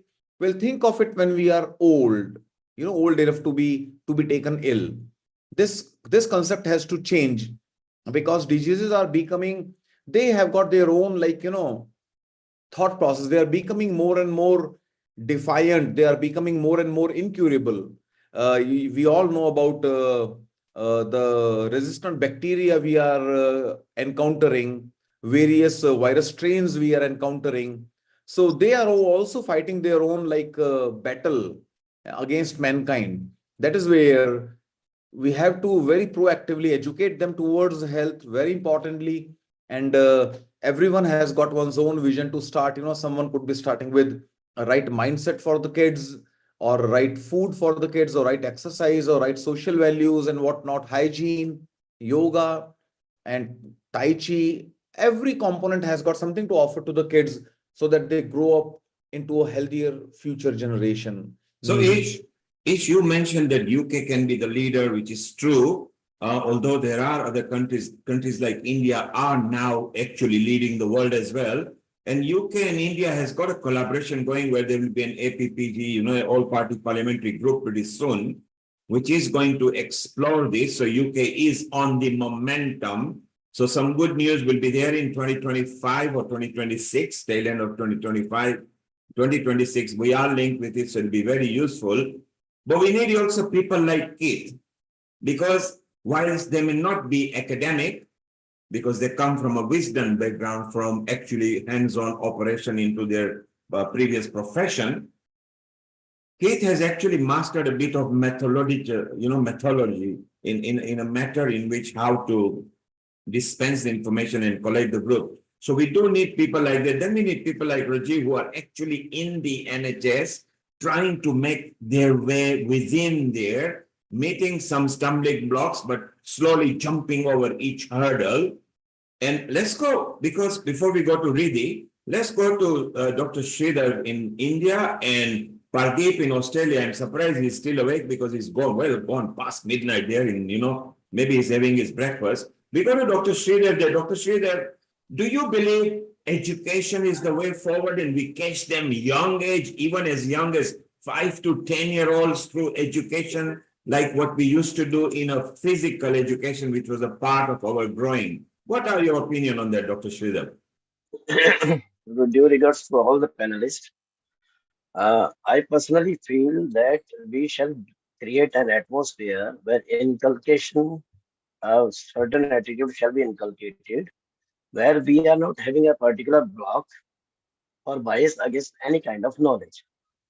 So once we are having that receptiveness in ourselves, when we are able to teach our students from early age that they should not be biased for any science, because a 5 or 10 year old student is not aware of what is modern medicine, what is Ayurveda, what is Tai Chi, what is Chinese medicine. They are open for any kind of knowledge, and therefore, because when we become professional, now we become biased.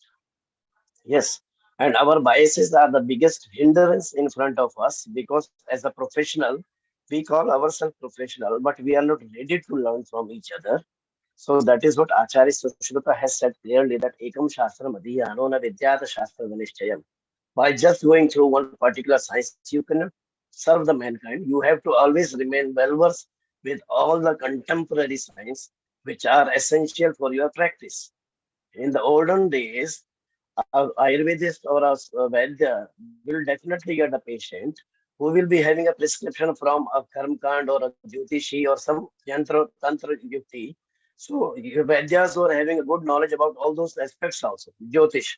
But nowadays, as an Ayurvedist, I get a patient with certain prescription. Maybe my patient has taken Tai Chi, prescription treatment protocol, or maybe he or she has taken some modern prescriptions. I should have a good knowledge about that also. And the same time, the modern people should also have some amount of information about the Ayurveda or other perspectives, and we shall gather. We should inculcate that habit of respecting each other. First of all, we have to accept that our knowledge is limited. I'm not talking about science. I'm talking about as an individual. So therefore, it becomes easy to work as a team with each other. Ayurveda is very vast. I'm having a limited knowledge of Ayurveda. So whenever I'm having some amount of problem, I used to go to Dr. E. Sharma sir, because he is our teacher. He will make it clear to us. If I'm having some amount of problem with some relating to some pathology which a modern person can help, so I will refer to Dr. H.K. Singh or Dr. Malla, and they will help me. So we should develop that habit of taking help of each other. It shouldn't be from a Ayurveda perspective only. If some rheumatologist is working in a city, it is knowing that since last 15 or 20 years, I'm continuously giving steroids to a patient, and it is not helping him or her either. So he should definitely have an awareness that yes, in Ayurveda or in other fields also, there are some treatments. But how come a professional at the age of 24 or 25 will inculcate this? It is not possible. So therefore, due regards to you, sir, early ages, 5 year, 10 year, we have to inculcate this attitude into them that they should have that learning eagerness, whatever comes to their way, they should try to learn. And Thank that is you. why I often say one should be a student always. Thank you, Dr. Sridhar. So Dr. Sridhar says, let's leave our egos aside. Let's leave our biasness aside. Let's work in harmony. And like Professor Sharma says, we can tap them into a bit younger. It might help. Shortly, Riddhi, stand by. We are coming to you. Seema, we need your opinion. Professor Pardeep in Australia. So we were in London. We went to the Indian Ocean. We went to India. Now we are going to Oceania, where Australia, where Professor Pardeep is. Your comment on should we grab them young and gently educate and ease them and get them into an exercise format where in future life they don't catch any ailments? Over to you, Professor Pardeep. Yeah, of course, I'm very much interested for the same as told by Dr. Shridev. And Dr. E.G. always taught us the same, that there should be integrative approach about the same things, because Dr. Shridev also told one thing about the detailed history taking, as we are also seeing in our patients all the time, if person is taking its own diagnosis, written or in mind or from Google or wherever. But when we go through the detailed history, taking the some pulse diagnose or tongue diagnose or writing some investigations or sending them to some specialist for the more pathology part, biochemistry part, or some ultrasonography or MRI or whatever the X-rays, then it comes to be some different angle of the disease. Means, as Dr. Ish always tell, that diagnosis should be must, treatment will be there already, because we have to keep our egos aside, of course, and having an integrative approach for the better health journey of the all around community around us. Because when we will be reaching to some particular integrative approach, only and only then the better health can be there. all around the world. That's it. So you are positive as well, Pardeep. And Pardeep, you are a regular supporter at Healing Our Earth. Thank you for being there early in the morning. So from London to India to Indian Ocean, we'll go to the other side of Atlantic where our senior host is now ready, Sharon Rose. Sharon, global namaste. Before I come to you, Sharon, stay around because we like covering all the continents. And it's nice to have a producer. Ish is our Ayurveda producer. Rajiv is our integrated health producer. Riddhi over here is our yoga producer. Seema, our kitchen producer. Sharon from our Australia. So it's nice to have senior people over here.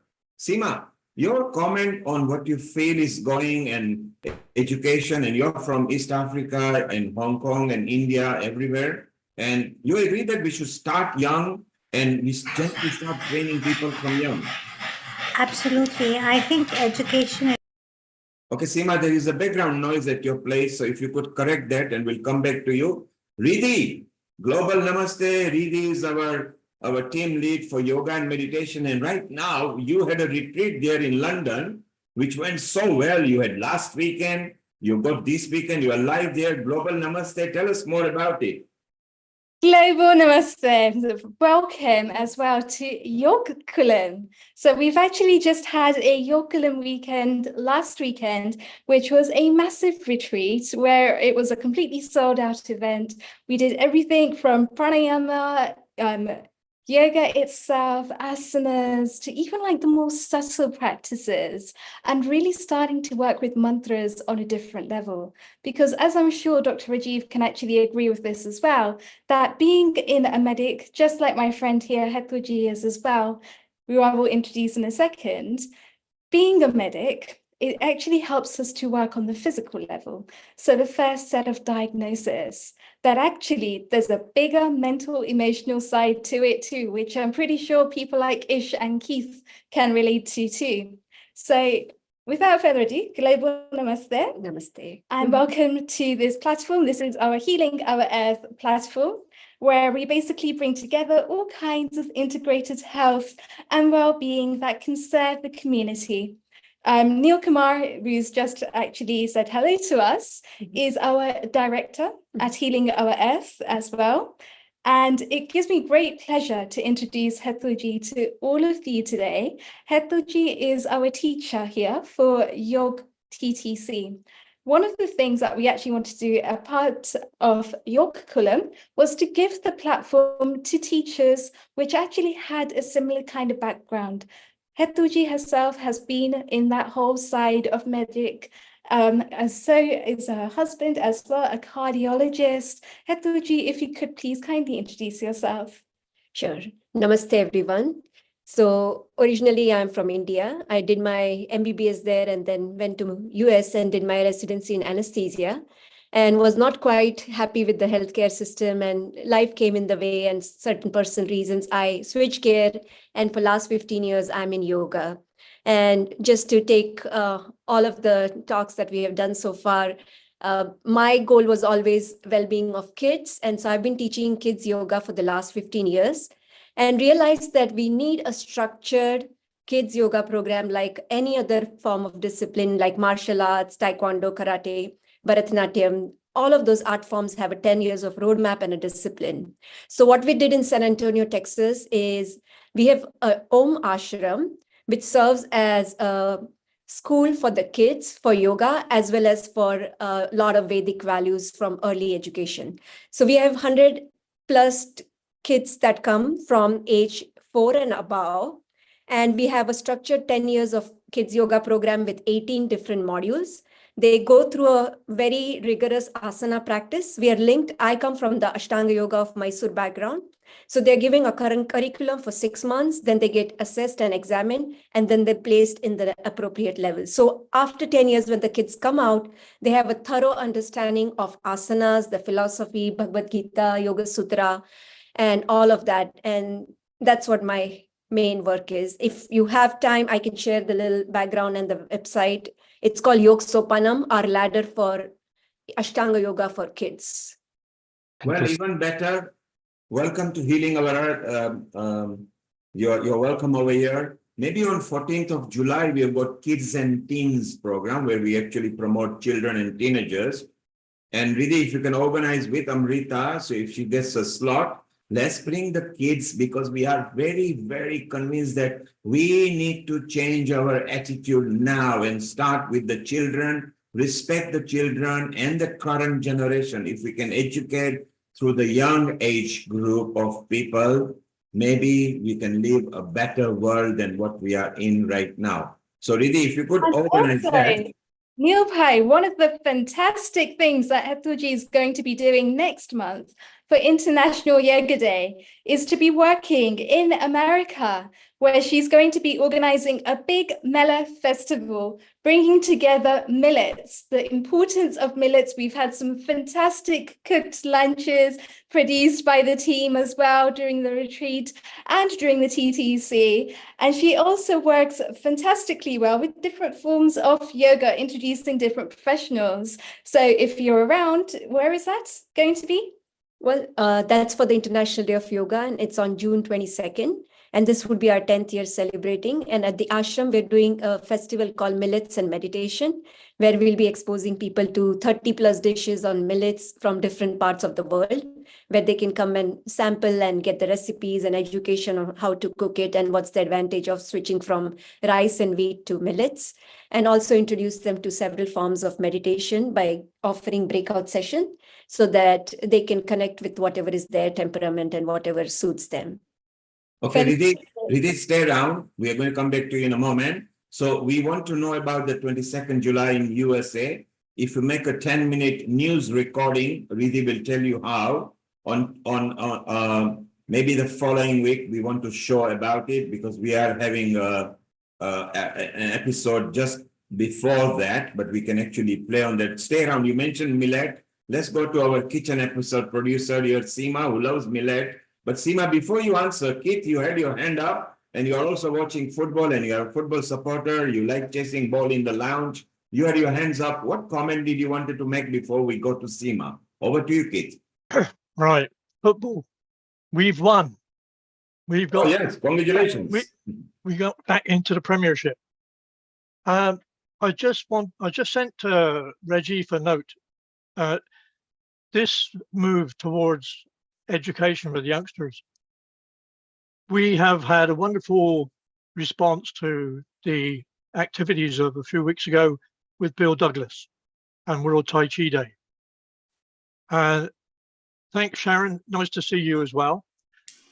However, Bill has now a project called Global Transformation Project, and its whole ethos is about approaching the UN through petitions and also through his World Tai Chi organization to have Tai Chi, Qigong, yoga, mindfulness, breath work, etc., introduced into the school's curriculum across the world. I had the pleasure of doing some work with some 6-year-olds a few years ago, and I didn't realize the importance of having them sit there for a few minutes, just relaxing. So I'm going to now go and have a glass of wine to celebrate the Southampton Football Club getting through to the Premier League. And I thank you all. Global namaste and good wishes to everybody taking part. Thank you very much. Thank you, Kit. We'll check out with you a bit later. And let's call Amrita over here as well. And we go to Sharon. Seema, you are there as well.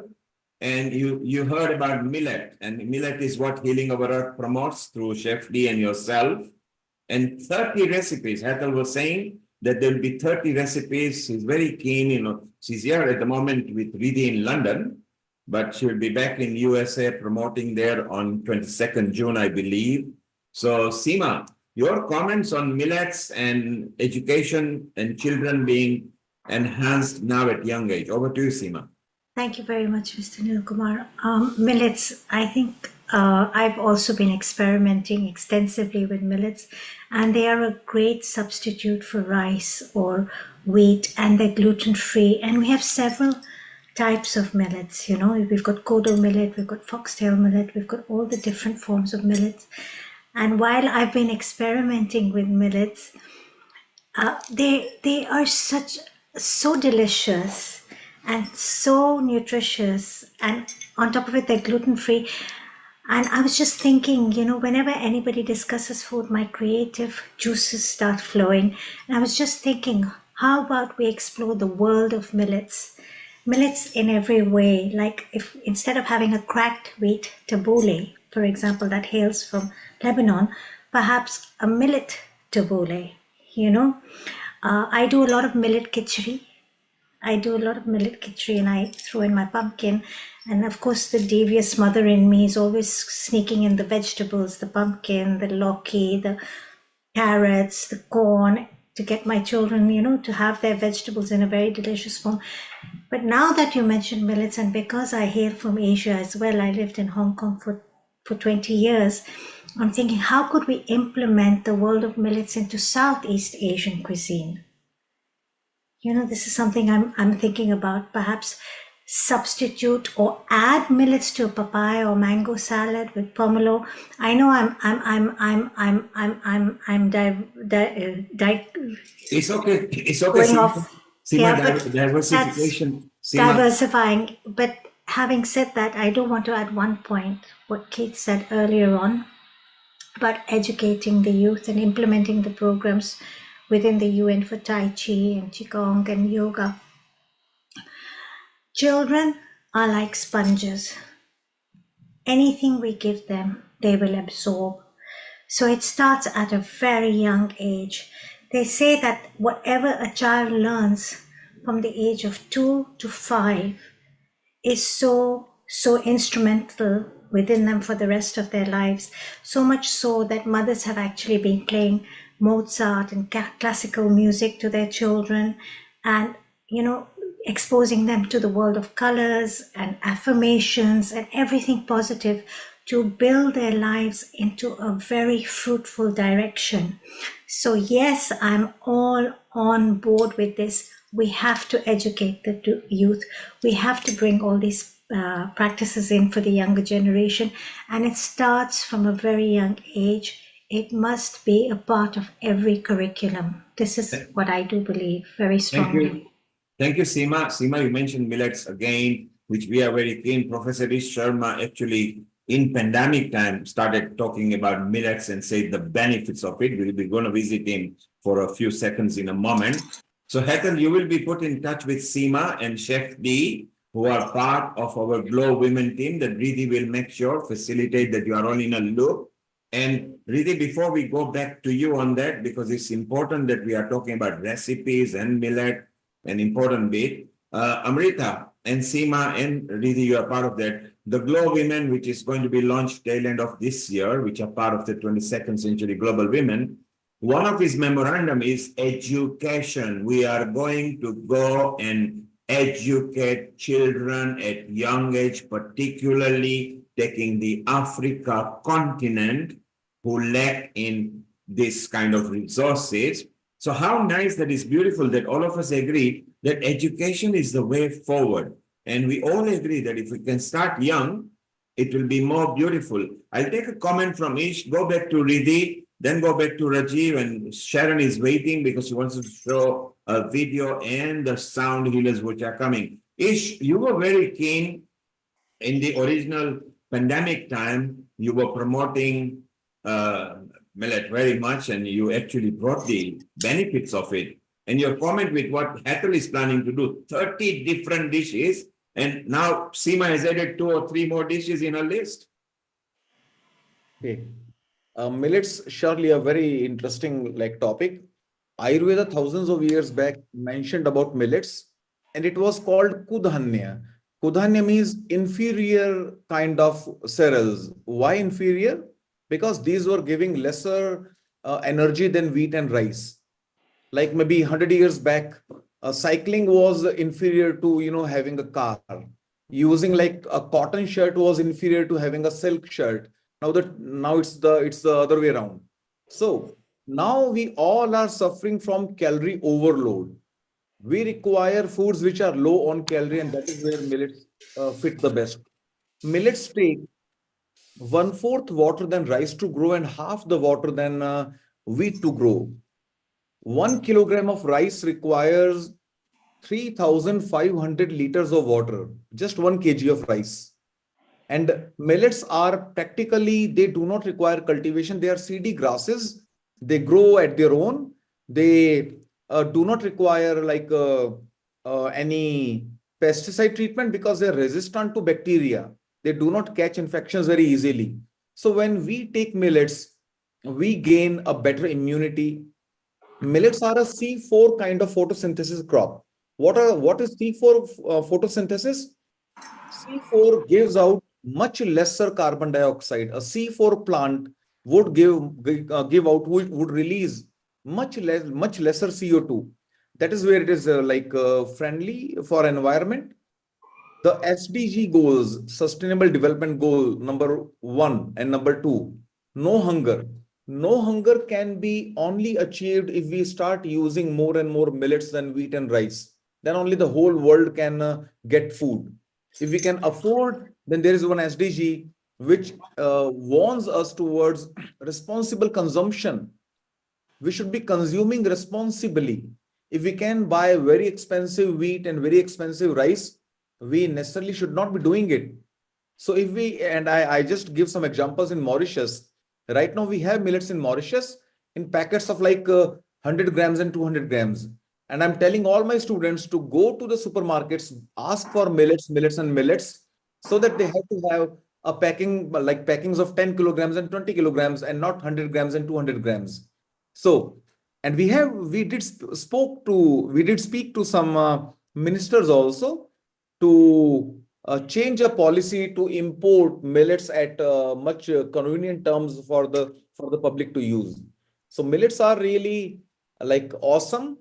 And so Ish, what I loved was you didn't demonstrate the health benefit and nutrient benefit, but it comes to ecology as well, environmentally friendly. So Amrita, next week's episode, World Environment Day, Professor Ish Sharma has to come and bring the facet of not just environmental friendly and nutrient friendly, but it doesn't even require that many spraying of pesticides. So now if you look at it from all angles, it's beautiful. Ish, thank you very much for this enlightening knowledge. So next week, you are also coming back to Healing Our Earth.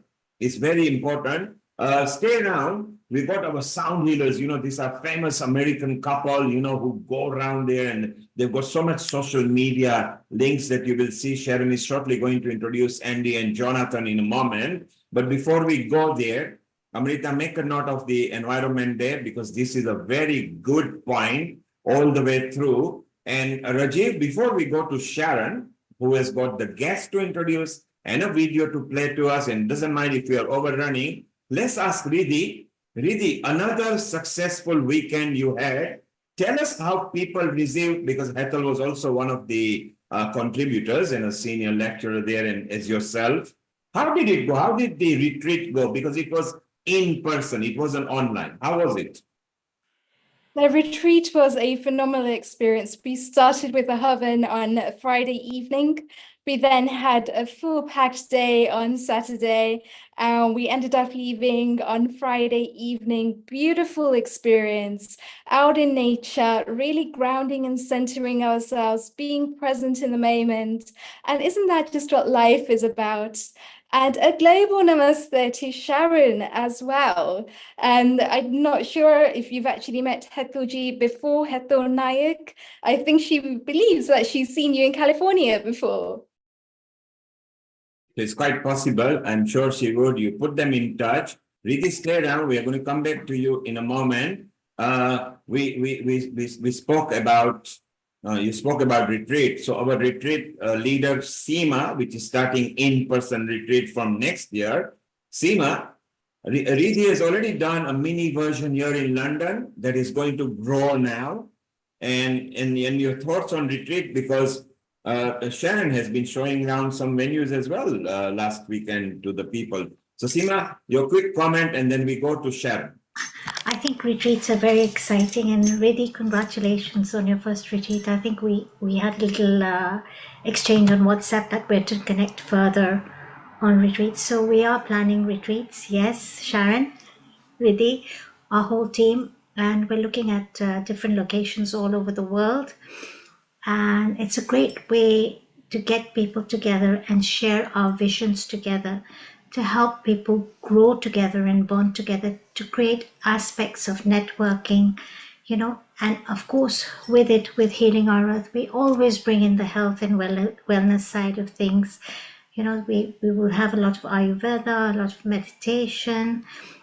We have a great Hollywood qualified beauty therapist with us who can offer us alternative ways of self-care and looking after ourselves. So, and retreats are a great way of traveling the world, meeting people, seeing different countries, exploring different cultures, So Seema, savoring different cuisines. Now look, Seema, yes. Seema, thank you. We'll tell people more about it just in a moment. Stay around.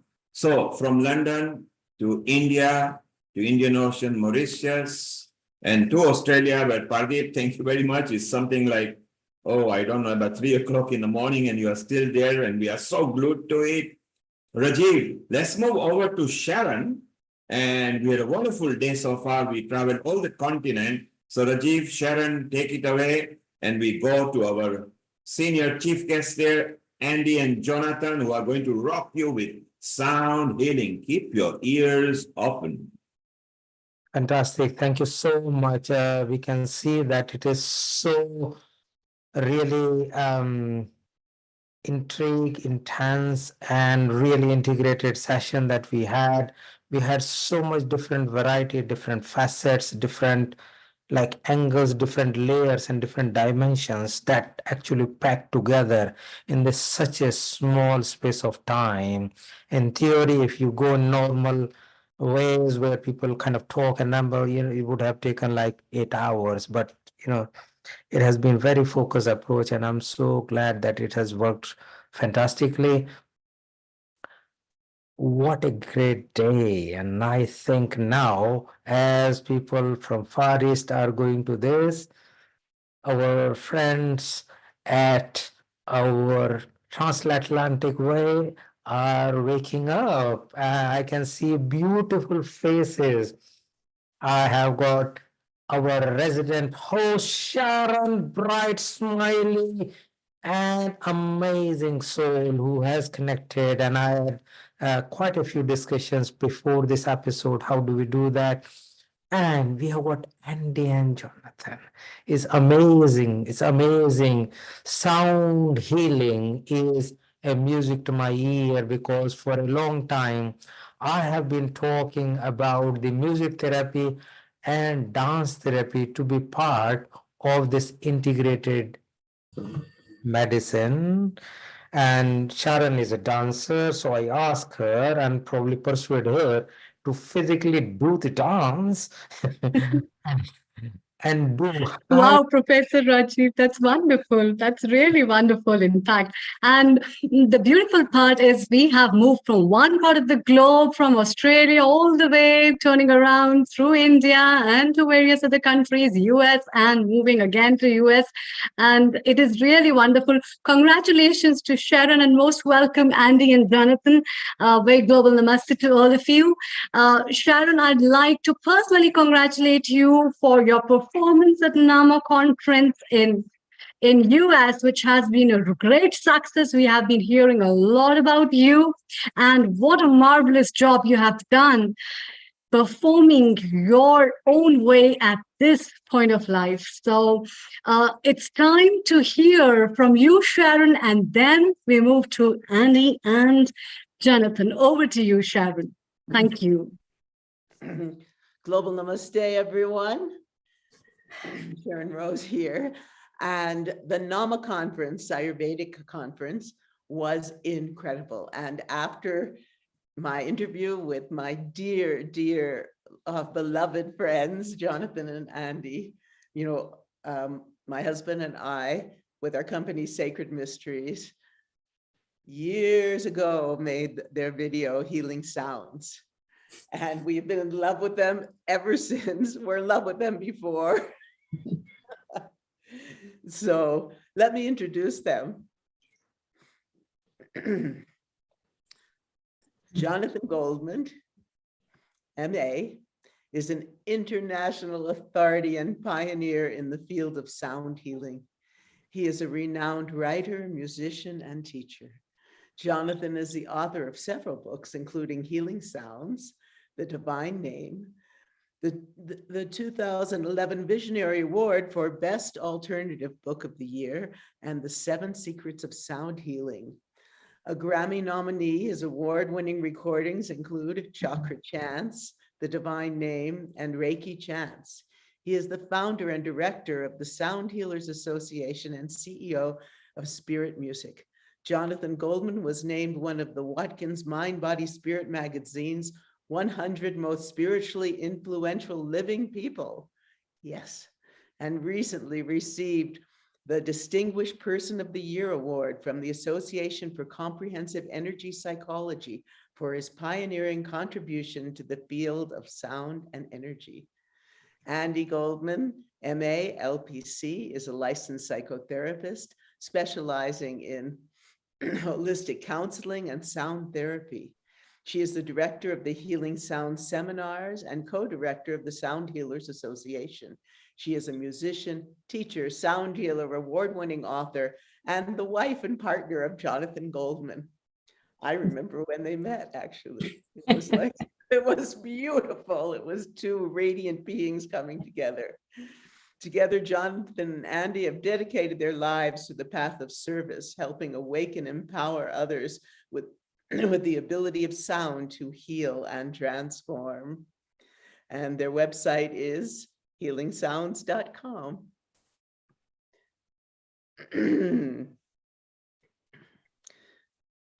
Wow, it's such a joy to see you. Welcome to Healing Our Earth. Sharon, it's a blessing to be here with you and everyone else. Namaste. Oh, namaste. And we are so delighted to be here and to be sharing our sound healing with everyone. What a gift. And we are grateful. It's great to see you too, Sharon. Totally. Yeah, it's been a while, but this is great. So just a quick question. As we're here, have we lost communications? Well, we'll keep talking and see. Sharon, if you can hear us, how long would you like us to do our presentation for this morning? Just want to be because we have so much to share. Let's say, Rajiv, are you here? Yes, I am here. I'm thinking it's probably half an hour. That's what I'm thinking too. Great, super. Perfect. That's what we thought too. And just before we begin anything, it's an honor to be sharing with you and just to know, we're not going to be talking about music for the most part. We're going to be talking about sound and literally vibrations and the ability of vibrations to shift and change us on molecular, etheric, many different levels so that we can basically reach a higher level of evolution. And we are also going to be talking about sound for planetary healing, because you folks seem to be into that phenomena of planetary healing as well. And we are in resonance with you, Andy. Absolutely. And today for our program, what we want to do is talk about what we call the 4 pillars of sound healing. And we put these together. We've been at this for a very long time. Jonathan has been in this field for 45 years. Thanks. And Jonathan and I have been working together for 30 years. So we have been around the block a few times. And we know now that sound is just really growing exponentially. And people are so interested in it. And we thought, well, let us, with all the experience that we've had, let us put together something that can be concise and help people to open up and understand more about sound as a healing modality.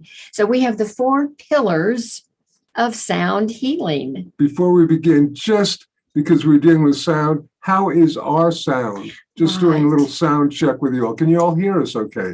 Absolutely fine. Oh, great. Important to check out. Okay. Yeah. The 4 pillars. So, and there are all the different things I've done, beautiful. So as we deal with sound, the first pillar is? Everything is vibration. And if you examine the various tenets of the different spiritual texts on our planet, you find that they have a commonality. Whether it's, in the beginning was the word, and the Lord said, let there be light. In the Hindu tradition, Brahman basically, well, there's so many different stories. In the beginning was Brahman, with whom was the word. In the Australian tradition, but by goodness gracious, is the Wanjana, the Dreamtime people. Sound as the creative basic force of the universe. And we have now our ancient mystics saying this, that everything is vibration. We have our quantum physicists also saying that everything is vibration. So we have the two together, and what an extraordinary thing that is, where science and spirituality are now, if you like, meshing. And what I want to talk about are two ways that sound affects us. And the first way is through psychoacoustics.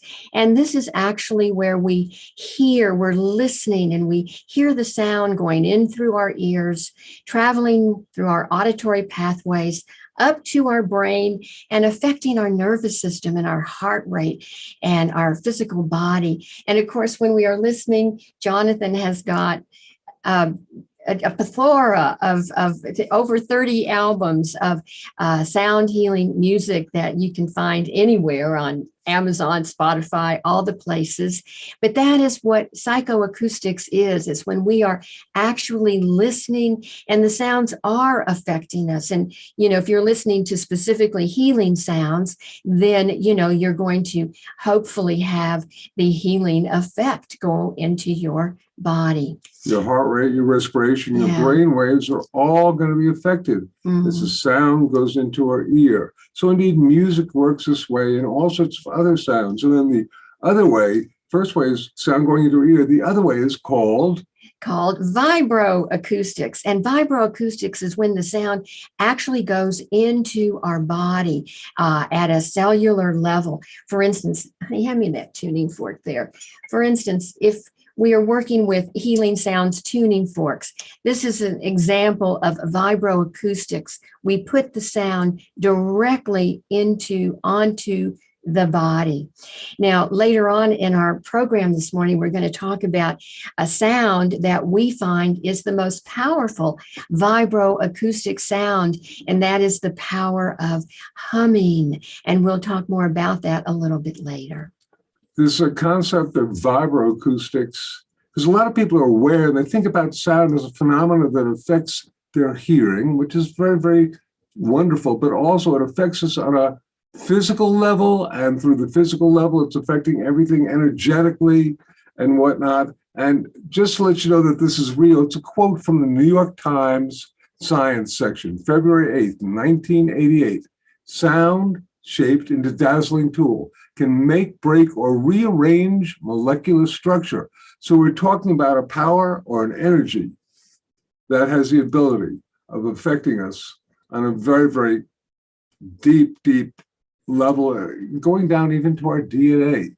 And just as a thought, the basic principle of using sound as a healing modality is this: everything is in a state of vibration. This includes our body. Every organ, every bone, every tissue is in a state of vibration. When we are in a healthy vibration, we say we're in sound health. We are like this overall orchestra that's playing the symphony of the self. But what happens if the second violin player loses their sheet music? They begin to play out of tune, out of harmony. Pretty soon the entire string section is off. Pretty soon the entire orchestra is off. And this is, if you like, akin to a part of our body losing its normal, healthy vibrations. We say it's normal, healthy harmonic resonance. And in that case, the simple answer is to restore the sheet music back to the string player, basically to somehow create the correct vibrational resonance, put it into the body real quick. This is found in almost all the alternative therapies, non-allopathic medicine, whether it's homeopathy, naturopathy, chromotherapy, light therapy, even chiropractic is based upon this principle of putting into balance this type of thing. So this is an overall global concept that certainly our ancestors were aware of, and now a lot of us here in modern times are becoming aware of this power of balance, of vibrational balance. So the first phenomena of sound healing is that everything is in vibration. And now we'll go to the second pillar of sound healing, and that is intent is powerful. And what we know working with sound, that the intention that we are holding when we are actually working with sound as a healing modality, the intention is as important as the sound. And probably about 40 some years ago, Jonathan created a formula which is so relevant today, and that is frequency plus intent equals healing. So the sound plus the intention that we are holding equals healing. So when we're working with sound, we really want to be mindful of holding the healing intentions of love, positivity, appreciation, gratitude, all of those aspects of the human spirit that are uplifting and positive. The intention is so important. And when I first came up with that formula, frequency plus intent equals healing, and I was dealing with a lot of scientists and doctors, and I talked to them about it, and they would look at me like I was a person from another planet, which I well may be, but they weren't supposed to know that. But now we have people like Dr. Bruce Lipton and his Biology of Belief, a wondrous book if you don't know about that. Joe Dispenza's You Are the Placebo. We have Masaru Emoto did this brilliant work photographing crystalline water that had been exposed to different, if you like, vibrational resonance, different intentionalities, and shown that water that was basically exposed to positive intentionality looks like a snowflake when it's frozen and photographed with a dark field microscope. And if the vibrations are negative or polluted, it looks like mud. And what's so phenomenal is that one of the photographs is of the Fujiwara Dam in Japan. And this is polluted and it looks like mud, but he had then a Buddhist priest chant what is called the Heart Sutra over it for a half hour, and he rephotographed it, and it looked like snowflakes. So really, really, the power of intentionality is so very, very important. And so we've got everything is vibration, intent is powerful. The third pillar is we are all unique vibratory beings. And we feel that that is so important because each of us experiences sound in our own unique way. And I may love a piece of music. I may really feel uplifted by a particular sound or mantra, and maybe Jonathan won't be in resonance with it. We are all unique. And so the way that we experience the sound is what's important. And I know when Jonathan and I do workshops, we'll often ask our group, hey, is anyone here allergic to penicillin? And, you know, about a fourth of the group will hold their hands up, and we let them know, well, for most of everyone here, penicillin can be a lifesaver. But for those people who are allergic, it cannot be a lifesaver. In fact, the opposite. It could be toxic. Yeah. So what we want is for people to know that we are unique vibratory beings. There is not one size fits all. And Not one frequency fits all. And this is so important because it empowers us to realize that if we're having an adverse reaction to something, whether it's a sound, a nutrition, a pharmaceutical, or anything, it's probably best to try something else. The world of sound is this incredible smorgasbord. It's all these different vibrations and all these different frequencies that can affect different people in different ways. And while there is a belief that certain specific frequencies, certain tones may have certain effects and be the healing things. We are not in agreement because we have become so aware after all this time.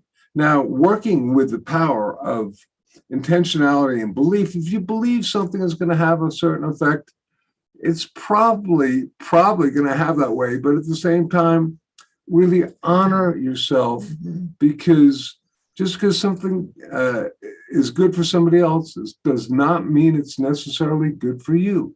So check yourself out and honor how you respond to everything.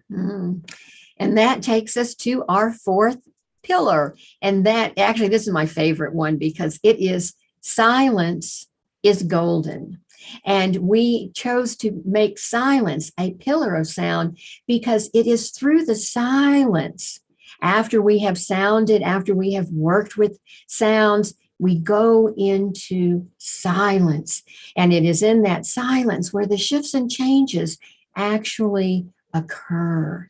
So silence is a big part of working with sound. And I know in our current culture, it's hard for people oftentimes to go into silence, and they find this to be a foreign experience. But then once they're in the silence, it begins to open them up.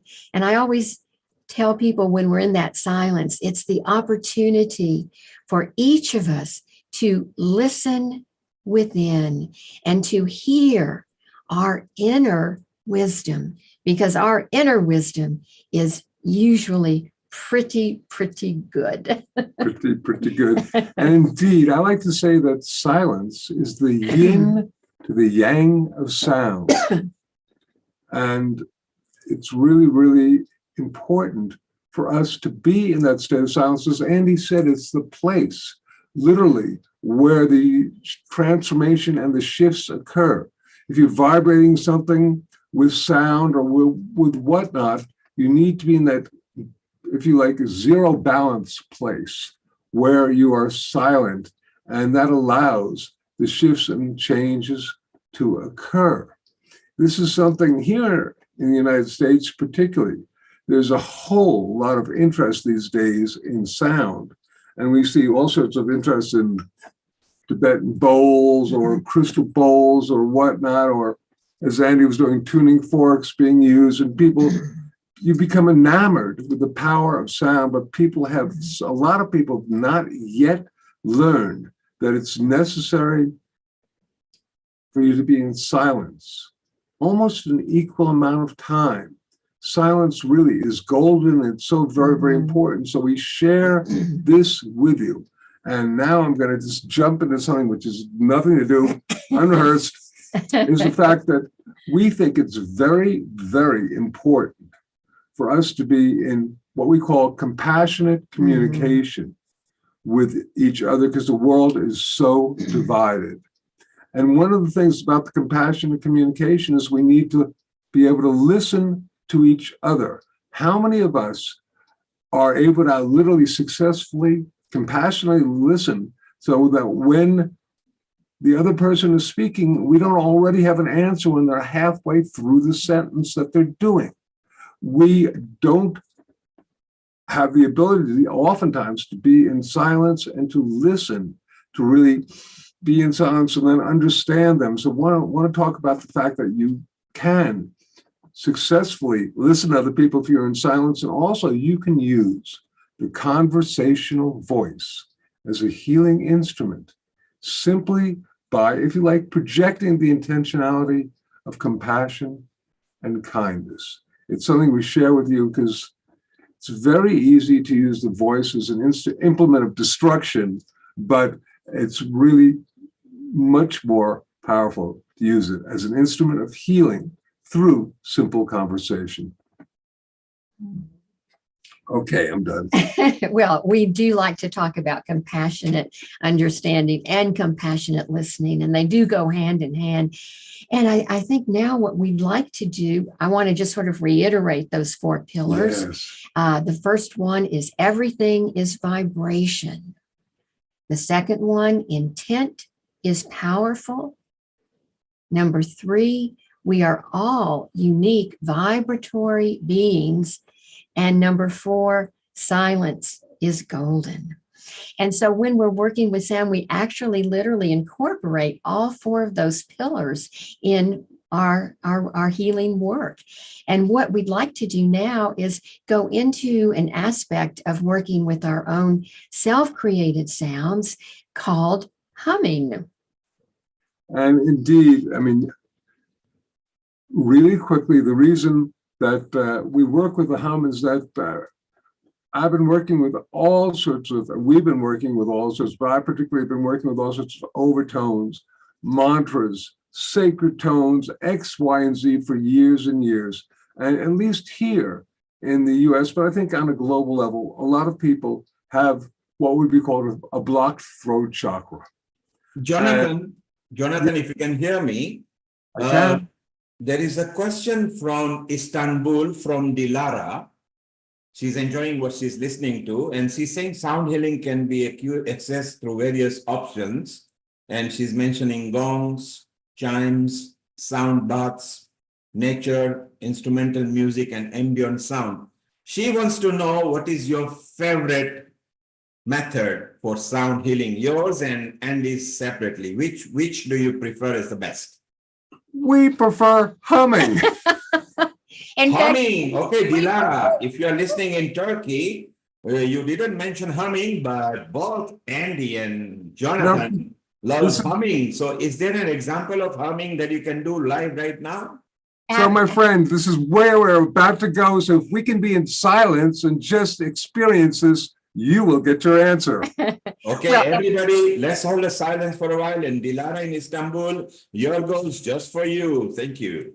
Oh, and you know, and I'm holding up our book called The Humming Effect, which actually did win the Gold Award for Best Alternative Health Book of the Year. But we think there is such a valuable aspect to working with sound healing through humming that we wrote a whole book on it. So we'd like to talk about humming right now. And that, I think, is going to answer any questions that our audience may have at the moment. And really, the reason we did the hum is that everyone hums, babies, the elderly, you hum when you're happy. And we've developed something called conscious humming that we're going to share with you in a minute. And bottom line is, it is the most powerful vibroacoustic sound that you can make. You remember we were talking about psychoacoustics and then vibroacoustics?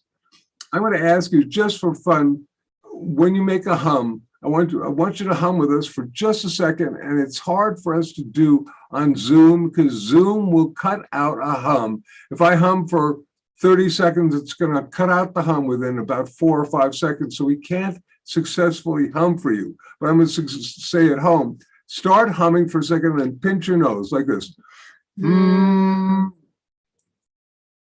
And what happens? You can't hum if your nose is pinched. And a lot of people don't know that.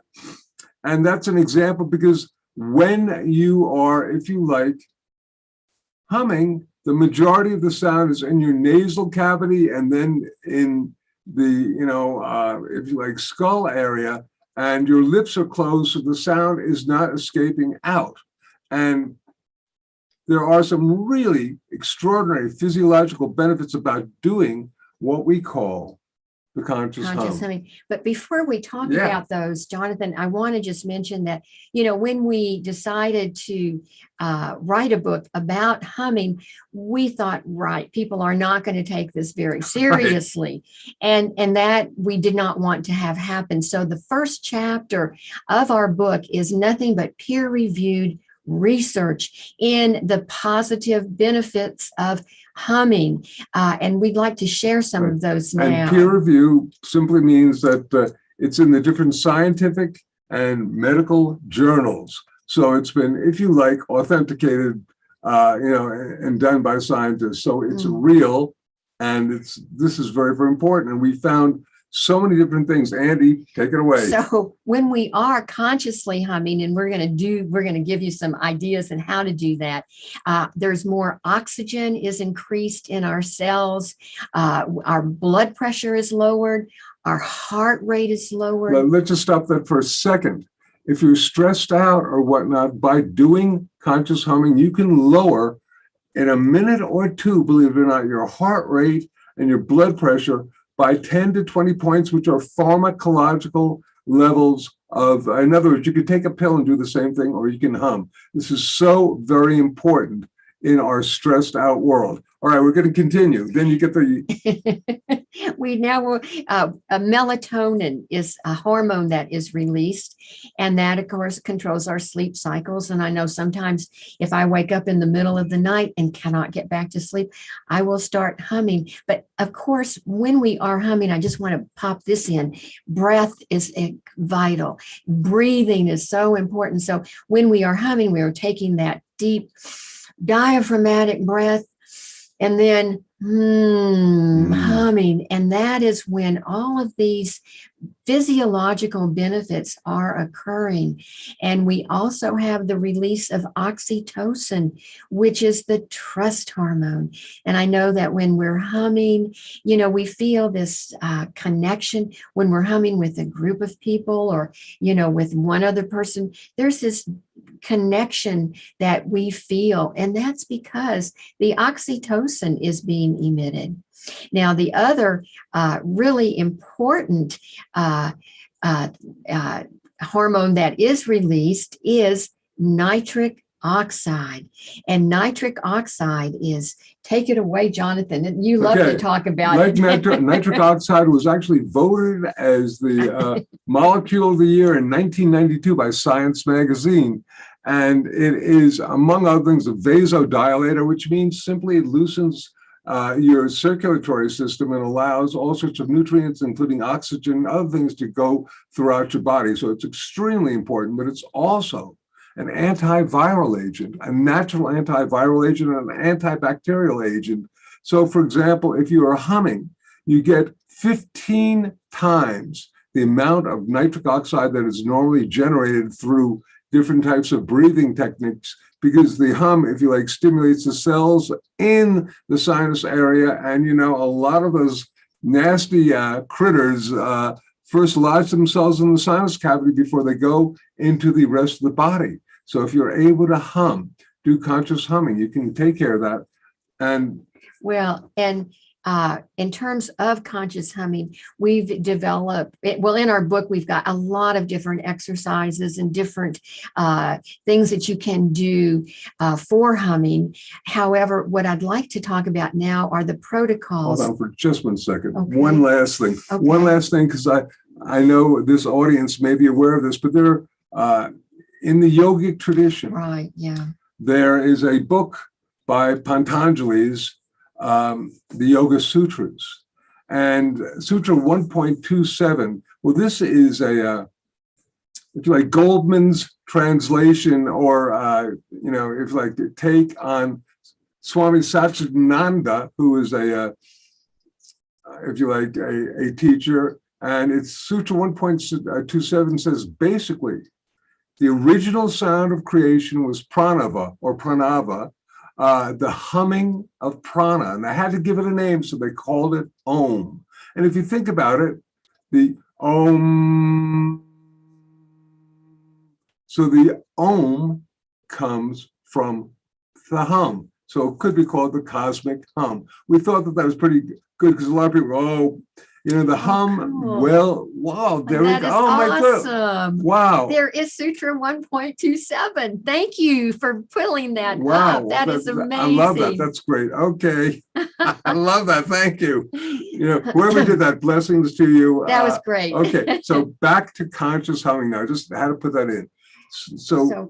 So we can, I know we're really sort of short on time, but I just want to talk about the protocols for conscious humming, because one of the important things, as I mentioned a minute ago, it is our breath and our breathing. You know, when we take that nice, deep diaphragmatic breath, and then on the exhale, we hum, you know, we want to keep our lips closed. We want to, you know, focus on that breath and have our body sort of be relaxed. And also we want to hum on one note on a comfortable pitch. And oftentimes this comfort level can be actually our conversational voice. So we're going to go,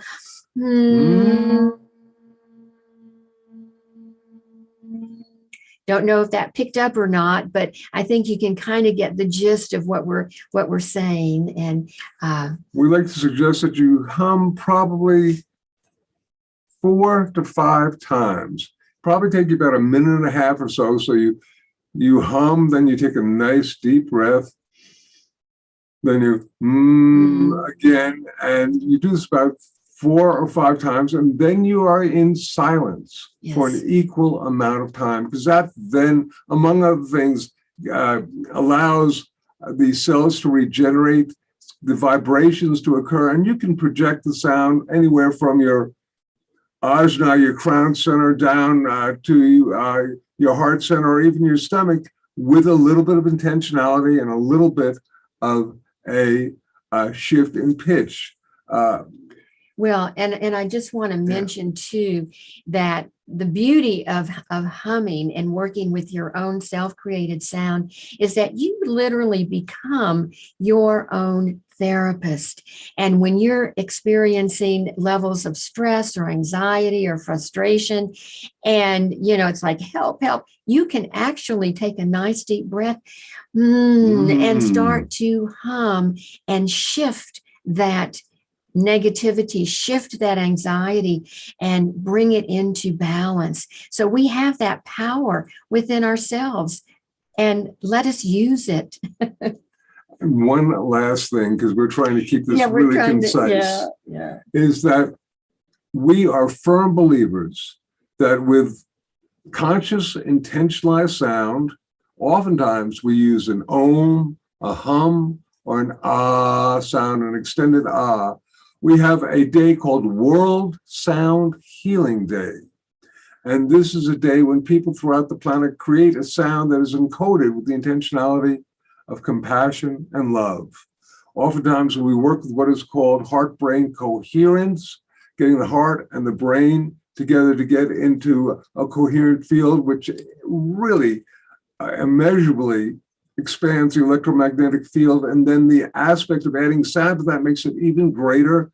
And this has been measured by various organizations, including the Global Consciousness Project out of Princeton University, so in New Jersey. So it does make a difference. And World Sound Healing Day happens every year on February 14th, which is Valentine's Day. And we are now coming up on our 24th World Sound Healing. There's been so many. So I hope that all of you will consider joining us February 14th coming up. And that is worldsoundhealingday.org. It's about 8 months away, but just log it into your consciousness, because together we can make a difference. So we were trying to fit a lot of everything in, and I'm looking at our clock. So I don't know if we have any more time left or not, but we're happy to be here for however long you need us. So sweet. As always, it's such a pleasure to listen to you. And what's so beautiful is the rapport between you. You two are really a model couple for the world. I've always felt that from the moment you met.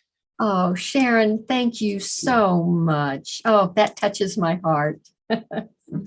And Sharon, while we are at it, maybe time to now chit chat with our panel, because they've got a question to maybe ask. So Andy and Jonathan, you are a very good team of hummers, and maybe all the bees draw to you. Isn't it amazing that bees are the best hummers, but they are not humming. They are flapping their little wings 230 times a second. And that humming, sometimes we feel irritated, and yet humming from Om Sutra 1.27 is so beautiful, because as you are humming, you are resonating your thought, your tongue, you can feel it, as you say, Jonathan. And as you say on Zoom, you cannot really reflect it unless you go through a mixer, in which case you can do that. And who better than our Dr. Amrita, because she likes singing Gayatri mantra, which uses Om, the universal, as does Sharon. Amrita, what are your thoughts on what MD and Jonathan shared with us? Like Sharon said, the couple were in tango, in tandem. Thank you, Neil Kumar. Yes, it was really sublimating for me. And I was wondering, this has been such an important and beautiful facet, which I personally like in my life and which has personally touched. And I often hear the radio stations, the music, and the music especially has so much of relevance in everybody's life. And it has also a big tone to play with the vibrations that are playing inside you in terms of your relaxation mode or your stress modes. And that has a big difference. If you see, when I chant Om, when you were in fact talking about it, I was recalling the chanting up of Om, which is so resonating. And there are certain words, basically. It's not just about Om, but there are very beautiful words world over with different languages that people can chant, and they are the words of power. And that is why it is called as mantra. Man and Antra. So there are certain vibrations that touches your heart, and those vibrations, when you chant or when you repeat time and again, energize you. And these energies are always very powerful, out of which Om chanting or hum chanting or chanting with certain words where your inhalation and exhalation goes in rhythm of the synchronization of words makes a very big difference. So brilliant and very marvelous when you have talked about so many facets on biological basis, which I think the premium people and the guests that we have today as experts will be taking up forward in the departments of health sciences and biosciences and genetic engineering to lock this up, to see what are the beautiful facets that music has to bring as a healing modality, as an integrated medicine. Thank you. Beautiful. I just want to add to that. Music is wonderful. And once again, we're so much into the Vishuddhi chakra, the throat chakra, and the fact that our own voice is incredible. And the Om is wonderful. And we deal with the hum for people who are into some people in the United States, for example, might feel that the Om is something they can't chant because they are locked into a particular religious tradition. But nobody is going to have any problems with the hum. So we trick them with the hum. And Jonathan, beautiful. That's nice. And Andy and Jonathan, just to give you good news, that United Kingdom is the first country officially in Manchester, has launched through NHS, which is our trust here for health, sound and music therapy for dementia people. It's the first world official center with several millions of pounds spent in there. The results were immediate, and funnily enough, from India, where because we've got a lot of history and several thousands of years of origin of language and music, they use sound therapy as morning raga. Raga is in the morning, evening, afternoon. UK has now developed, so all the world, watch out, sound therapy and music therapy helps people. So don't take it lightly. Dr. Rajiv Gupta, I'm sure you're enjoying what Andy and Jonathan are sharing with us. Hold on just 1 second, sir. I just need to say that in our book, The Humming Effect, the last chapter is called The Humming Hypothesis. It's something I've been, if you like, engaged in for close to 40 years. The idea that we can take sound, self-created sound, such as the hum, project it, and it can create neurogenesis. Okay, and I actually have a paper that I have not yet presented. If you'd like to get in contact with me, I'd love to do that, because Andy and I both are very, very much into humming as a tool for geriatric populations. Okay, much more to be said, but I just want to suggest that you really resonated something deeply that we're both engaged in. We just simply have not had time. Please contact us Go to healingsounds.com and you'll find a way, and we can be in communication about this. Thank So you.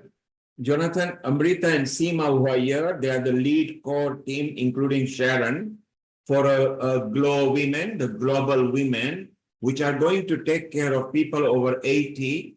And that's what you are saying will be very useful. Rajiv will soon be involved because people are living longer. So we are creating special group because we are globally connected. We are creating special group, but the women have already got it in their mandate to take care of women, particularly over 80. The men also do because they are now living beyond 80 and 90. So this, you exactly specifically zoomed into it. So Sharon will put you in touch with Amrita and Seema. I think you are in touch with Vaishali because the email was copied to you. So it's very useful that overall we can gain the momentum. So Rajiv, your comment both for how we can help the elderly, sound and music therapy, where you are in the north of England, where Manchester is the first city on the world, which is actually taking it on the health trust. So thanks. Yes, I've been part of it. As I mentioned earlier, to me, music is an important part for physical health as well as for brain. And this is, and I have seen in people, we see it normally, if you are stressed, you play music and your body relax. And this is a well-known fact. Taking it to the next level, as both Andy and Jonathan explained, is that there is a certain frequency, there are certain vibrations that go, and very well illustrated, the psycho audio, the vibrational audio, there are different levels and they do a different scientific effects. And Well, the real beauty about sound is that it bypasses the left brain and it just goes right in. And so, you know, anybody, not just the elderly, but particularly since we're talking about the possibility of working with the elderly through humming, it's such a beautiful tool because they don't have to, nothing, you don't think, you just hum and you feel. And it's that simple, really, and effective. And we have anecdotal stories of people who have used conscious humming, and we have some of this in our book. Conscious humming for strokes, for if they had speech imbalances, etc., and you know, to assist. And the idea is so simple. It's so very, very simple that you can vibrate and resonate your brain. There's no other way that you can do this except through self-created sound, unless you drill a hole or you basically put a laser into your brain, which is a little more invasive. This is natural, this is non-evasive, and it's an incredibly powerful vibratory tool. We have, you know, we can talk much more about this, but let us continue with our conversation because Rajiv, let's not stop. We want to carry on here. We go back to Sharon here, Andy, Jonathan, Rajiv, Amrita, Lakshmi, Seema, just for a moment, because Sharon actually demonstrated through her tap dancing and the sound as well.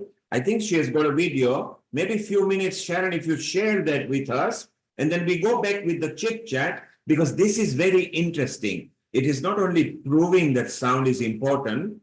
Jonathan, Andy mentioned that when a patient is actually either in hospital or something, many culture has shown that the youngsters or the family go and sing or talk to their people, and sometimes they get out of coma because it bypasses certain section of brain which is in coma. So there is also neurological science proof over there. It is not acceptable as a mainstream therapy, but it has worked to many people. So they say God is, you know, kind to people, and even those who are pregnant, they actually listen to soothing music, and the babies are actually produced slightly different. Sharon, let's look at a bit of your video where you actually used your steps and you use your soothing sound. I mean, if you got the video ready, we do, and we carry on talking. And Seema, we want to see what we can do with Jonathan and Andy in Kenya, East Africa, in your women's stuff, and also the Far East where you lead for us. So let's look at this sound video of this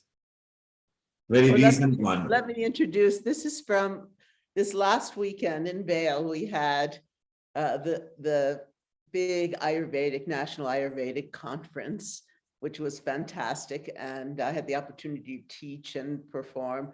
I put this video together. I wish I had better footage to work with in terms of the performing, because I wasn't behind the camera, I was out there. So you don't really get to see me dance so much, but you get to see me teach, and you get to see the joy of the whole experience. And the GVM stands for Global Veda Mela. Yeah. An initiative that we are bringing in person in America and all over. Yeah, absolutely. So I think Global Namaste. You ready? Here Yes. we go. Hey, Healing Our Earth family. Sharon Rose here reporting from beautiful Colorado on the Nama Ayurvedic Conference. It was incredible. We had such a wonderful time. Dr. Dhanada gave a beautiful presentation along with everybody else. There were booths of all kinds of Ayurvedic products and more, and Tibetan even. And of course, we had a wonderful time. Eleni, Michael Henry Dunn, and I performing for one of the most beautiful and appreciative and talented audiences I have ever had. So check it out.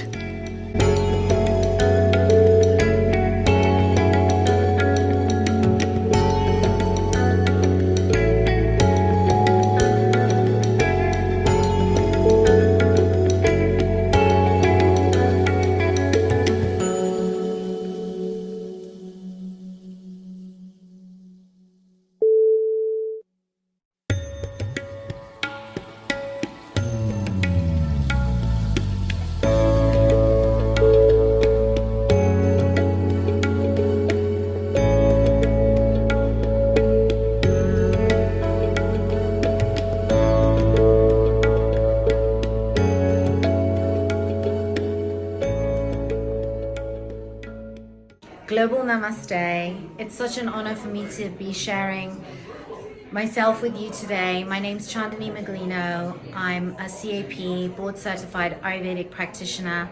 I specialize in human optimization, longevity, and women's health.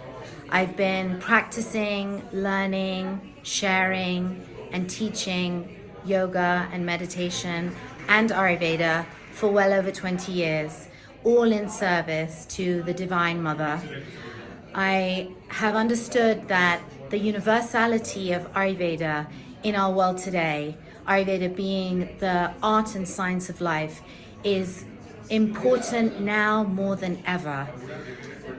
Integrative wellness is the highest activism on earth, and Ayurveda teaches us that no part can be left unturned, that to bring everything in true union, in true communion, in true unity and community, we need to address from a cellular level to a psycho-emotional level all the parts of ourselves and move them into a daily lifestyle practice that is in cohesion, in balance and harmony with the rest of the world, with the cycles and seasons and circadian rhythms, that when we address and we become aware of those things, when we move into this alignment and continual practice of flow state, where trial and error becomes our true north, we will allow ourselves to continually evolve and expand and ascend. And through that practice, through that existential experimentation of our own trial and error, based on the foundation of moving into alignment with the cycles and seasons and elements of nature, we will then, as a byproduct, serve the world from our highest calling and give the world what it needs today to be the lotus paradise that it is, the birthright of each one of us to become the potential of what we were born to bring onto this earth. Namaste.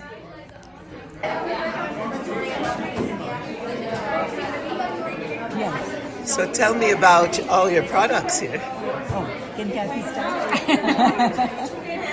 So Kerala Ayurveda is a full spectrum company. So we have Academy Products and Wellness Center based in Milpitas, California. So we've been here since about 2006. Dr. J. Rajan Kodanakanth is our leader and CEO, Chief Clinical Officer, and main educator for the programs. We offer the Ayurvedic counselor, practitioner, and the Ayurvedic doctor equivalent programs, as well as short workshops, series. A few years back, we started importing. We were always importing products. We started importing more products. And we now have an online presence at KeralaAyurveda.store, and we sell a variety of products, all in the traditional classical formulations. We have many platforms, many proprietary formulations, as well as classical formulations. We have some many massage oils, Shirwala oil, Vata Pitta Kapha oil, many. I think there's about 18 different kinds of oils that we do sell in 5-liter bottles as well for those who are looking for wholesale. And we also sell some beauty products and some over-the-counter things that might be more for people that just to resolve common problems like, allergies, something like that. So we're a small company, but we have a broad reach, global. We have retreat centers in India and in Bali, as well as an academy and clinic in Cochin, Kerala.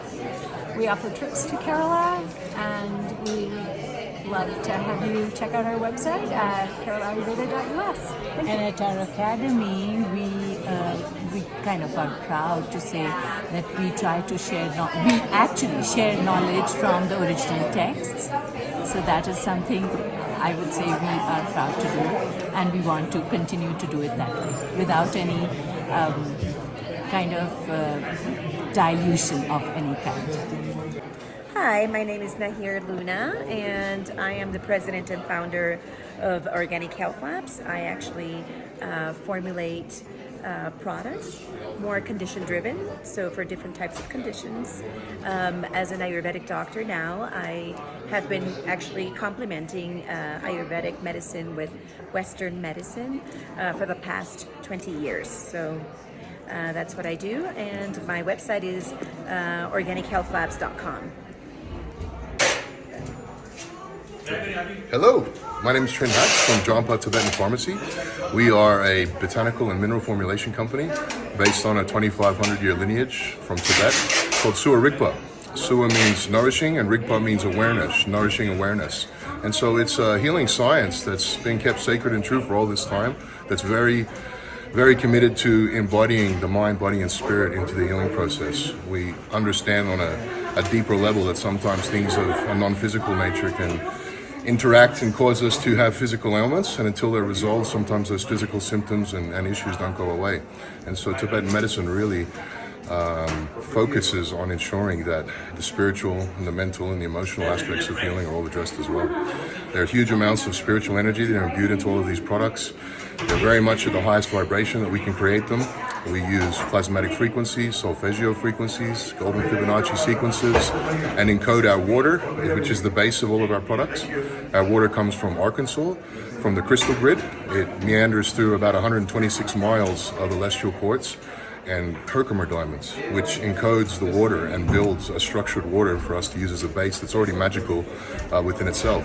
Once we receive it, we then use crystals, different frequencies to continue that process, and that is the base of all of our tinctured infusions, just like this right here. And so we use extracted botanicals, our specialized structured water, and then we bring this traditional Tibetan medicine into an even higher expression by including terpenes. And terpenes are the aspects of essential oils that hold the vast healing potential. To give you an example, lavender is an essential oil that we all know. Within lavender is a terpene called minolol. Minolol is documented by science to have anti-anxiety effects, stress-relieving effects, and also to have pain-relieving effects. So when you extract and isolate these terpenes from the plants, you have these specific healing potentials that can then be synergized with other terpenes to increase and enhance the potential for healing to the traditional botanical formulations. And so our Amchi physician, his name is Amchi Tultanlekshi. He's a lineage holder of Suwa Rigpa. He formulates all of our products, and he's very much advanced the expression of plant medicine by incorporating terpenes into the traditional formulations. And that's really a big part of what sets us apart from other companies. We're based in Blaine, Washington. We formulate all of our tinctures, topicals in our lab there, and we also import directly from the Tibetan Buddhist medical monasteries their precious rinchen and jewel pills, which are the epitome of really Tibetan and Eastern medicine. These pills are very sacred. They're used generally 1 pill every 7 days. The guidance is to take them on an auspicious day or a new moon or full moon cycle. And these catalyze healing on a much deeper level than anything that I've experienced for myself. This formula right here, just to give you an example, is our precious great iron pill. This is a pill that's used for eye disorders. It's beneficial for cataracts, aqueous humor disorders, intolerances to light, blurred vision, ocular migraines, even dry and watery eyes. And so generally these will be taken 1 every 7 days for 5 or 10 pills, and that will bring the body out of a degenerative trajectory and back into a regenerative one. So these are a specialized medicine that's never been available in the West until recently, and we're proud to be able to offer them direct from the monasteries. These are our traditional Tibetan pill medicines. As you can see, these are brown rolled herbal pills. And we have about 15 or 20 of these pills available. They're for all different types of conditions. This is Bim Mitra. This is for balancing the doshas and for mood and for sleep. And is also used by monks in meditation practice and in retreat. We have other ones that are for cold and flu, for anxiety, for depression, for PTSD. Some that are for tinnitus, for relieving lung energy, which is air energy, wind energy in Tibetan medicine. And really, we've brought in the Tibetan pill medicines that will complement what we've been able to create with our advanced infusions so that we have a complete system of healing available. And that's really Jampa in a nutshell. Okay. Namaskar. My name is Aaron Stangl, or Ananta, and I make Ayurvedic charts and posters. I try to make a visual representation, beautifully aesthetic and informational visual representation for every concept in Ayurveda, yoga, tantra, Jyotish. It started, well, I mean, I grew up as an artist, and at a certain point, I did art all throughout my life, and at a certain point, around when I was 19 or 20, I started to get very much into Eastern spiritual stuff, but my Vata was very much out of balance, super out of balance. I felt like I couldn't really function unless I learned about my health. And so I met an Ayurvedic doctor, and he got me on a routine, and I stuck to it very strictly. Ayurvedic diet, lifestyle, herbs, and it helped me out hugely, incredibly. Like, it felt like imbalances I had my whole life were cured or, grounded from that 1 year of Vata management. So I went on later, I went to India, and then I moved to Albuquerque, New Mexico, and studied Ayurveda with Dr. Ladd from 96 to 2000. And he's an amazing artist. And, he draws these very cool pictures on the marker board. And I also started to get art commissions at that point. So I started doing art again. And then later I moved to Bali and then back to the States. I studied graphic design. And it kept occurring to me that, like, a lot of people I knew were doing Chinese medicine, studying Chinese medicine or practicing. And they had these cool posters in Chinese medicine with, like, the 5-element theory or herbs. And I just felt this burning desire, like, I have to do this for Ayurveda, So, I studied graphic design, and I learned how to put the things together, with the information and my drawings and paintings. And I started just making the Vata Pitta Kapha charts, and which I will show you. These are the first ones that I made, Vata, Pitta, and Kapha. And then I, started evolving them over years and just started making more and more and more, and I got a lot of good feedback. And so, you know, like I said, I try to make an illustration for every kind of concept in Ayurveda, and I just love Eastern wisdom, knowledge. And when I practice a little bit of Ayurveda, I mean, I am a practitioner, but my practice is minimal. But when I do practice, I teach a lot of Ayurveda because I want people to learn about a healthy lifestyle, not just being dependent on someone to cure them. You know, I want them to learn how to be healthy and happy. And so I use my posters when I teach. You know, I show them what's going on, you know, in the Ayurvedic perspective and the paradigm, you know, and I use these things as reference guides. And so that I sell them to practitioners for them to use them for teaching, or to hang on their wall as decoration, or for students for learning. You know, that's been my business since, you know, 2005 or so, when I made my first charts, and it kind of been rolling ever since then. And so, yeah, my next phase is I want to make them into books. So be like sutras, pictures, you know, classic sutras. So it'll be the illuminated manuscript of Ayurveda. That's my next phase. How do we find you? AyurvedaPosters.com. I have a big online presence. Hi there, namaskar to everybody. Today we are here at Namma conference, and my name is Gary. I am from Gary & Son. We opened our doors in 1999 and spent like 26 years serving the Ayurvedic community. And our wonderful Dr. Dhanadi Kulkarni ji is a great lady, and Sharon is the best dancer. We have saw her last night. Beautiful, wonderful, great, and God bless him, and thank you so much.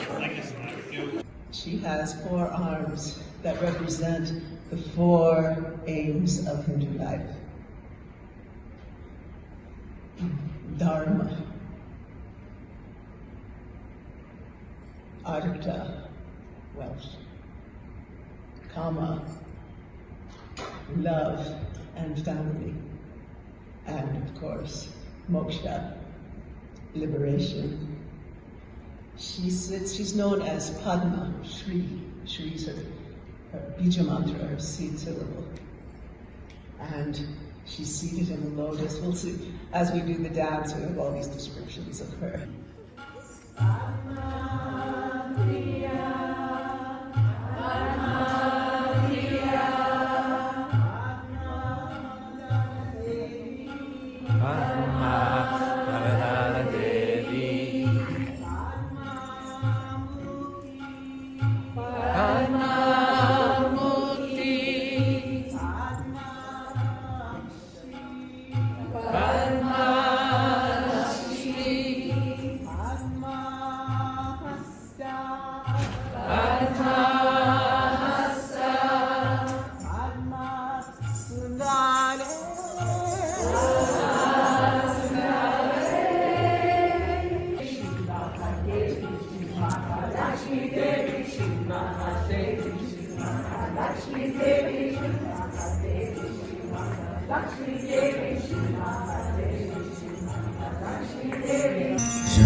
There we go.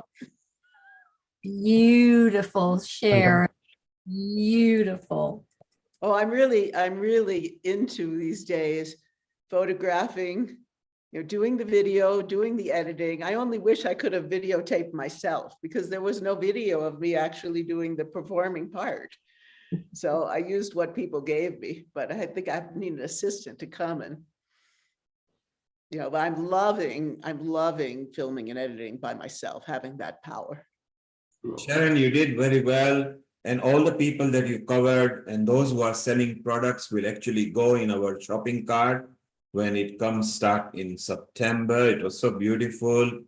I love the way you had a confidence sharing your knowledge with the people and they were in situ with you. Seema, what did you think what Sharon captured? And she was actually present there. She traveled for several miles just to be there and she performed as well. Excuse me, dear friends.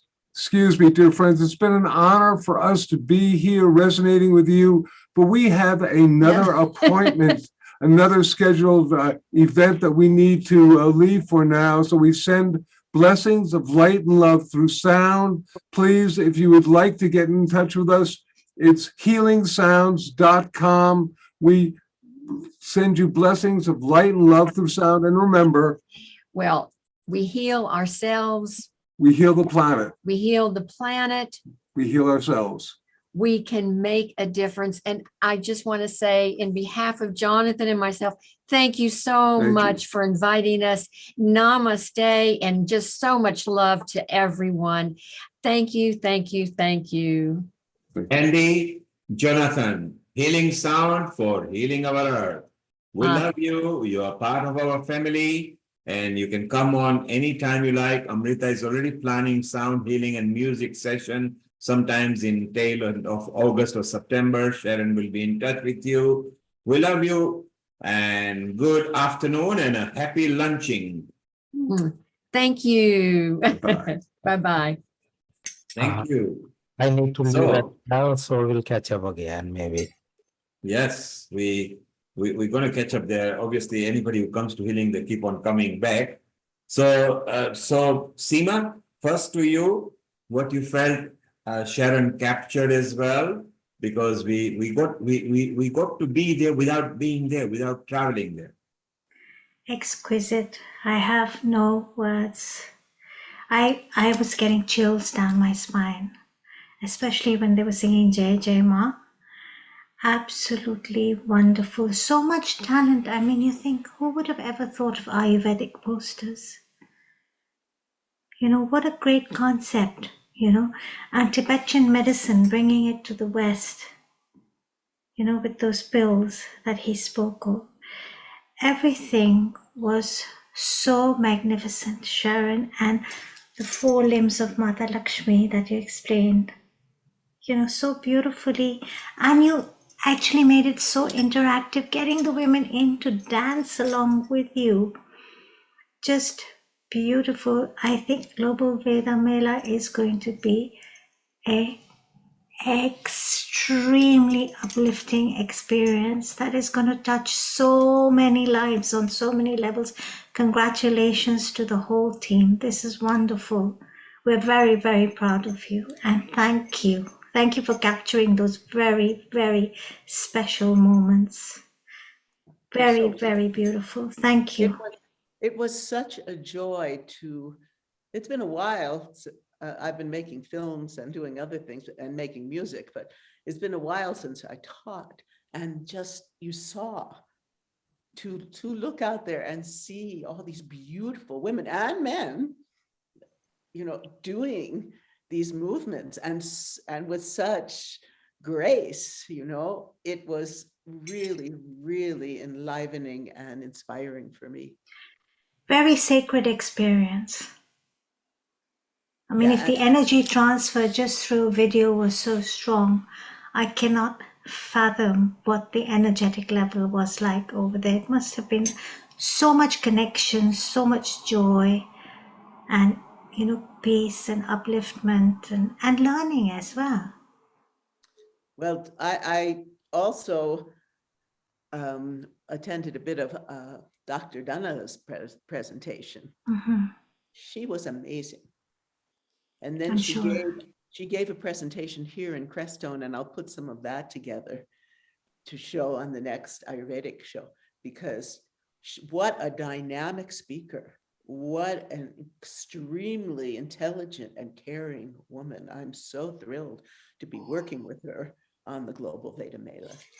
It's just fantastic. You know, it's wonderful to see how ancient wisdom is rebirthing itself. You know, with Rita, some what are your thoughts on what Seema has just said and what Sharon delivered? That was really wonderful. Seema ji, you stole my words basically. And Sharon, what to say? I would, on behalf of the whole family of Healing Our Earth, from our founder and director, on behalf of him, as well as all the lovable viewers who are viewing us and who view us on the regular episodes every Sunday, we would like to congratulate Sharon Rose, Dr. Danada, Michael, and Eleni for putting all these things together and bringing up a beautiful new thing in a conference. Generally, the Ayurvedic conferences, being a practitioner of Ayurveda, I've seen it misses out those elements that you have put into, Sharon. And that adds up so much of bright colors into all this that it becomes a vibrant aspect of realizing important things of the culture and the rich heritage that you have preserved on being a part of Sitara Devi. I would not say a disciple, but I'd say a part of the Sitara Devi, because that's what was reflecting out of you and you were illuminating on that. And that facet of yours, that very glow of yours and your aura has given up those vibes that everybody was reflecting on the videos. The second important thing that I would like to also share is the time of realizing the importance of traditional medicine and integrated health approaches, which people are putting up not in just in the form of health services providers, but as good entrepreneurs. And an entrepreneur in field of health providers, pharmaceutical industry, in form of having a good media coverage on different things in relation to health, may give you a good idea about how can we live happily. So a very big round of applause and a very big congratulations to you, Sharon. On behalf of everyone, and I think we'll have a lot of smiles who all are listening to me right now and are thinking about the same video that you have covered. And we look forward for many, many more in the coming episodes in future. Isn't it right, Seema ji and Dr. Lakshmi Vyas? Absolutely. I can't wait for your next video. Like you said, you're going to put it together and you said bring it forward on the next Ayurvedic episode. We want it now. I'm really enjoying it, you know, for years, many, many years. Since 1978, I've been working in video, but I always had an editor, and a videographer. I was a director, but now I'm doing it all and I love it. I love doing it. I love finding the music and putting the images together. And, you know, I have to say that Neil Kumar has really encouraged me in this, and I really appreciate it, Neil. And Neil, did you like my logo for Healing Our Earth at the end? Yes, Perfect. I love all the efforts that are coming into. So it's so beautiful. What I more loved was you were standing in front of the Eastern crowd, where some of them were actually so well educated, but you stood your ground for what you learned 55 years back, and you enjoyed. Your energy was actually enjoying. You know, it's like, you know, there's always like nervousness. What am I going to deliver? And as you grew into it, you were in the flow, and people enjoyed because they were mesmerized and said, my God, she knows our culture the way we do, but she's explaining it in a different style.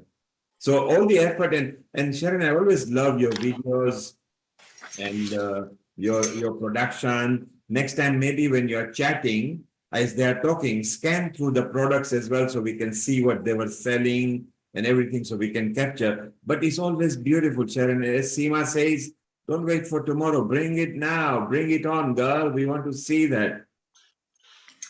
And let's ask Dr. Lakshmi Vyas what she thought. And Rajiv was there, of course, and he was obviously enjoying himself, as was Lata, who has got a comment to make. Rajiv? Yeah, it was amazing. So very, very nice.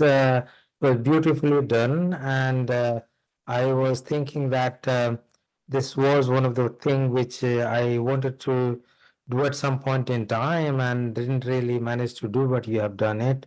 That putting the things together, people are doing so many things at different parts of the world, and it's quite nice to capture it so that people who are not there can see it. So you have shown it us, while if you would be talking about us, we would not be able to understand it properly or realize it, the importance of it. So that's fantastic. So let's do some more of that and have that. And I agree, probably. I think from what you have shown, I So probably Sharon, what Rajiv is saying, we love the fly on the wall because we get to get the glimpse without having to travel and have a jet lag and everything. And we want more of it. And of course, we want to see about the Preston. And you mentioned our Dr. Dhanada Kulkarni. What a journey she made. It was 14,000 feet up there. And she said, Neil, I was breathless. I had to learn how to live there. I don't know how Sharon lives there without air. You know, she breathes and she is sustained. So she got an experience. Colorado, of course, is a mountainous region. She really enjoyed herself. Dr. Lakshmi Vyas, did you enjoy the capture from the NAMA conference? Of course, it was a different experience and beautiful, Sharon. Sharon, you looked so beautiful, like a goddess, and your dress and the way you composed yourself was fantastic. I don't know what to say sometimes to you. I mean, how much energy you have and how many different type of work that you do, and with so many different kind of people. Amazing, amazing. I really, really appreciate it. And I pray that you keep it up always. And Andy and who's Jonathan. Yeah, their lecture was also equally good. In fact, they talked on my favorite topic, that is noise pollution. About noise they were talking about.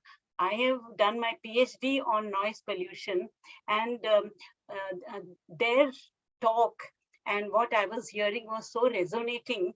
And I was remembering my old, my research days and all that, how I went round and round to collect information, etc. She really brought those people who were exactly talking what I was reading and writing on my thesis.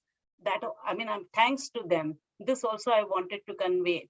And so Dr. Lakshmi, what we do when Amrita is putting up, and Sharon, you, Amrita, and Dr. Lakshmi, and Rajiv, please do get involved in this. When she puts up a sound therapy, sound healing, sound bath, and music episode, we can concentrate, because noise pollution and sound pollution is a problem nowadays. Health and safety demands that any events above 70 decibels to be curtailed down. People don't understand decibels. So the new law in this country, of course, is if it's uncomfortable at your window, you can report it to the council as a noise pollution, because people don't have a level meter. But it's so important that we discuss with this point, and it's so beautiful.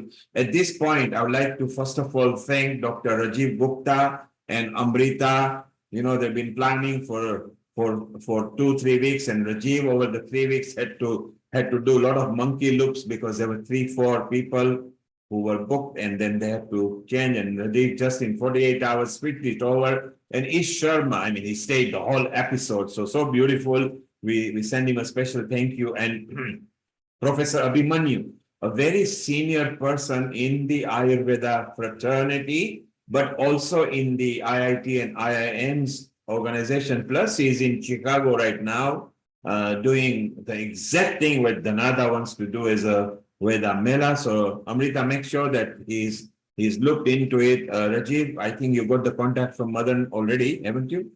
So No, you no, can, I spoke to him yes. from Jodhpur where he was there, and then Oh, fantastic. yeah. And Rajiv, that was what a good catch because he was humble.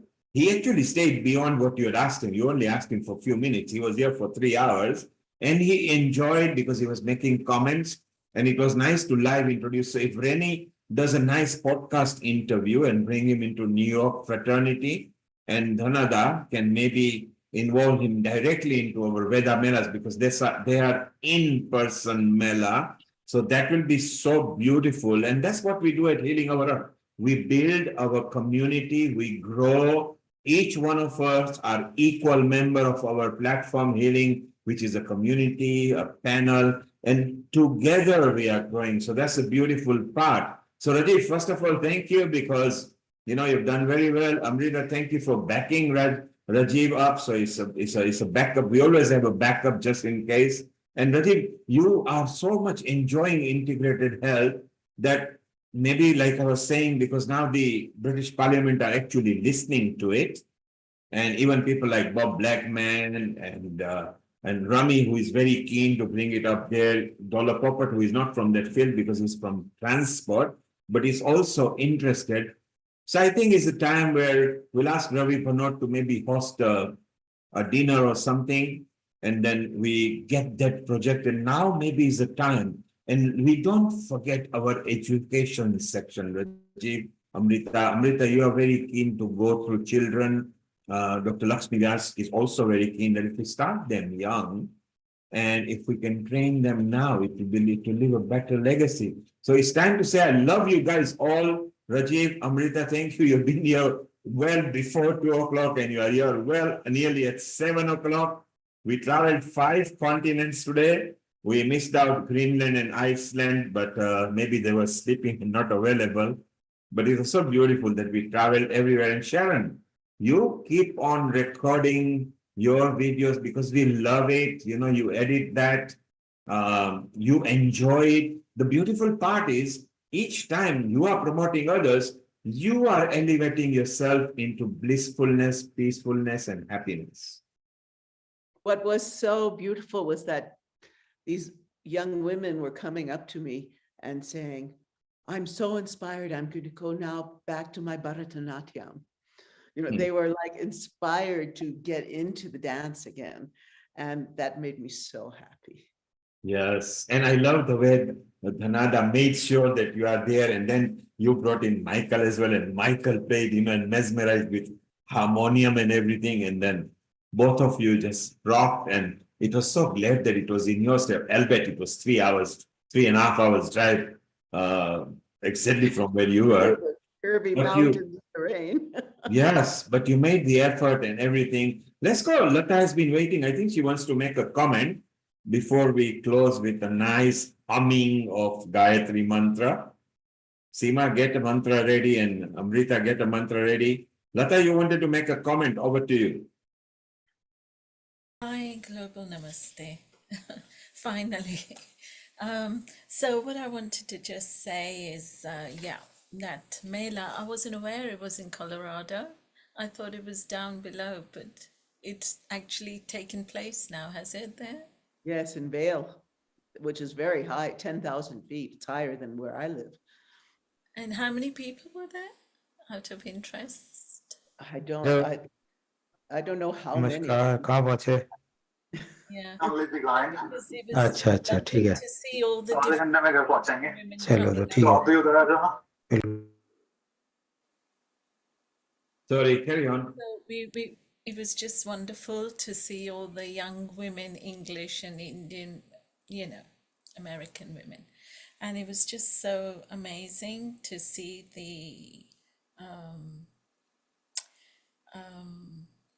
all the different things. It's as if the earth is being starved of it, and now they're getting what they've been hungering for and waiting for, and the spark was there, and how they were just,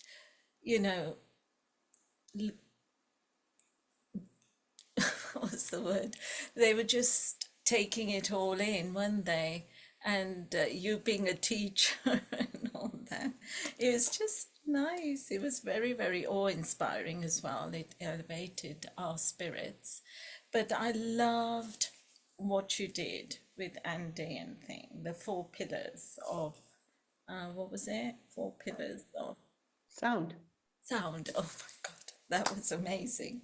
It was just such a wonderful joy they brought to us today, to actually, experience sound and healing. And I wanted to ask them about the chakra of voice, how it actually resonates with that and heals the chakra of people who've been oppressed and lost their voice.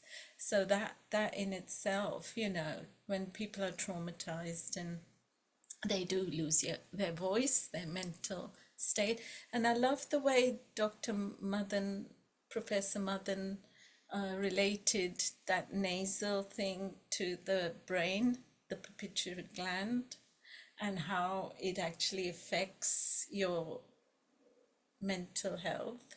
It makes so much sense now, because I've felt mental health is the foundation, Dr. Rajiv. I don't know if you'd agree with me and Dr. Rita, that it is the foundation of well-being is our mental state. And then Dr. Madan brought out the fact that it's all, the nasal breathing, Nasya. What's that word again? Nasya. So Yeah, basically, yeah. the That whole little respiration. Yeah. muscle he was talking about, where it goes up to connects to the pituitary, makes so much sense, doesn't it? And our Ayurveda is so full of wealth of information to what the planet needs in good health and well-being and mental health. So well done, everyone. You've done it really. Another great episode. Thank you. So Lata enjoyed herself and everybody enjoyed. We got good report outside. So we bring on more. Rajiv, maybe look at tail end of August, another integrated. We have got lots of other events that are lined up. We will just quickly run through the future events so that we know what they are. And moving on from there, we can see which dates are available. So we'll just quickly rush through some of the events. So next week, if you like, those who like Environment Day, like Dr. Lakshmi, Sharon, you go to send your speakers, John and them lot. Your slot is available from 10:30 your time till 11:30. If we need to extend, don't worry. We'll go on that. So next week is World Environment Day, land restoration, desertification, and draft, resilience. So anything like that we'll do. Then the following week will be eye care. Eyes are precious. Indeed, they are precious. How can we take care of our eyes? What should we watch out for? What diet should we be having to improve our eyesight, etc.? So be aware of that. Week after that will be diabetes awareness. Your body, your responsibility. So diabetes is very important subject. We have got a very big personality coming at 2:00, all the way from India, from a big hospital. So that'll be very good. International Yoga Day special. Let's bring in fun and bring the best yoga people. Although it's Friday 21st, we are doing just immediately day after on there, missing one day we are doing there. And we bring the Glow Women again, the trend-setting women of the world, which the group is already in a setup, and hopefully tail end of September and October, everybody can join in. Then it goes with Ayurveda, kids and teens. So it's been a while since we have brought children on. Then Guru Purnima, and all of you are interested in all of these episodes, and International Day of Friendship. Time to say that we love you all the good efforts that everybody has put. Seema, your last word before we do a nice chanting of Gayatri mantra. What an amazing session with so much knowledge, everything from integrated health practices to the wonderful global Veda Colorado. I do have one question for you, Sharon. Given that you were on a high altitude in the mountains, I remember when I went to Machu Picchu, they offered me cocoa tea. Do you have anything like that to counteract the effects of high altitude in Colorado that works? Well, we have a hyperbaric chamber, actually. Wow. So if anybody's feeling bad, we can go in there. I like to use it. It really helps me regardless. But for me, it was okay because I'm living at 2,000 feet below Vail. So does that provide more extra oxygen, right? Oh, the hyperbaric chamber is incredible. Yes. Yes. Yeah. It fills your whole system with oxygen. And when I'm in there, I'm doing the 6 healing sound practice. I'm doing pranayama. When I'm in there, I stay for an hour at a time. And I'm also doing the practice of healing the organs and the sounds for the organs from the Taoist Qigong tradition. So I'm not just laying in there, like I'm actually using the time to do my practices and really bring the oxygen in deeper into my system. Fantastic. So you really elevate your levels of chi. Yes. In many ways. That's fabulous. So as we all feel so full with chi after this session, we've been ignited on so many levels. I just wanted to thank all of you and hand it over to Amrita. Thank you for such a wonderful session, and thank you to our founder and director, Mr. Neil Kumar, all our participants and all our viewers. If it wasn't for you, we wouldn't be. So thank you so much. Stay well, stay safe, stay blessed. Over to you, Amrita. Amrita, you need to unmute yourself. And while you are doing that, Rajiv, remember the next few episodes, because you do like other sections as well, like the Guru Purnima, you actually like environment too. As a Dr. Lakshmi Vyas, you are a panelist, so you can just sign in anytime, particularly when Sister Jayanti is at about 4 o'clock. If you could ask all your panels to be there near that time, that would be very useful, so that we can tap into her as a question, which will be very nice. Sharon, you of course know Hannah and John Milton and so many others. Lee Torcha, she likes environment as well. So whoever you like, just bring your panel, 10:30 p.m. your time. Amrita will keep in touch with you. Rotarian Lal Goyal is there between 9 and 10 India, which is your time, 9:30 to 10:30 in the morning, and British time of 4:30 to 5:30 as well. So it's all beautiful. Let's combine together, and all of you also keep the list of the women that you know who can join the GLOW Women. GLOW stands for global and W stands for women. So it's GLOW Women. Amrita, nice, lovely Gayatri mantra from you. Unmute yourself. And then, okay, yes, I don't know how you lost your co-hosting, but there you are. You can unmute yourself. And Yeah, thank you. I wasn't able to unmute. Anyhow, thank you so much, everyone. Before we wind up, I'd like to answer Lataji's short question. I think she might not take a query back home after the episode. So the Vishuddhi chakra has a big relevance in relation to sound and vibrations. Whatever you speak, how you are speaking, your tone of speaking, your words that you select for speaking has a big relevance with the energy transfer on the metabolic rate of your body, because thyroid gland is directly related with Shuddhi chakra. And there are a lot of people in the world who can't express themselves though they want to, which also triggers a lot of mental disorders in their mind. And there are also a lot of people who are pretty outspoken, but that's also a big problem in their life. So overexpression of a chakra or an underexpression of a chakra is a part of their personality, but it is all related with the hormonal imbalance as well as the endocrine system, with the neurophysiological functions of the body. And that's why working on humming meditation, working on mantra chanting, and the words you select while speaking, and the tone of your voice can make a tremendous difference in healing yourself, which people aren't aware about. So that's what is the answer of your question. I would like to especially thank Professor Rajiv Gupta for making this episode really very, very good, for bringing experts from all the integrative parts of the health system and clubbing them together, and we could have a great chat and panel discussion. And also a wonderful thanks to Sharon Rose. As always, she has been a rose of our family, and we wish that she keeps brimming herself and us with all her happiness, joys, and the beautiful talent she has, which we still are always yearning for.